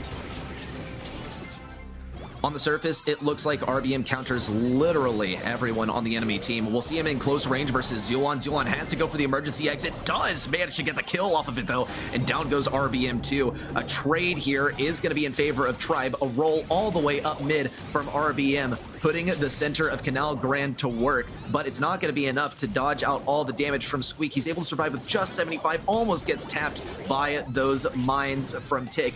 But Payne is able to pick up the kill in the end, and he has his turret up, which is going to hurt as Livy. He's tagged up, and he's also focused down by this turret, and the countdown is active. It's going to be almost impossible for Tribe Gaming to make in a push, and Zulan doesn't have a super either. This is likely to be a win for Vatra. No, doesn't look like Tribe Gaming is able to pump out that damage in the end, and this is well played by Vatra. Also very calculated, too. They had 16-16 and won by the blue star. It shows just how vital it is to keep that blue star throughout the entire game and not risk losing it, and that's why we saw Penny pick it up. Corey was in the chat saying it was a misclick on the draft, but whether or not that's true or maybe just memeing to try to stir up some hassle could be interesting to see. But yeah, I was surprised to see it myself on the Squeak side. Not really necessarily sure if it was a misclick what they might have been going for, but nonetheless, Tribe have got to do some catching up as Vatra are starting to gain such great momentum in their favor. 4 stars now, the 2, the blue star with Vatra, but the pickup was there. 5 now on the side of Tribe, and yeah, great pressure, great connection there from his Livy onto RBM, and Juan Carlos knows it. He's got to keep those shots firing through, protect his teammate once he comes back into the spawn. Payne as well on that left-hand side, looking to gain that turret early on as it can help out so much, forcing Tribe into the places that they didn't necessarily want to be. We saw residue used on the right side by his Livy too, and obviously Tribe Gaming were trying to go for a spawn trap here, but that's not gonna work. The left lane is still wide open, and iPay and Juan Carlos have already set up residence. Here comes the Daryl back cap to start working on this back line too, try and disrupt things so that Juan Carlos and Payne can find a point of entry. It's gonna be quite tough versus as Livy and Tyrant always going for this area denial. Juan Carlos is able to get a shot onto Zulan. That's probably about all he's gonna get. He's gonna have to act as backup for RBM once he pushes in, but he's not going to do it just yet. In fact, it might be in the best interest for Vatra to wait till the final few seconds to go for a push here. Tribe Gaming, they do have an escape mechanism for Zulan. Tyrant also has a super. As Livy, nothing. He is wide open. No super, no gadget. All he has is himself. He does manage to get a super here, but I'm wondering how likely that is to help him in the last few seconds. RBM gets jumped on. He saw that coming from a mile away. Now he has to stay away from this tick mine. Gets pinched. 7-star lead for Tribe Gaming NA, and no kills for Vatra Gaming. They're going to be forced out of mid, no value, and that's going to be a win for Tribe Gaming NA. It's 1-1 on the match score. It's 1-1 on the set score. You gotta marvel at the way that Tribe do what they do. Honestly, like in much the similar way that we saw in overtime in Brawl, just being very patient, very calm and collected, but then exploding at just the right moment. And exactly that happened there. Every person on the side of Tribe had their super. They were waiting for that moment and just waiting for Vatra to make the play. And realistically there, I think Vatra should have tried to bait that idea out and tried to mess around with Tribe and get inside their minds, but they didn't do that. They went in guns blazing and Tribe punished them for it. And that's exactly what we want to see and expect really from Tribe as they start to now look more like their former selves. They've actually got a fantastic opportunity now to get the lead in terms of the sets for the first time against Vatra today. Well, RBM might put a wrench in those plans. He does have a whole lot of health. He might have to roll away from this. No, he's not going to be able to take down the super with his own, and he will get taken down by Zulan. A 2-12 game so far, and a minute 10 on the clock. Great kills by Tribe Gaming so far. We saw a break open of those walls, probably by Tyrant's super just a moment ago. and that's proven to be pretty vital in retaking mid. And now that they had mid control, they were able to go for this spawn trap. Juan Carlos and RBM try to push forward, but versus as Livy always getting that zone control and Zulon constantly firing away with his attacks, that's going to be very difficult. We see as Livy deliberately sticking on that damage gear for a moment there. He was able to get enough damage to take down RBM on the left side. Now RBM's going to try his luck on the right side. It's 2-16. It's looking very grim for Vatra Gaming, but it's not over yet. It's not over till it's over, they say. RBM is almost able to get a kill, but he is going to get zoned in. No way! Zulon didn't have enough range to deal with him, and he's going to be in deep for a long time. Oh my word, if Zulon goes down here, could be going to happen. Nicely done, 22 stars to 2. I mean, it is looking like Tribe have just shifted up a gear or two. There's nothing that Vatra can do in this situation here now. This is going to be Tribe all day long, and going in now to our next set. Some definite punches have been thrown back to the punching bag, and yeah, looking much better. Tribe are a dangerous team with momentum. They really are. It took a while to get that first win under their belt, but now things looking far better for them. But you cannot leave Vatra in the corner. You've got to just to lock them in the coffin early. This next set is such a crucial one for Tribe. They've got to bring all this into the next set and just get it locked up and done. Get themselves confirmed into that grand final, because Vatra, they're going to be spewing and just like in that pot brewing. You got to just eradicate them. You can't give them a second look. And we see Tribe Gaming NA were pretty quick to warm up to what exactly Vatra Gaming was playing. We saw Vatra dominate in game number 1. They got that blue star early on. They got it exactly on the brawler that they wanted. And the key shift from Tribe Gaming was where they placed as Livy at the beginning of the game. They placed him on the right lane in game number 1, and he pretty much tried to stay there for as long as he could. Game number 2, he stayed on the right lane, but went for that residue on the left side, and that locked RBM out of picking up the blue star for himself, and it all kept any brawlers from running towards that left side. When they were on the right, they were pretty much locked into a 1v1 on the right side. It was very well played. Once more, it goes to show how strong of a brawler Squeak can be, and lastly, how dang good of a Squeak as Livy is. Most kills on the team from his side. They seriously showed up Vatra Gaming in this head-to-head. Yeah, I mean, I sort of go back to thinking now, like, was it really a misclick? I mean, if it was, you know, you got to give the guy a ton more credit than just the scoreline that we're seeing in front of our very eyes. I mean, you know, 9 kills. I mean, that is really in a game mode like Bounty exactly what you need on your team. And Vatra again, super aggressive with their comp, and the Daryl pick was such an important one that Tribe had to shut down. But yeah. Corey's not going to let us know where they were going to pick, but it does seem like it was genuinely a misclick then. So, I mean, Tribe able to adapt under pressure, and that really is the key. When you're in the semifinals looking to make another grand final appearance, you know, sometimes things happen along the way. It's just how it goes. And yeah, congrats to Tribe for that one. And it does seem to have given them the lift that they so desperately needed. And this may be quite bold, but it didn't even seem like they needed to address the Daryl. They were simply able to play against it. And they keep banning out Ashe. They also banned out Carl as well. Vatra has gotten pick 1 for the millionth time in a row, but that doesn't seem to phase Tribe Gaming NA. They appear to have drilled everything, though it does open up the possibility of a Rico first pick, and this is a pretty free pick for Vatra Gaming. This is typically one that you'd ban out if your enemy has first pick, but since they play tanks so well and Carl also exists, Tribe Gaming is practically forced to ban out things that aren't Rico. So this is a suboptimal situation for Tribe, but likely not one that they are unprepared versus. They got pick 2 and pick 3 coming up. What do you do versus Rico? Well, you certainly don't pick a tank early on. You might be able to make it work later. I'm loving the 8-bit so far. This is a great brawler to combo, but what will they do it with? I would say Stu is absolutely on the table had it not been banned, so I don't think it will be too tricky for Tribe to pick something up, but they will have to consider what the lanes are going to be and how they're going to get those early game supers so that Zulon can set up. I feel like, to me, Rika's not a first pick here. I mean, if you've got the coin flip and you're not going to ban 8-bit, and you're going to pick Rico, you've got to be expecting that 8-bit is the first thing to come. So I hope with that in mind, the Vatra have got a plan, because I feel like they should have probably banned 8-bit and still gone with the Rico, but that's maybe just me. I do like the way that this is going to shape up for Tribe massively, though, if I'm honest, having Leon as well, getting in that bottom left or right-hand side pocket and causing a real problem.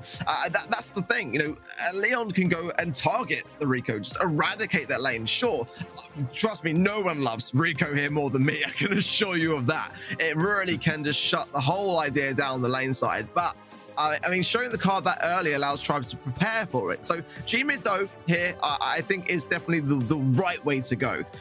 Against an 8-bit, you can do a lot of things with it. If you want to even just pull the turret to break open a little bit of grass as well, to have that crossover view, I think that can also go a very long way. But again, what do Vatra have in their back pocket other than a lamp blowout to protect this Leon pick? That's the question.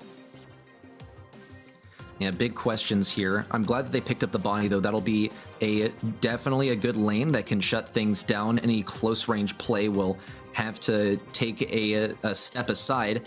And Ark, also, this is going to be one of the few times that I disagree with you. I don't really like the Gene into the 8-bit, because Gene because when he goes for a pull, 8-bit has a cheat cartridge, and he always will, 100% of the time. Leon also is absolutely going to be running Lollipop Drop, so he has a free totem to escape a Gene pull.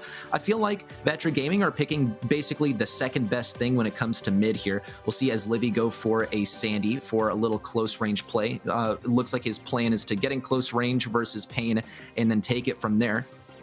I would say that Bonnie doesn't have that great of DPS in close range. If Bonnie decides to jump on anyone, as Livy will be able to stun if he's in close vicinity, but it's going to be pretty difficult, I would say, for Tyrant and his Livy, because on one hand, they're going to get pretty outranged by RBM and Pain, and on the other, they can't lane switch to make it that much more optimal, though I'll leave it to Tribe. They picked these brawlers deliberately, and there was a Rico first pick. They had plenty of time to respond. Surely they're prepared for it.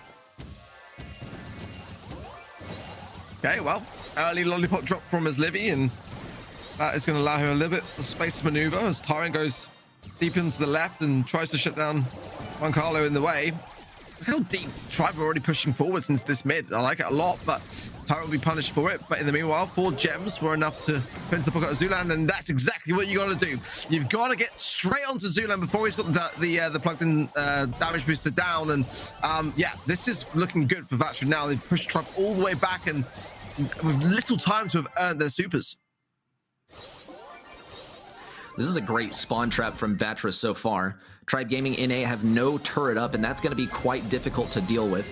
Juan Carlos on the left side also going to be using his super, getting back into his normal stance. Tyrant is going to be tasked with dealing with this brawler, but the speed gear is going to make Juan Carlos a whole lot better of a brawler in general.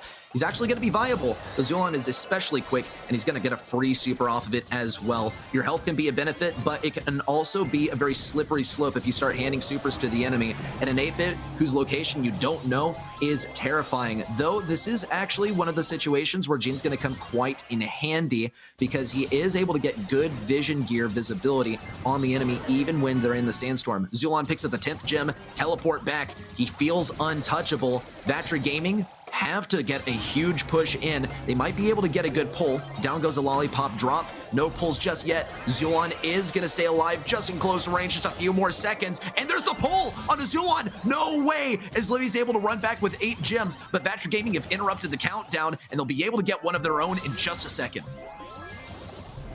What are you saying about Gene again here, ready set? That's why you want it in your back pocket. Against the an 8-bit with slow mobility, I mean, it just gave the gems to them on a plate. Paying them now, picked up by Livy and a Tyrant coming in as well. Just gets enough. Not being greedy with those gems so important, but RBM, though, is feeling greedy with that super. Can he connect again? Oh, my word, Vatra are doing the unthinkable against Tribe right now. They're all over them. Oh my goodness, what a hectic match so far, and there's simply not enough time to pick up another gem. Tribe Gaming NA absolutely have to make a move here. RBM gets a good kill with the Rico. Juan Carlos follows up with one of his own, and Tyrant can't make that happen on offense.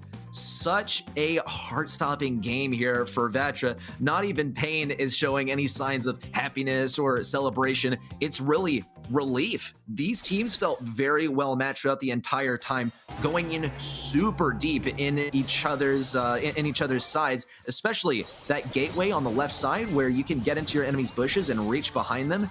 That has proven to be such an amazing asset for both teams that hasn't been too heavily guarded or addressed by either team when someone gets back there, at least until now. Tyrant coming in the hard way on the left side where there's not an easy entry point, will get taken down. But his mission, more than anything, is to get a super, get a free super for Zulon, and then the pieces start to fall into place beyond there. Let's go back to that last game. We give a big shout out to Juan Carlo there because, like, dude, he was the scout. Jumping in early allowed Pain to know exactly what the 8-bit whereabouts was and where to connect that pull. It was a great pull at that. But that was a really smart maneuvering there from Vatra to start off the catalyst that then led to the win. But now Tribe are going to respond. That's the thing. And they absolutely can do so. With one game win here, they can then get onto a match point, and that's pressure that Vatra could well cave under. Jump in there. Tyrant shuts it down with a lovely little gadget, timed perfectly there with the Sweet Dreams. Pain is going to be very cautious as well because, yeah, as Livy is lurking and now popping the super, he will have the lamp blow up the defense, but he needs his teammates there, and that's the pinch that Tribe do so well. Now, Vatra really are against the ropes, and, you know, having the gems with the Rico is really not what you want for the reason of this Livy, but that could actually help out. Pain now with the takedown, puts them back in his pocket, but in the meanwhile, Tribe are on 9 gems. They're almost on countdown. Ooh, and another teleport back by Zulon. He has one more gadget left, but he's going to get beamed by RBM. Pain also looking quite scary, but there's the Sandstorm coming down from Tyrant. Zulon's going to be going for these, and Juan Carlos knows very well, but he mispredicted the position, and there's the last cheat cartridge from Zulon coming in clutch, but Tyrant still has to stay alive, but he's also close range. He has to stay next to these enemy brawlers to keep the back line strong, but we see the necessary sacrifice of his Livy, keeping things in order, and almost a clutch super from RBM, making this countdown prolong a little bit longer. Both teams have to just be relieved at every single victory. That has been so close throughout this entire set, and I don't think we've seen a single set beyond Brawl Ball that was a 2-0. Every single one has been going the distance, but Tribe Gaming NA might put an end to that streak. They're at match point. One more game is their ticket to the grand finals. Gotta admire the situational awareness there of Zulan, like, because that was a connecting super there from RBM. That would have been a reset straight away, but just keeping and maintaining that cheat cartridge there for safety and just timing it beautifully. I love that. Some players get comfortable at the end of the game, it's all over until you see that reset, and then all of a sudden they're playing catch up and they got egg on their face. But yeah, Zulan just kept being so aware of the situation. But now Tribe are a little bit behind in the early outset of this one. Pain's had a lot of mid time and 5 gems in the pocket for it. Zulan a little bit behind now. Tyrant trying to push through into the mid aggressively, but is probably going to get punished for it. Yep, good shots all round from Pain and Juan Carlos, and 2 gems sitting there. Should be enough for Pain to get, to be fair.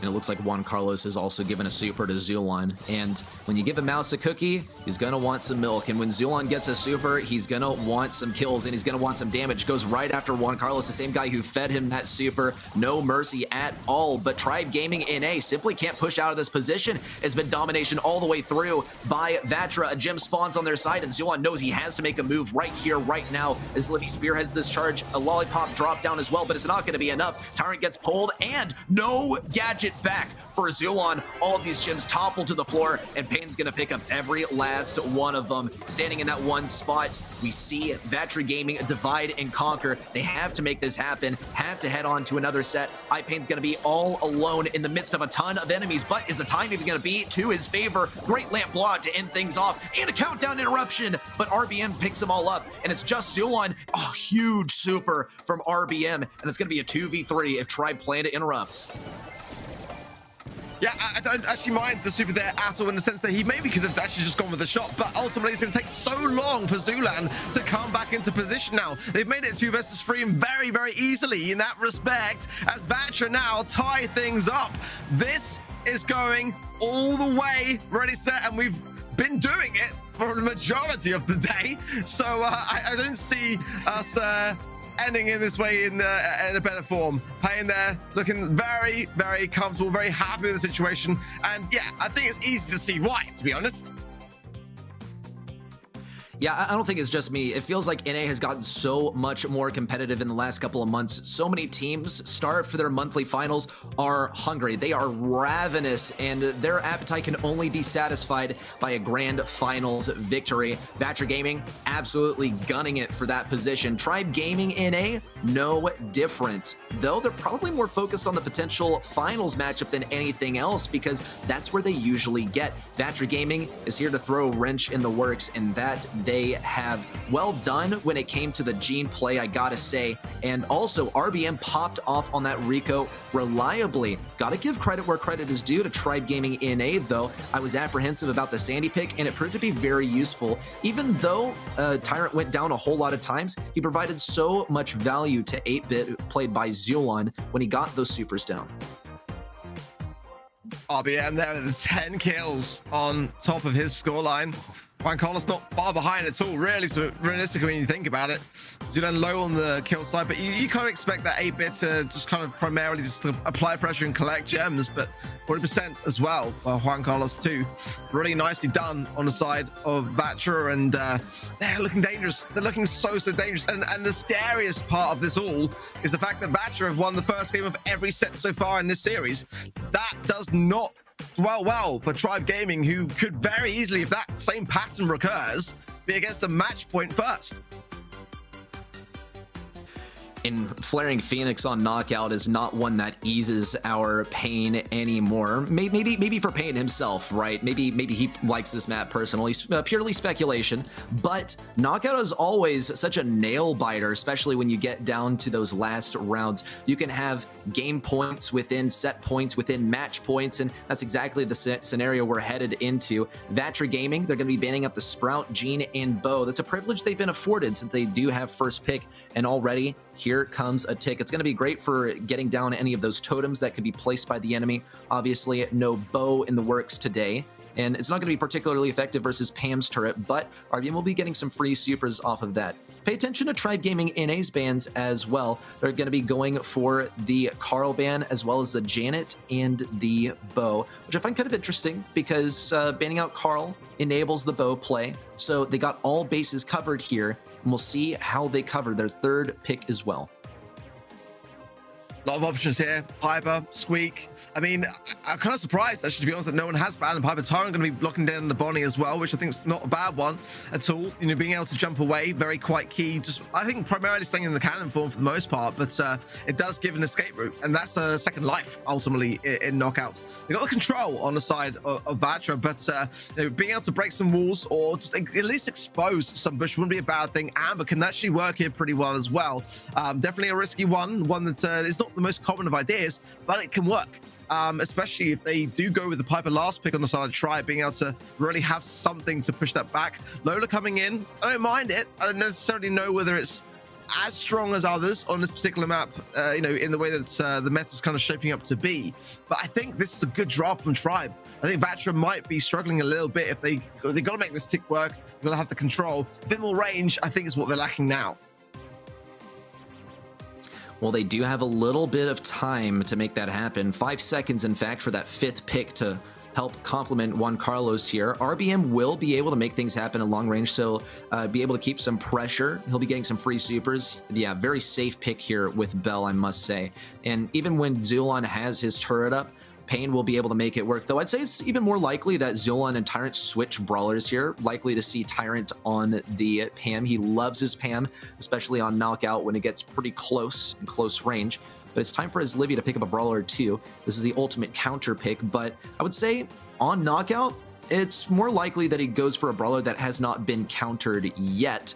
And never mind, that's a counter pick right there. It's going to get countered pretty hard by Lola, but versus Bell, he's going to be looking pretty good. He'll end up feeding some enemy supers, no doubt, but when it comes to the end of the game, he'll be valuable. When it comes to trying to pick up some early game victories, he'll also be useful. It provides a little bit of versatility for Tribe Gaming NA to apply throughout the different rounds, and they have more rounds to work with here. It's not just games, it's rounds in Flaring Phoenix here on Knockout, and Tribe Gaming has shown us one thing, that they are very good at learning from the very first games of a set, and this will be a good advantage for them perhaps on Flaring Phoenix. Well, Daryl is daring here, gotta be honest. I mean, might be a surprise to some, but I mean, Tyrant's got to be very, very, well, I was going to say very, very passive at the beginning of the game. It looks like he just wants to go straight in on Pain. Let's see how this one goes. I would like to see him kind of sit back and just earn the super, but he's not wanting to waste any time. Try want to get on match point very quickly, but he's got to be careful. If Juan Carlos can get that super, mark him up, then he's going to be a problem for the rest of the round. He's going back now. Let's see now, it's given Vatra a lot of control of this mid, and that was something which Tribe did very well at the beginning to have. Zulan going on the right-hand side now, just keeping everyone ticking down on the HP side. Zulan, of course, has that role, which means that Juan Carlos has to protect Pain, but that might then lead to something happening in the mid with his Livy trying to open things up.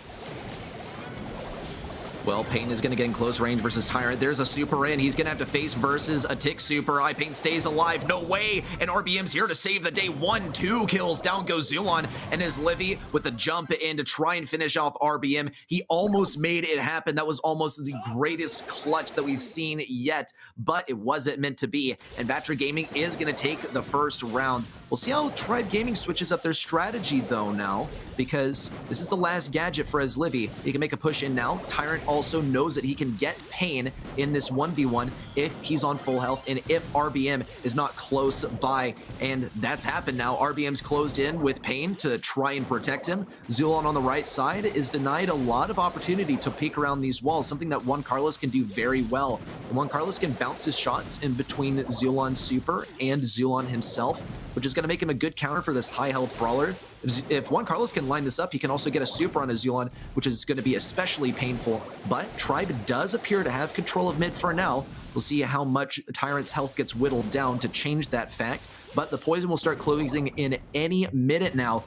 Either team is going to have to start making some moves. Wouldn't be opposed to Tyrant just changing targets. Just take RBM by surprise and go for the roll on him. But there he's actually going to go for Juan Carlos. Love the idea. Will he get the takedown? No! He's going to go down himself as soon as he jumps in here, tries to get Pain taken down, and he does so. Tribe turn it around. But Vatra are playing this very, very well. I mean, if you look at the left-hand side lane and see how well Pain is keeping back Tyrant, they're actually going to swap lanes now, though. That's an interesting play. It's tied up in terms of the rounds. Whoever wins this next round will take the first game.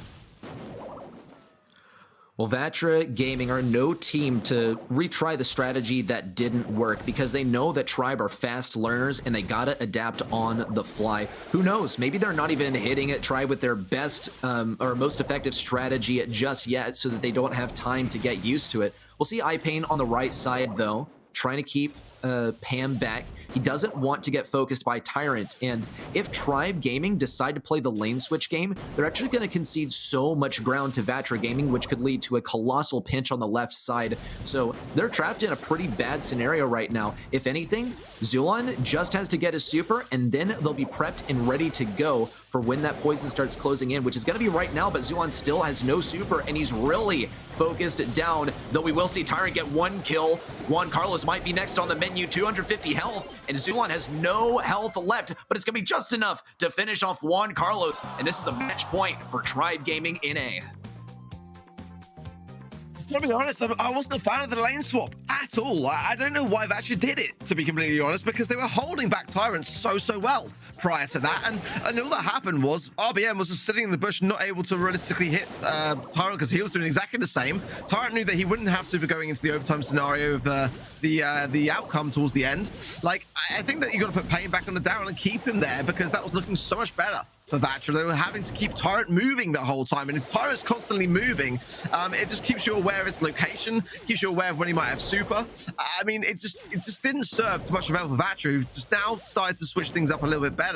And you know, the question now is like whether that match point against them is enough to get inside their minds going into these final moments. Well, it still looks like they're playing pretty cool here. They're not going too aggressive. They're making sure that they're prepared for Tribe Gaming to go on the offensive as well.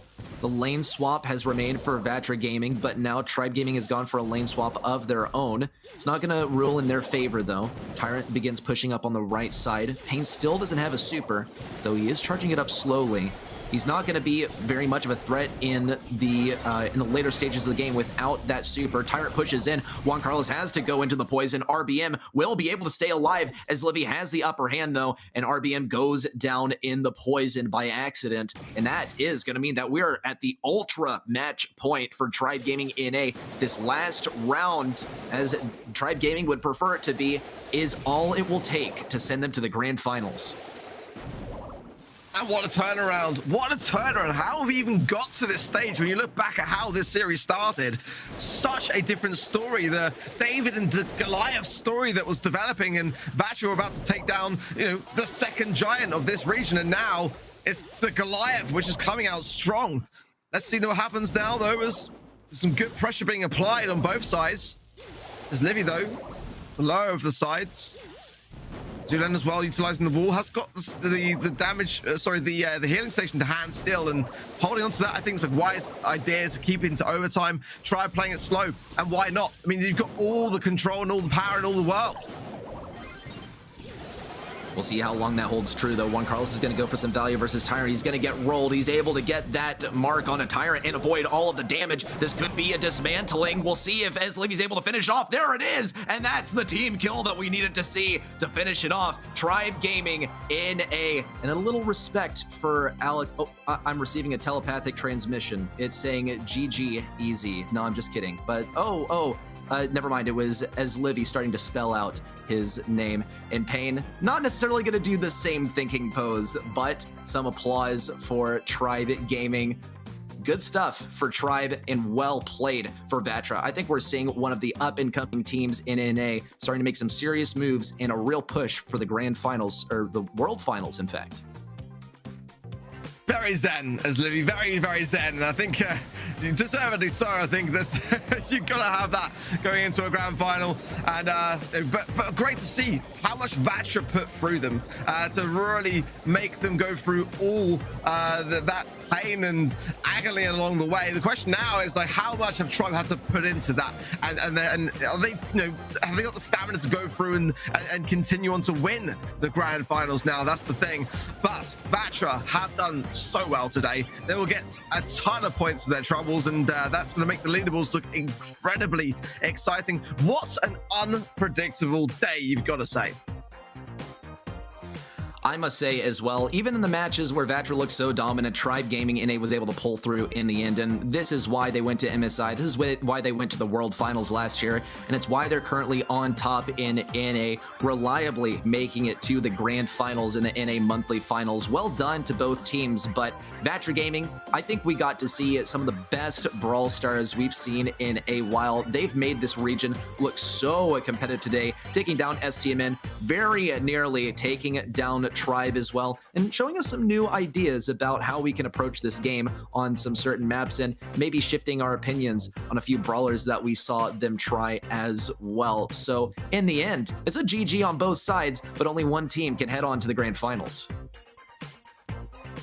We've got that grudge match as well. I cannot wait for it. What we saw back in March is going to recur again as Livy MVP. And yeah, I mean, he was very, very solid throughout. And great to see, like, he's able to keep that composure under the circumstances, because again, it's very easy to cave to some teams that are lesser experienced. But as Livy coming in this year, obviously, to bring in that kind of level of ability to keep the team together and solid, it's not always easy. We see it a lot. It doesn't matter how bigger you are as a player coming in, it's like the synergy that you have as a team which really shows your worth. And like, is that a cockerel lamp there in the background for us, Livy?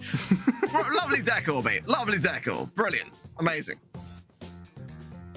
Well, it may not be an NA team, but he is certainly showing his support for FA Baguette in the EU region. Yeah. That sums it up, though, for our semifinals, and we're going to be bringing back a familiar face to help us make some predictions for that last bit. Kenny, I'm sure you were watching from the sidelines. This has been a nice break for you as well, considering how long the semifinals have been, so I hope your voice is rested, and I hope you caught every last moment of that last matchup.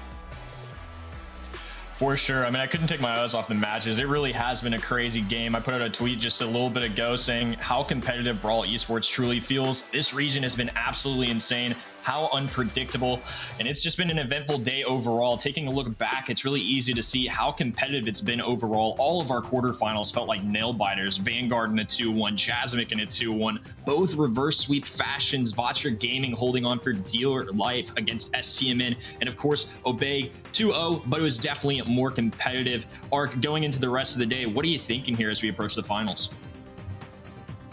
I think Tribe are going to tread cautiously still. You know, that was the thing that we saw that they struggled with against Vatra. They just went in with a different approach that wasn't working, but they did adapt, and that is key, genuinely. I think Vanguard as well, we can't forget, it went to, like, I'm pretty sure it was a match point back in March against them, and they were able to, again, I think it was in overtime in Brawl, to stay composed enough to pull through. But I think that's the thing now. Like, this grand final really is going to be a close one, because in my opinion, that one of the most convincing victories today was Vanguard up against Chasmac in that semi-finals. So they're not out of the woods yet at all. I'd love to see them go all the way and really extend their lead on the leaderboards, but they are going to have to tread cautiously.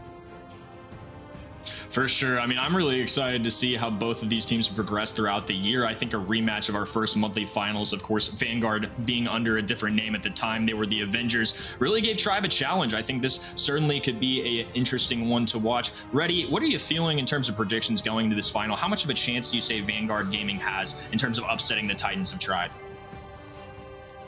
I want to call it maybe 40-60 in terms of that, because I feel like a lot of Tribe's effort was probably focused in those semifinals, and it was very evident Vatra came in with an absolute mission and still gave him a hard time. Tribe Gaming, though, they looked very well prepared, and I think they were actually more prepared for a matchup versus STMN than anything. Their #1 rival for that #1 spot here in the region, though bringing it into the grand finals, I think they also expected either to face Chasmac or Vanguard, and almost more likely Vanguard than the former. And I've probably done a decent amount of preparing, but probably not as much as they did in the semifinals. Vanguard Gaming, though, from the get-go had to have their sights on the grand finals, so we'll see whose preparation was superior. Ark, what are you thinking here in terms of Tribe Gaming's chances of winning this? Obviously, they've been a very consistent team all throughout the year. Are you similar in Reddy's camp where you think this will be close but still Tribe Gaming, or are you rolling with the upset here? It really depends. It depends how Tribe are in their headspace coming out of that last set, and you'd think that would be in a good place considering that they did get the win, but there's also got to be on some level a little bit of uncertainty because it wasn't an easy one. It wasn't straightforward, and when teams are placed in that position, it can do some weird things to them. Sometimes they can shake it off and just kind of come in with exactly how they finished off, and just it is a sweep story. But again, with the history between these two teams, it's more of a question of, you know, did Tribe learn from their mistakes back in March, because there were mistakes back in March. I think now it's a bit clearer as to what the Vatra Gaming play style is, or rather the Vanguard play style. But at the same time, you know, they're a real threat. They really are a threat here. They have to be cautious and slow. And I keep saying that, but it is true. When Tribe have a tendency to go overly aggressive too early on, they fall behind, and not every time they're going to be able to get out of that hole. I think that's a very fair point. I think Vanguard have certainly shown today what they've got in them. I think it's going to be really interesting to see how this all plays out. And if there's a month where there's an upset, I think this is a great candidate to be one. My predictions have not exactly been 100% here today, like many of you at home, I'm sure.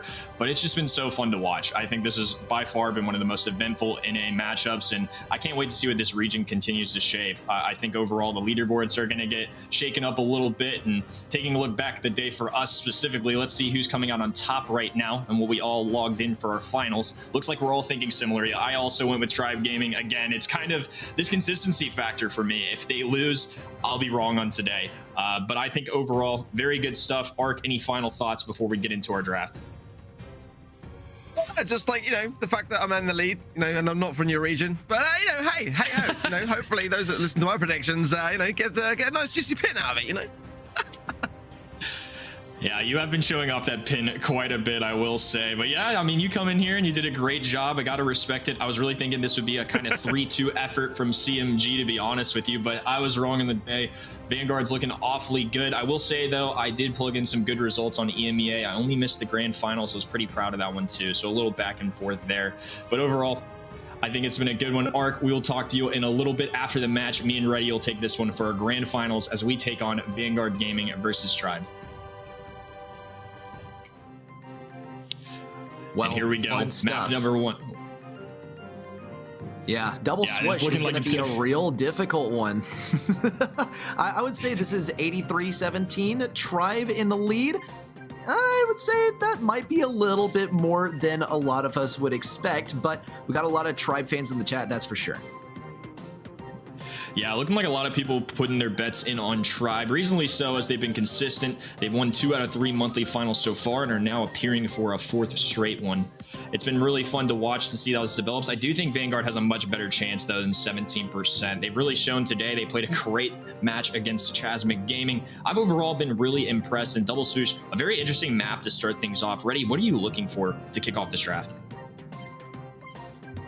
I mean, I would say that Carl is definitely going to be a very viable first pick and might be deliberately left open by either team in an attempt to counter it out or play something simply better than Carl, though. As we've seen today, that hasn't proven to be that true. It seems that Carl is almost a win condition, and you can certainly draft stuff as well that works well in its own that is going to counter out Carl. So I would expect if we see a Carl, it's likely that that same team will pick Gale if they can, if that brawler doesn't show up in the draft. And no, oh, there we go, actually. Carl on the side of Vanguard Gaming showing up in the draft. Tribe Gaming NA, they don't want to deal with an Ashe at all. No, sir, not even once today. I'm a bit curious as to what will be run for mid. I would say that Stu is a likely candidate, if anything, but Tribe Gaming, ball is in their court to pick something first. They like to go with the Janet first, so that's probably the most likely thing for them to go with. It's going to be difficult for Vanguard to counter as well. Yeah, I think eliminating this Gene's actually a pretty good choice on their end too. Frixie was really popping off with this brawler earlier when VG was playing against CMG. Little read into the opponent, and it looks like you're going to be right. They're going to be picking Janet first overall. This is still going to leave several brawlers open, though.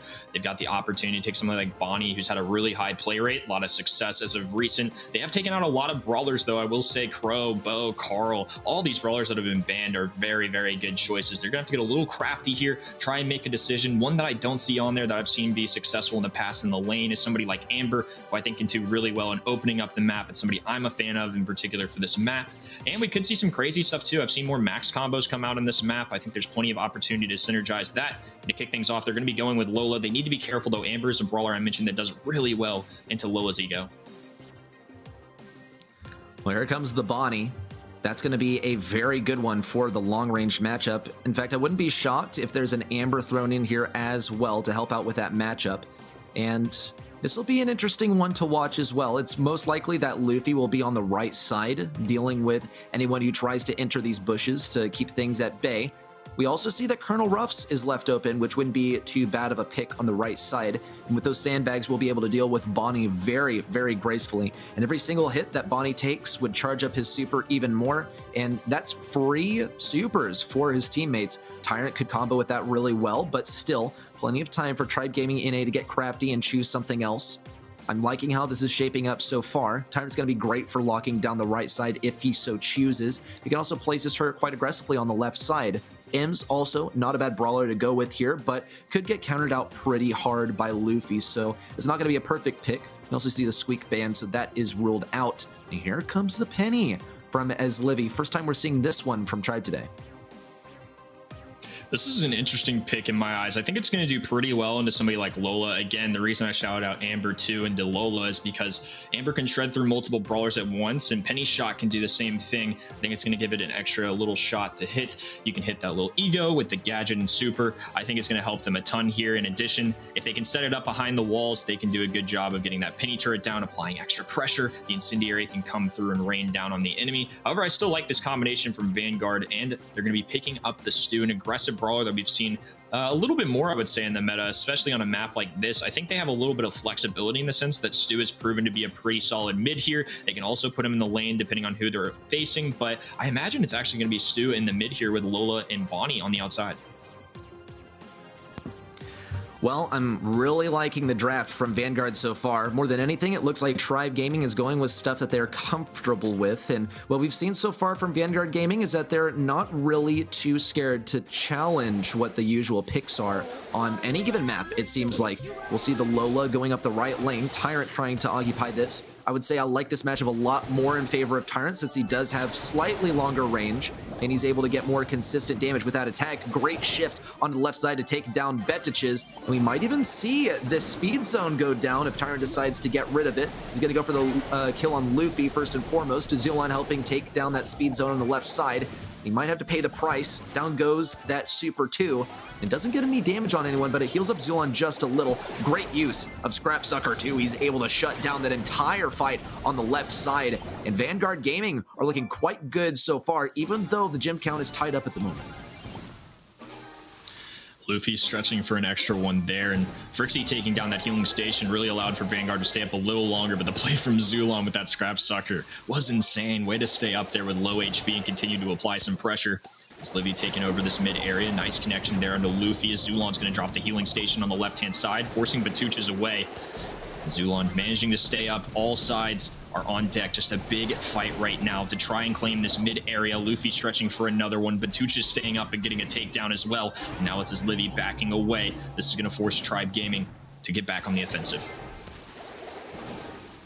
Great play there from his Livy, throwing down the barrel from his gadget, not for the close range damage, but in fact to keep his turret alive just a little longer. If he hadn't thrown it down, that would have been a definite kill.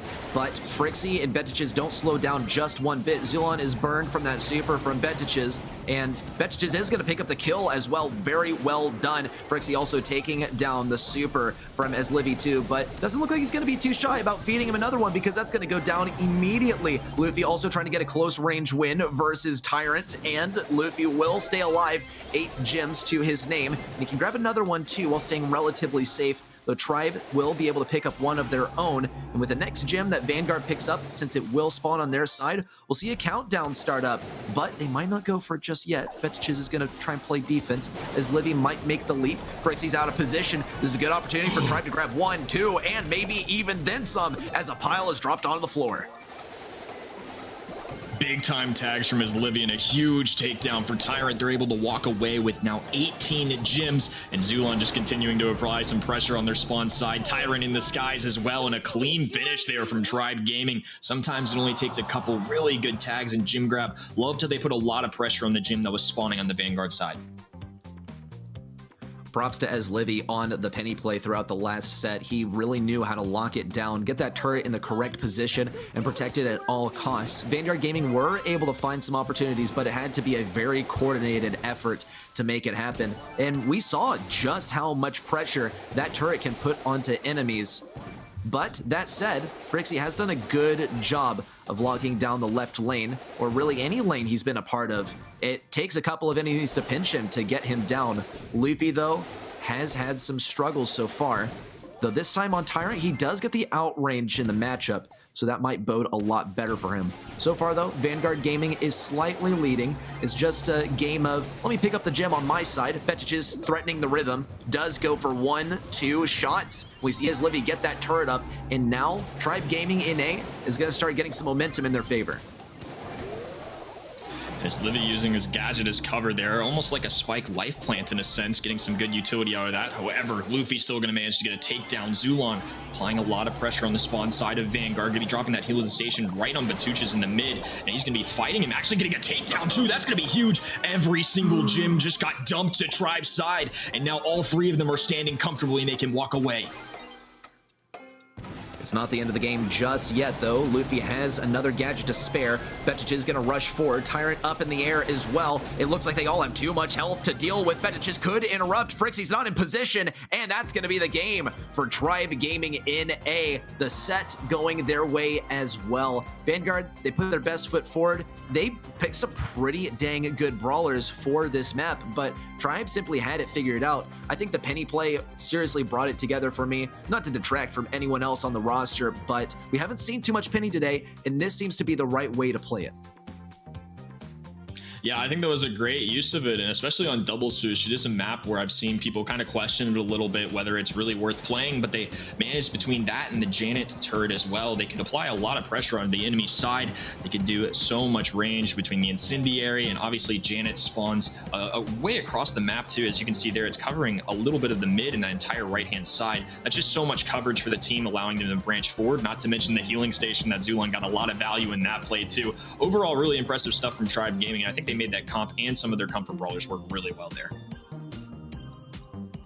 3-2-3 on the side of Vanguard, 4-6-4 on Tribe Gaming NA. As aesthetic as it may be, it tells us a story of Tribe Gaming NA simply having the upper hand in this matchup. Very well done. I feel like the stats speak for themselves. Vanguard did have pretty good control at points, but when it comes down to the Stu gameplay, typically you are going to have fewer kills. It's mostly a game of Stu dodging, bobbing, weaving, picking up those gems whenever he can, and Tribe Gaming with a Penny mid still made it work. I think this is very well done, and the stats make it all that more impressive.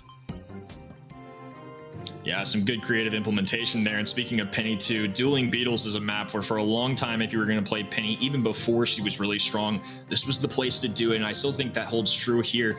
I think they can definitely take advantage of it again on that left or right hand walls. You can apply a lot of pressure, assuming the other side doesn't have a thrower. And I think Penny really does change up how drafts go here now. You know, before it wasn't really an option. Of course, this is going to be Dueling Beetles that we're about to see. Let's see how the bands shape up. It's actually going to be some really interesting ones. It's going to be Stu, Lou, and Carl on the left-hand side for Tribe Gaming NA, Mortis, Sprout, and Stu. Very interesting stuff here. Yeah, I kind of get it though. It looks like they really don't want to play versus a thrower such as Tick or anything, which makes abundant sense. We'll see Tribe Gaming NA pick up the Squeak early, always going to be a good first pick, though they're not going to be making any decisions with Janet, so that is quite interesting as well. Stu ban is going to take Vanguard Gaming out of their comfort zone. It was a quite likely second or third pick for Vanguard as well, so a good shout by Tribe Gaming to eliminate that. We also see from the side of Vanguard, the Lou, the Stu, the Carl ban as well. Those would all be good picks down the line, but Lou and Carl, definitely good first picks too on this particular map. We see the bow response from Vanguard, and that's going to provide abundant control from their side. And it's not even just about those mines. It's about Bo having decent range and decent damage, as we saw earlier from Bobby in one of the first quarterfinals. They'll make up for the range loss, though, with a Bonnie pick. And now the ball's in Tribe Gaming's court.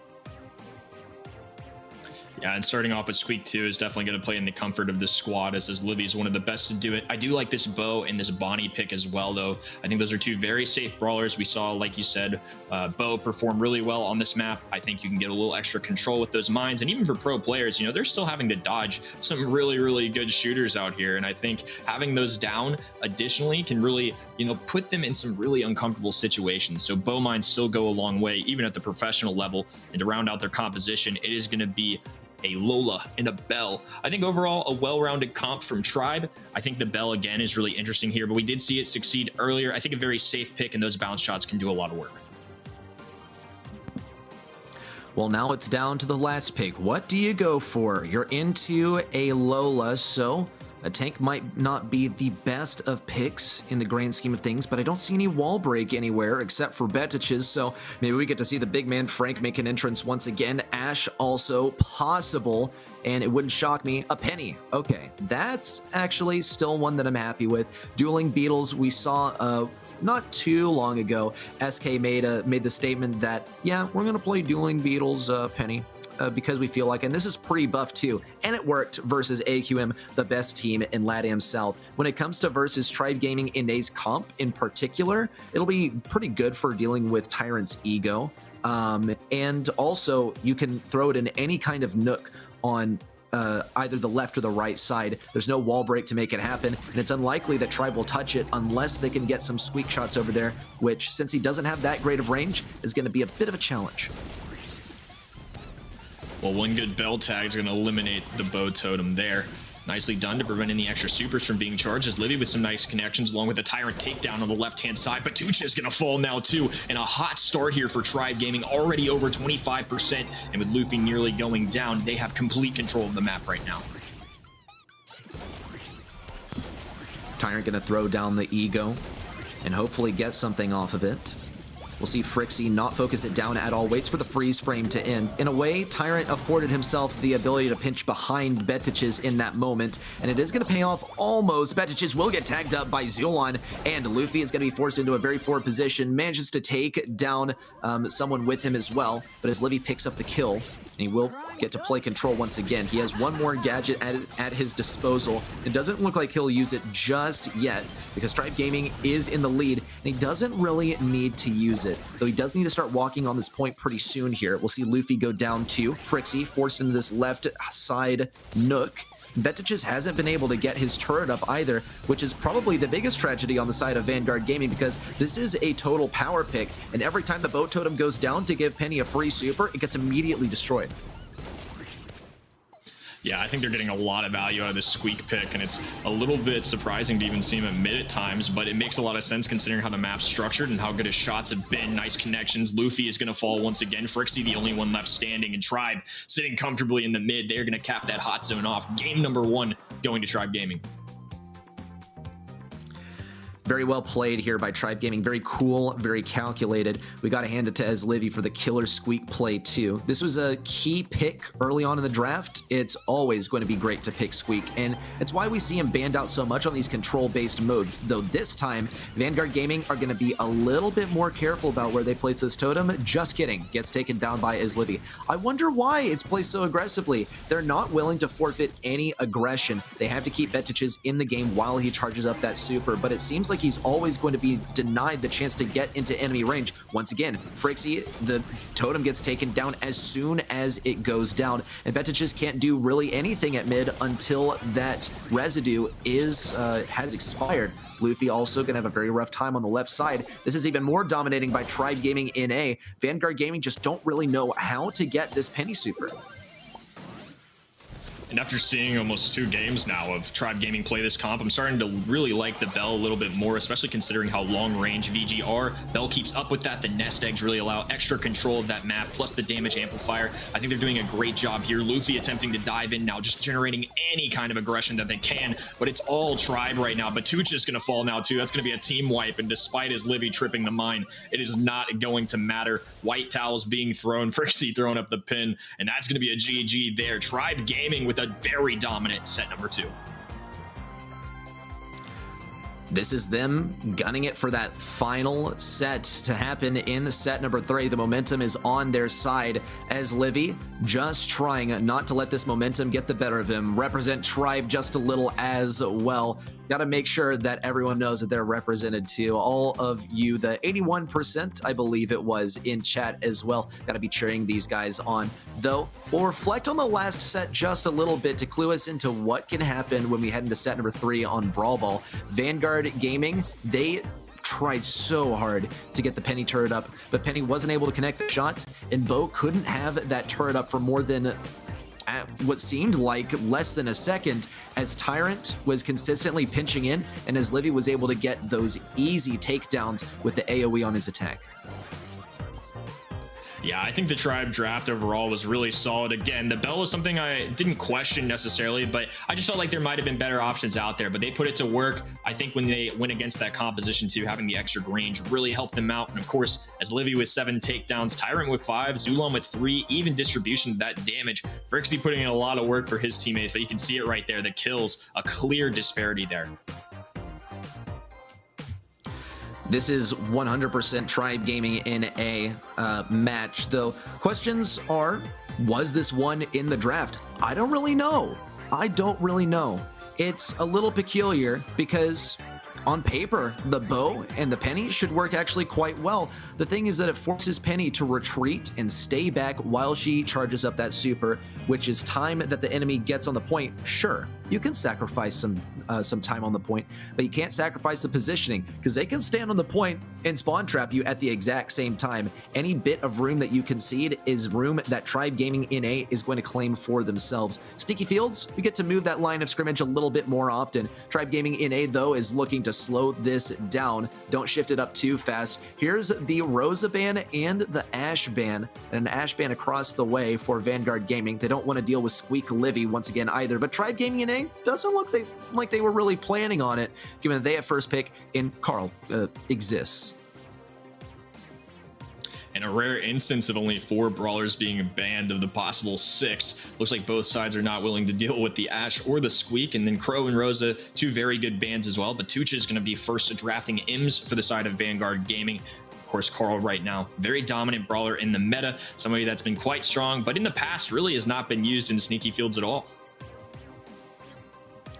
Yeah, it is quite strange, but Carl seems to show up absolutely everywhere because some of the brawlers that he counters out are present on a lot of these maps. Sneaky Fields, I wouldn't be blown away to see a bow here, and that's one that Carl gives a very rough time to. Pretty much any tank as well can have some difficulties versus Carl, and anything that tries to operate just at long range and is relatively squishy when they're at close range is also going to be counted out by Carl. But Vanguard Gaming have other plans. They're picking a brawler that has good control and also can deal with Carl at, well, really any range. Problem is that Lou is pretty hard to execute on because much like Colt, you have to line up those shots. You have to strafe with your enemy, which makes your movement a lot more predictable and means that in practice, you're going to take a lot more damage because your movement is so predictable. Though I am really vibing with the EMS pick, and this is one that I think Tribe Gaming NA would have gone for without a doubt. EMS Livy is still a very real thing, and EMS is also a fantastic brawler on this map in general, to the extent that a lot of times we actually see it banned because you can influence the draft. You can play control, you can play aggressive. Do I go bad karma? Do I go hype? Do I go acid spray? Do I go friend zoner? That's all up to you after you've seen the entire enemy draft. We'll see as Livy actually go for the Gale himself. Vanguard Gaming, unlikely to pick a tank after that. Yeah, I think it would be a real tough one for either side, to be honest with you, with Lou and Gale both on the field. I think for pick 6, they're going to have to be careful here, right? There's no tanks on the other side. Lou typically does very well into those brawlers. His super still gives you a ton of control. And to finish things off, they go with Surge. I'm a fan of this pick. I think it's a little risky for Vanguard Gaming. They're going to have to play at the top of their game. In the past, Surge has been a brawler that does really well into Carl, especially down these skinny lanes. It can be a little bit easier for Surge to find his shots, get really aggressive early on, charge up to his power 2, which is a big factor, especially for Frixie. But Luffy really going to have to cycle those super well. I think those 2 brawlers are big factors here if Vanguard wants to have success. I'm still kind of in the opposite court. I'm not the biggest fan of Surge, especially when he's headed into Gale. That'll be a rough one. But if he manages to get the lane versus Carl off the start, which he won't, unfortunately, then he will be able to run in and pick up some free supercharge. But it just can pop a gadget and walk right in, tank a shot, and start charging up his super. But doesn't look like he's really going to be doing that. On the left side, though, Frixie's doing a good job of denying control on the left lane. Betich is reduced to very low health, but there's the stun, and that's one shot for Betich. Once he actually gets to that level 2, he's going to be a lot more viable. With the speed gear in these bushes, he's actually able to move at normal speed as well. So far, very good control for Vanguard Gaming as they push up, but they have to eliminate Zulon if they want any chances of scoring a goal here. And Janet already going to be a really strong brawler, but also provides so much visibility on this map between the gadget and the super. And Zulon right now juking with finesse, and a super going to not connect there, but still manages to stay alive. Going to be a huge option for them to play some defense. He's going to have to charge up for a moment, though. Luffy approaching this ball. Frixie flanking from the left-hand side. Push back, a double kill. And now it's left to Tyrant to defend this entire roster. Luffy dressing to himself there. A little BM along with it, and a fancy goal coming in for Vanguard Gaming.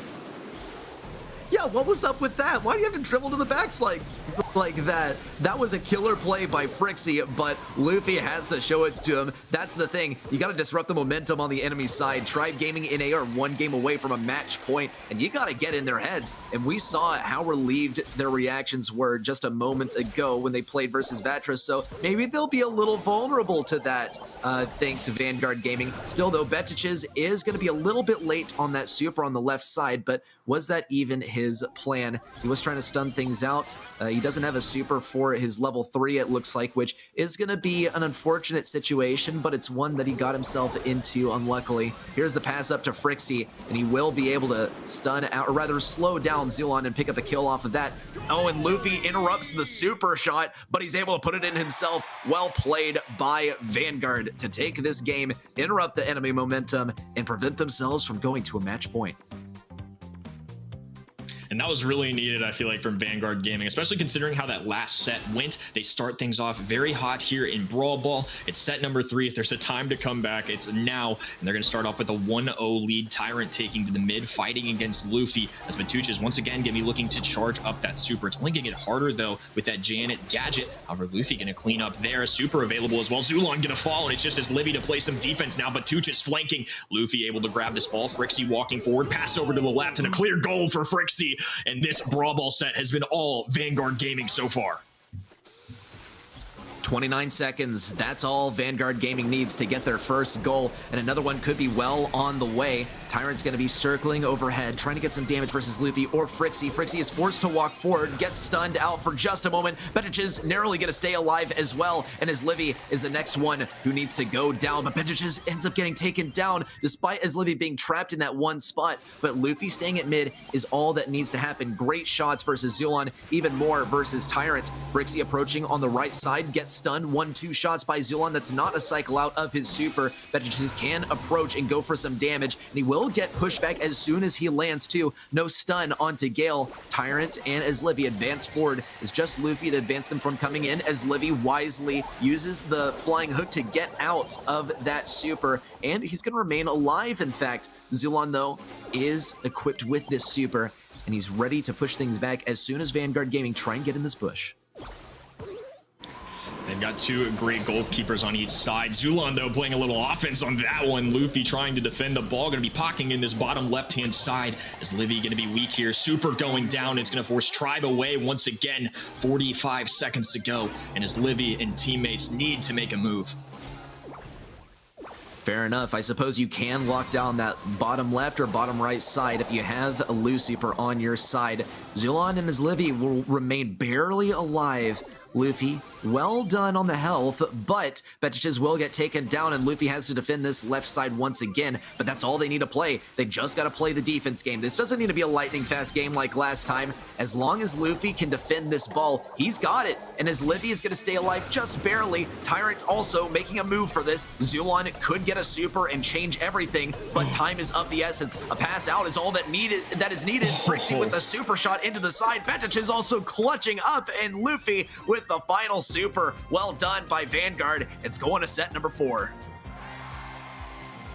What a great momentum swing for them. Vanguard hanging in there after 2 really good sets from Tribe Gaming. It's not over yet, and I think they did a great job there. Honestly, their draft was solid, but a little risky in my mind, just in the sense of they didn't play it right. You're not cycling those loose supers, getting that surge powered up. Things can get really tough there, and I think they did a really well job done. I definitely don't feel like Tribe got out drafted. They chose 3 really solid brawlers. Very well-rounded comp. Once again, Janet can scout out that entire map. Gale, great on defense. The stun's so powerful, and obviously Carl being in the spot that he's in. I think they drafted well. I feel like Vanguard simply just outplayed them on that one. Vanguard knew exactly what they were doing when they didn't ban the Carl, right? And when you leave Carl open deliberately at this level of play, you better have a plan, because he's gonna show up. And Tribe Gaming NA, I won't even say that they necessarily leaned into Vanguard Gaming's strat, or that they were played or outsmarted or anything. Carl's still a good pick. Vanguard Gaming took a risk so that they could get more brawlers of their own, ban just 1 more brawler, and they knew how to play into the Carl. They knew how to counter it out, and that's the interaction that they forced on the side of Tribe Gaming. Yeah, and as you can see from the kill count, I mean, it's very even in terms of kills, if not identical. And we see M still dealing 40% of their damage. Still some strong showings from all the brawlers on the side of Vanguard. Simply a lot of control in their hands. They made the plays count. They got good goals. I feel like Luffy was a huge contributor with that super. Again, it can be so valuable. You just got to play it right. And that's exactly what Vanguard Gaming did. This is more of the expectation I had for them walking into today. After such strong performances early on throughout the competition, now they're really pushing Tribe a little bit in Tribe. You're gonna have to step it up in set number 4. Well, it is Bell's Raw coming in hot for a set number 4. And this is one of those maps where sometimes you can see a lane by lane matchup, just middle, left, right. Some other brawlers can sort of interrupt that momentum. Sprout is absolutely one of them. Lock your enemies in that jail, that area surrounded by fences and covered in grass. You don't really want to find yourself retreated in there, and Vanguard Gaming are beating us to it. They're going to get rid of this brawler already. Tribe Gaming NA, they don't want to allow the Carl pick, which is going to mean that any sort of things that counter out Carl, not going to be as impactful in the draft, but there are things that will arrive on the scene that are hard countered by Carl pretty much. And one of those is Bo, which I wonder if it'll be picked up by Tribe Gaming NA. We'll start off with a Zulon first pick of Piper, and that's actually going to be surprisingly good versus any sort of tanks that Vanguard Gaming could pick, anything that can get in close range, because auto aimer is available to choose after the draft has finished. See what they do to combo up with the Piper. I wouldn't be shocked at a Leon, but we'll actually see a Rico, who is an amazing mid on Bell's Rock. Once we get into the game, though, you'll see exactly what I'm talking about. But it's up to Vanguard for pick 4 and 5 and Tribe for a counter. Yeah, Rico can be a really interesting one on this map, especially to try and play something like the mid area here. I think Gene being a very safe pick, it's actually going to do quite well into Piper too. And I think if you play these left or right hand lanes with the sharpshooters like Piper, it can work out, but they're really not going to be looking to try and take on a Gene matchup with that brawler. I think it is a little risky. For picks 4 and 5, they're going to be rolling with Tick to start. I think very solid. Again, another brawler that can do quite well into Piper, especially if there's no real wall break outside of Piper's super. Rico not going to do too hot into a thrower either. Luffy can kind of just sit comfortably in the backhand side. They've also banned out Sprout, which to me is also a brawler that would have been in contention for that pick if you're going to go thrower. Grom's somebody that got buffed recently. I am personally not under the impression that he's as strong as these two brawlers still. I think his regular damage increase was nice for him, but still not necessarily at the top of my drafts. To finish things off, though, they're going to be going with a Fang pick, an aggro brawler to go into 2 squishy ones on the other side. And of course, they do have to consider a counter on the enemy side, but Vanguard Gaming, I think they're thinking ahead here. They have prepared and they've scrimmed versus the possibility of a tank on the enemy side. They're going to have to go versus something that's good versus this brawler that can operate pretty well at long range and run in, stun an enemy out. Fang is a good brawler here, don't get me wrong, but as Livy has another plan. He does have Scrap Sucker, which will be quite good. Zulon also has Auto Aimer, which he can use once Frixie pops that super. Tyrant, I don't think he'll be using Multi-Ball Launcher instead of Bouncy Castle, but he has close range capabilities as well if they all want to play counter to this brawler. All in all, I think Tribe Gaming NA is relatively safe versus a Fang. That doesn't make them safe versus a Pop-Off, and that could very well send them to a set number 5. But still, Betchiches also on the Gene, kind of outranged by all these guys. I'm liking the comp from Tribe Gaming NA. I'm liking the response and the preemptiveness when it came to preparing to deal with the tank. And now we get to see as Livy plays some of the Rico as well. And we'll see why Rico is actually quite a good pick here, but with Betchiches playing Tick at mid, as Livy's not really going to be able to find that usual positioning that would make him so strong. But once the poison starts closing people in towards mid, as Livy can start bouncing these projectiles in a different way, that will make him a lot more advantageous and a lot more versatile. Yeah, I think Luffy's going to be one to keep your eyes on. Fang can be so strong towards these end games, but getting that super is the challenging part, especially to somebody like Tyrant who can keep their distance, and it's not as hard to hit those shots. Pam's going to get a couple chip damage in there every single time you take this shot. Is Livy doing a good job of orchestrating this mid control right now, as Zulon on the right-hand side is just looking for any long-distance connections. And for now, both sides looking for any tags they can get their hands on as the storm closes in.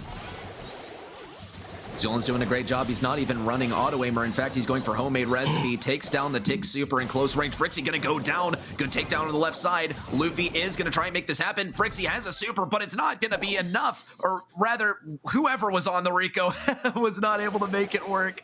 Unbelievable. Good takedowns from Luffy on the left side, and he's probably gonna try and do it again, though Zulon has a super, so it's gonna be a tough one, as Livy already taken down, and already this is looking like a victory for Vanguard. And Luffy's able to stay up there too with such low HP. That's a huge deal. Pull coming through. Frixie with no mercy. Tyrant very weak here in a 3v1 scenario, and a clean sweep there for Vanguard Gaming in round number 2. They've once again captured another game. Once again, gotta hand it to Vanguard. They know how to pick their brawlers. And Fang, although bold with the counter pick available on the enemy side, is going to be a good brawler on this map, period. And it doesn't seem like it matters too much who he faces against, though they are going to go for an optimal lane matchup. Frixie's going to try and outrange Piper here. Vanguard know exactly what matchups they want. Tribe Gaming's basically going to let it happen because as Livy sees an opportunity to advance forward, he's going to go for that bouncy castle too to keep himself alive. Good pushback on the right side too, as Vetiches and Frixie are very backed up. But if Frixie gets a super, this could be an end game actually. Though Frixie's doing a good job of staying at distance, he has a super. Vetiches also throwing it down the tick super as well. Zulan could get taken down. Good assistance from his Livy, but in all the mayhem, Luffy has been taken down, and it might be in the best interest of Vanguard Gaming to simply get a super for Tick and then call it there. Yeah, that's exactly what he's going to try and do. Throwing out one last shot. Good dodges there, though, and a much better start here for Tribe Gaming in game number 2. That's the kind of disciplined Brawl Stars I kind of expect to see out of them. Zulan was connecting towards the late game there as Livy getting a lot of value. And Tyrant now going to have a super in hand as well. They should be able to apply much more pressure. They need to be careful, though. Frixie has a pull. Vetiches on the left side, trying to keep back Tyrant, but it's going to be more controlled than anything. Big pull! Will Frixie be able to capitalize off of it as Livy can't hold on in close range? Vetiches also looking for anything versus Tyrant. Will the damage be enough? He keeps on healing up from this turret. Down goes Frixie, and Vetiches is the last hope, but he won't be able to make contact with that last hurrah. And that's going to be this game going the way of Tribe. Good stuff once again, and now they're forcing this to go into a game number 3. Excuse me, game number 3. But now a match point. This is a much better start here from Tribe Gaming. And Vanguard are really going to have to play their strategy to perfection here. Again, I think Luffy on the Fang can be so valuable towards these end games, but getting there is the hard part. Vatucha is just forced to get as much control as possible over Tribe, are just marching down the field right now. All the pressure on Vanguard as Zulan looking for opportunities to take shots at Frixie as Levy healing himself up once again. Tyrant continuing to press this right-hand side, and Vanguard are backs against the walls right now. Frixie on the left. In kind of the ideal matchup, since he's versus Zulan, he slightly outranges. He's still going to get tapped, almost gets hit by that homemade recipe, but here comes as Livy to finish things off. The correct ability, has that super at the exact right time, and that is going to seriously sway things in favor of Tribe Gaming in A, at least for this round. But just trying to hold on in close range as Livy has the firepower to make it happen in that matchup. Big pinch on the Vetiches, and we saw the takedown on the right lane as well. Tribe Gaming in A is one round away from being your monthly finals champion. And they still need to get a few kills. So close, though. But Vanguard have put up a really good fight. Don't put it past them to not make a good upset here. Big time pull coming in, though, and as Livy is going to fall instantly. Zulan very weak here as well, and now the whole Vanguard side is pushing forward. Tyrant now pinned on this left-hand side, separated from Zulan on the right. Shots raining in. Luffy closing the gap, and that's going to be another takedown, plus the pull from Frixie, and things are tied up. Vanguard still fighting.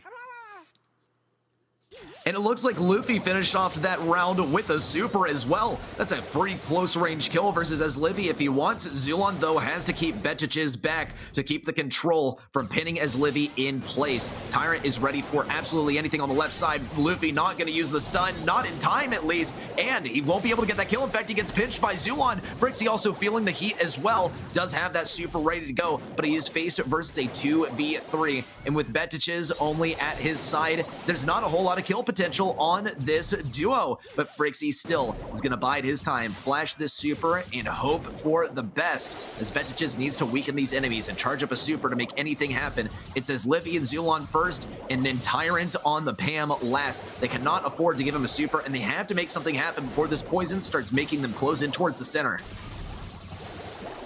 Now they're going to have to get desperate. The big time is Livy super going to get a takedown, though. Frixie's going to fall, and Tribe Gaming are back on top to kick things off in split number 2. Congratulations to them, and what an emotional roller coaster on the day. Heck of a competition, and well earned by his Livy and his teammates. Some serious upsets when it came to these monthly finals, especially when it came to the quarterfinals, but that can only go so far. Vanguard Gaming, well done. Handshakes, fist bumps all the way around. I don't see them giving any fist bumps to the for the stand-ins for Luffy and Pain, but that's absolutely fine, or rather for Killer. But still, yeah, give the Bruce a fist bump. Give the water bottle a fist bump too, even if they don't really have fists. Not to take away from the victory at all, though. Tribe Gaming, well done, and GG's to Vanguard. But sometimes you can't topple the Kings of NA that quickly. We're gonna have to see that in another month, and with a whole lot of preparation down the line. Yeah, it's been insane to see the growth of a team like Vanguard once again stepping up, starting off our second split, making it back to the finals after a great appearance today.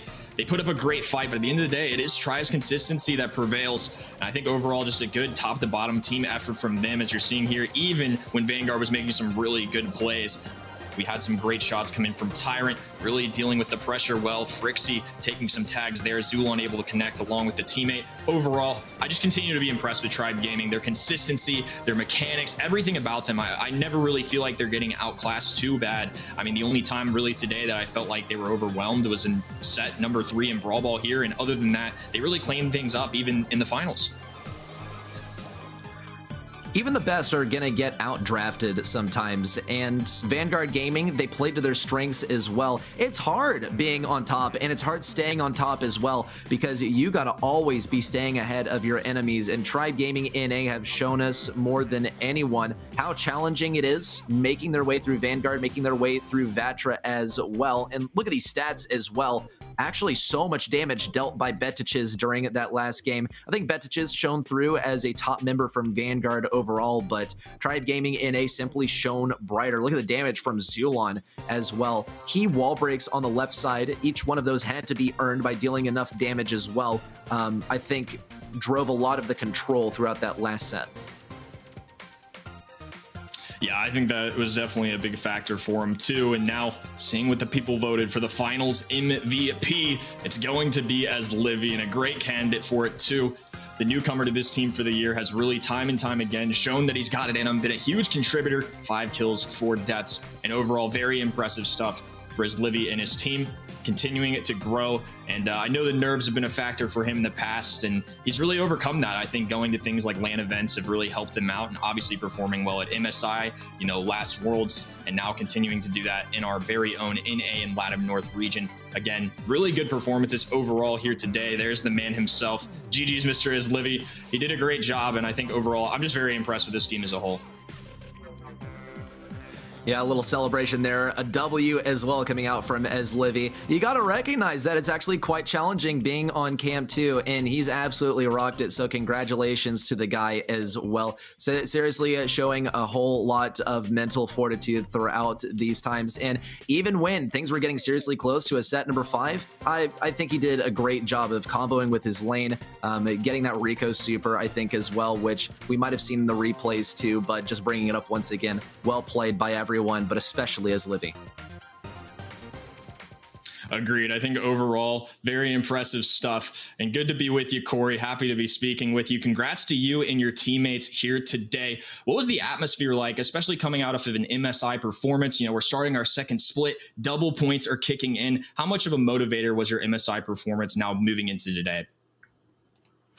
I mean, it was pretty big motivator. Obviously, losing MSI was kind of depressing. Like, we thought we could have, you know, had maybe a little bit better of performance. But today, like you said, double points, so it meant a lot. And I won't even lie, we weren't very comfortable going into this month. This was probably one of the months we felt the least prepared, but luckily we grinded out the hours kind of last second. And I think we kind of showed that we were a little bit more comfortable with the drafts and such today.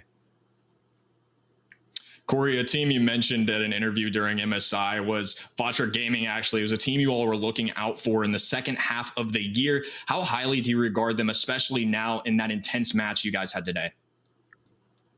I mean, yeah, Vatra is a great team. I think they're one of the teams in NA that can literally upset any team.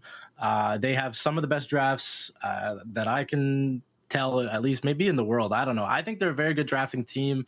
I also think they play exceptionally well. They're so flexible in the way they play. They're very good at tanks. Like RBM is just kind of cracked. And then again, they can just flex whatever they want. They can go long range. It doesn't really matter. So they're a team that we've been having our eye out for, and I'm very glad we were able to beat them today. You all have been incredibly consistent through this year, through previous years. What do you think really stands you all apart and allows you to continuously make these grand finals and come through in such a competitive region? I really feel like this is about as competitive as the Brawl Stars scene in general, and especially this region has been. Not to toot our own horn or anything, but I do think every one of us on our team is very individually skilled. I think everyone is been grinding and puts in the hours and plays exceptionally well as that we just really put in the effort. I mean, that's kind of what it is. We put in the effort to make sure that we know exactly what is meta, how to draft, and how we should play each map and mode. And I think it's been paying off over the past years. Corey, as we close out on the day, do you have any final thoughts, any shout outs you want to give after your all's incredible performance here today? Shout out to his Livy for that triple kill. That was kind of wild in the knockout. I saw it, but I was like, there's no way he actually gets the triple kill, and he did it. And I'm kind of losing my voice, probably just from screaming at that moment. So shout out to his Livy. Shout out to the fans as well, because you guys are absolutely insane. But yeah. Corey, you're a rock star. I really appreciate speaking with you. As always, congrats again. Go celebrate with your teammates and enjoy the day. Thanks, Kenny. All right, well, all back in action. What a day we had, fellas. This was one of the much more interesting NA brackets, let alone one of the best monthlies I think I've casted or watched in a long time. Ark, what did you think about our finals? I mean, they were hot. They were absolutely hot. I mean, I would love to have seen it go a little bit further even, but you can't be that greedy, really. But great to see that grudge match in a Wiz form. But yeah, what a day for Tribe. I mean, that's 3 monthly final wins now. The scoreboards today on the leaderboards for this region are going to look very, very interesting.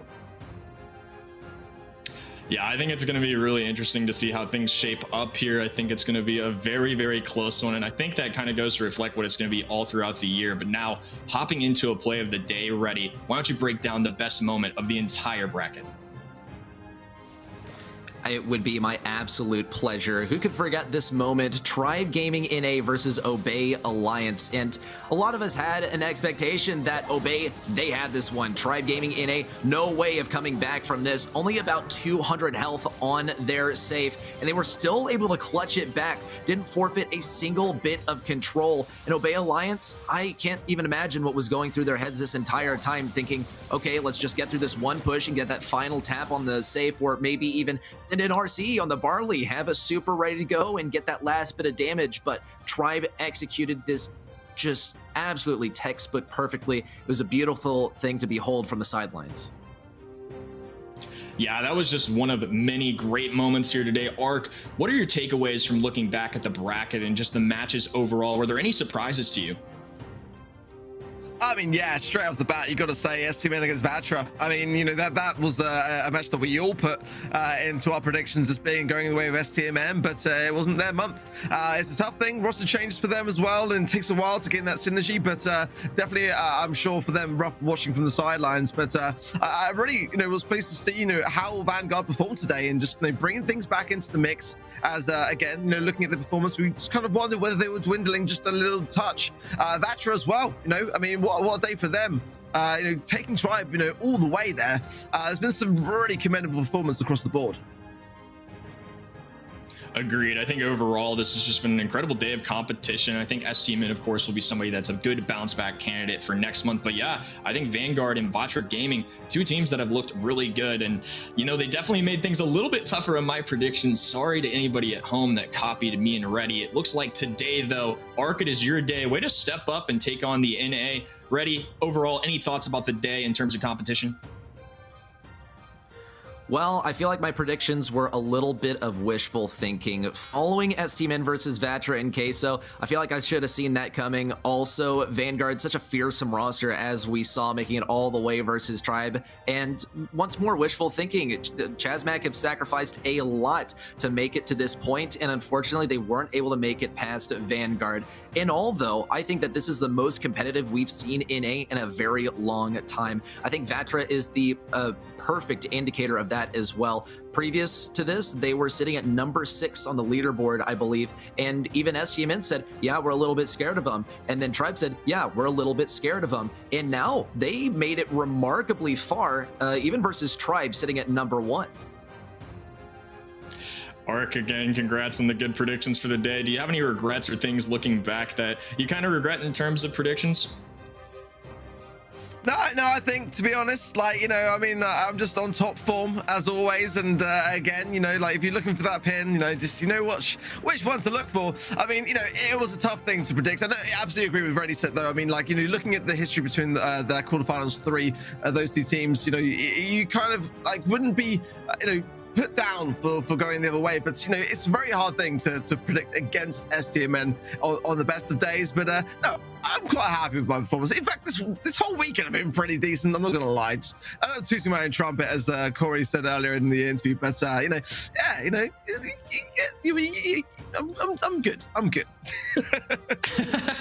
Well, I think you did pretty good too, and I think the overall competition is really going to be reflected in our leaderboard here. We've got Tribe Gaming now at 523 points, a massive lead, even over second place. 200 points for grand finals goes a long ways, and Vanguard cashing in on a grand finals appearance, and STMN now falling to third. Chasmac Gaming within striking distance.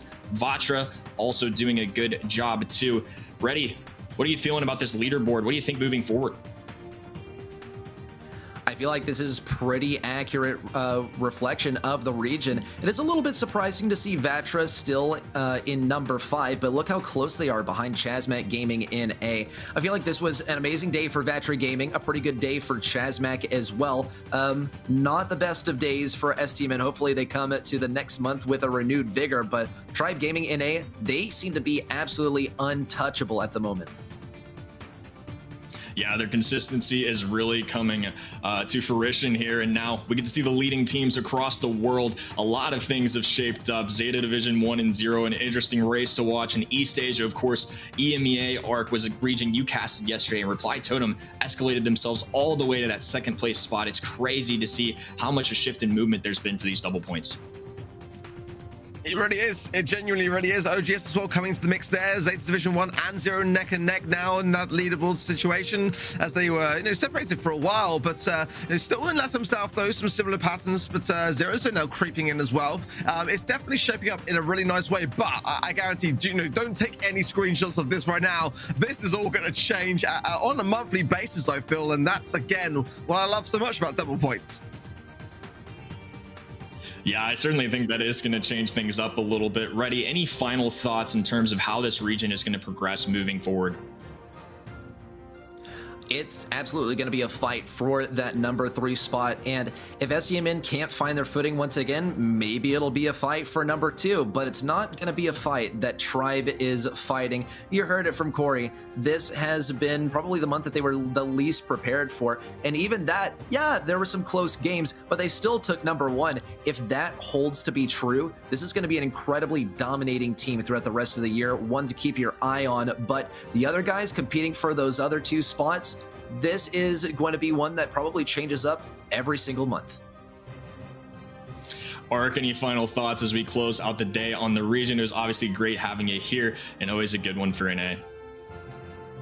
Yeah, just a pleasure. Honestly, an absolute pleasure. NA is a region that I love so much. It's so much fun. It's so much fun to cast, and again, just has so many twists and turns along the way. But yeah, huge thanks to you guys to be casting alongside you. Again, all the viewers at home watching, teams, orgs, all that good stuff, and of course production. But you can do the thank yous as well. I don't want to take it away from you. But yeah, obviously there's a lot of people that work together to make these shows possible. So yeah, it's a huge thanks to everyone.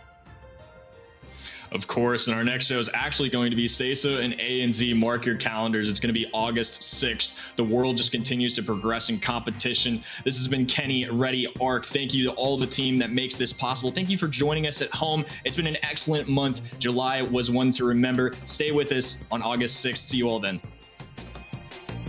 Good stuff for Oliganis. He will be able to pick up a kill too. Here comes the Tick Super. Betches will be able to pick up 1 kill and a second. What a Tick play. You're essentially going to be doing what Colt does, but maybe a little bit worse at times. However, Vanguard still sitting with a large lead. Big time takedowns on all sides, and it's going to be both sides, all of Vanguard, 98-99. Tribe, if they play a perfect defense, could certainly get this. Yeah, it's possible massively with an M's on your side, and Rico, here comes the damage. 10% left. Atari's still standing. Is Louis still standing? Tribe have gone and done it. Oh my word. With little HP, speed zone available for Tyrant.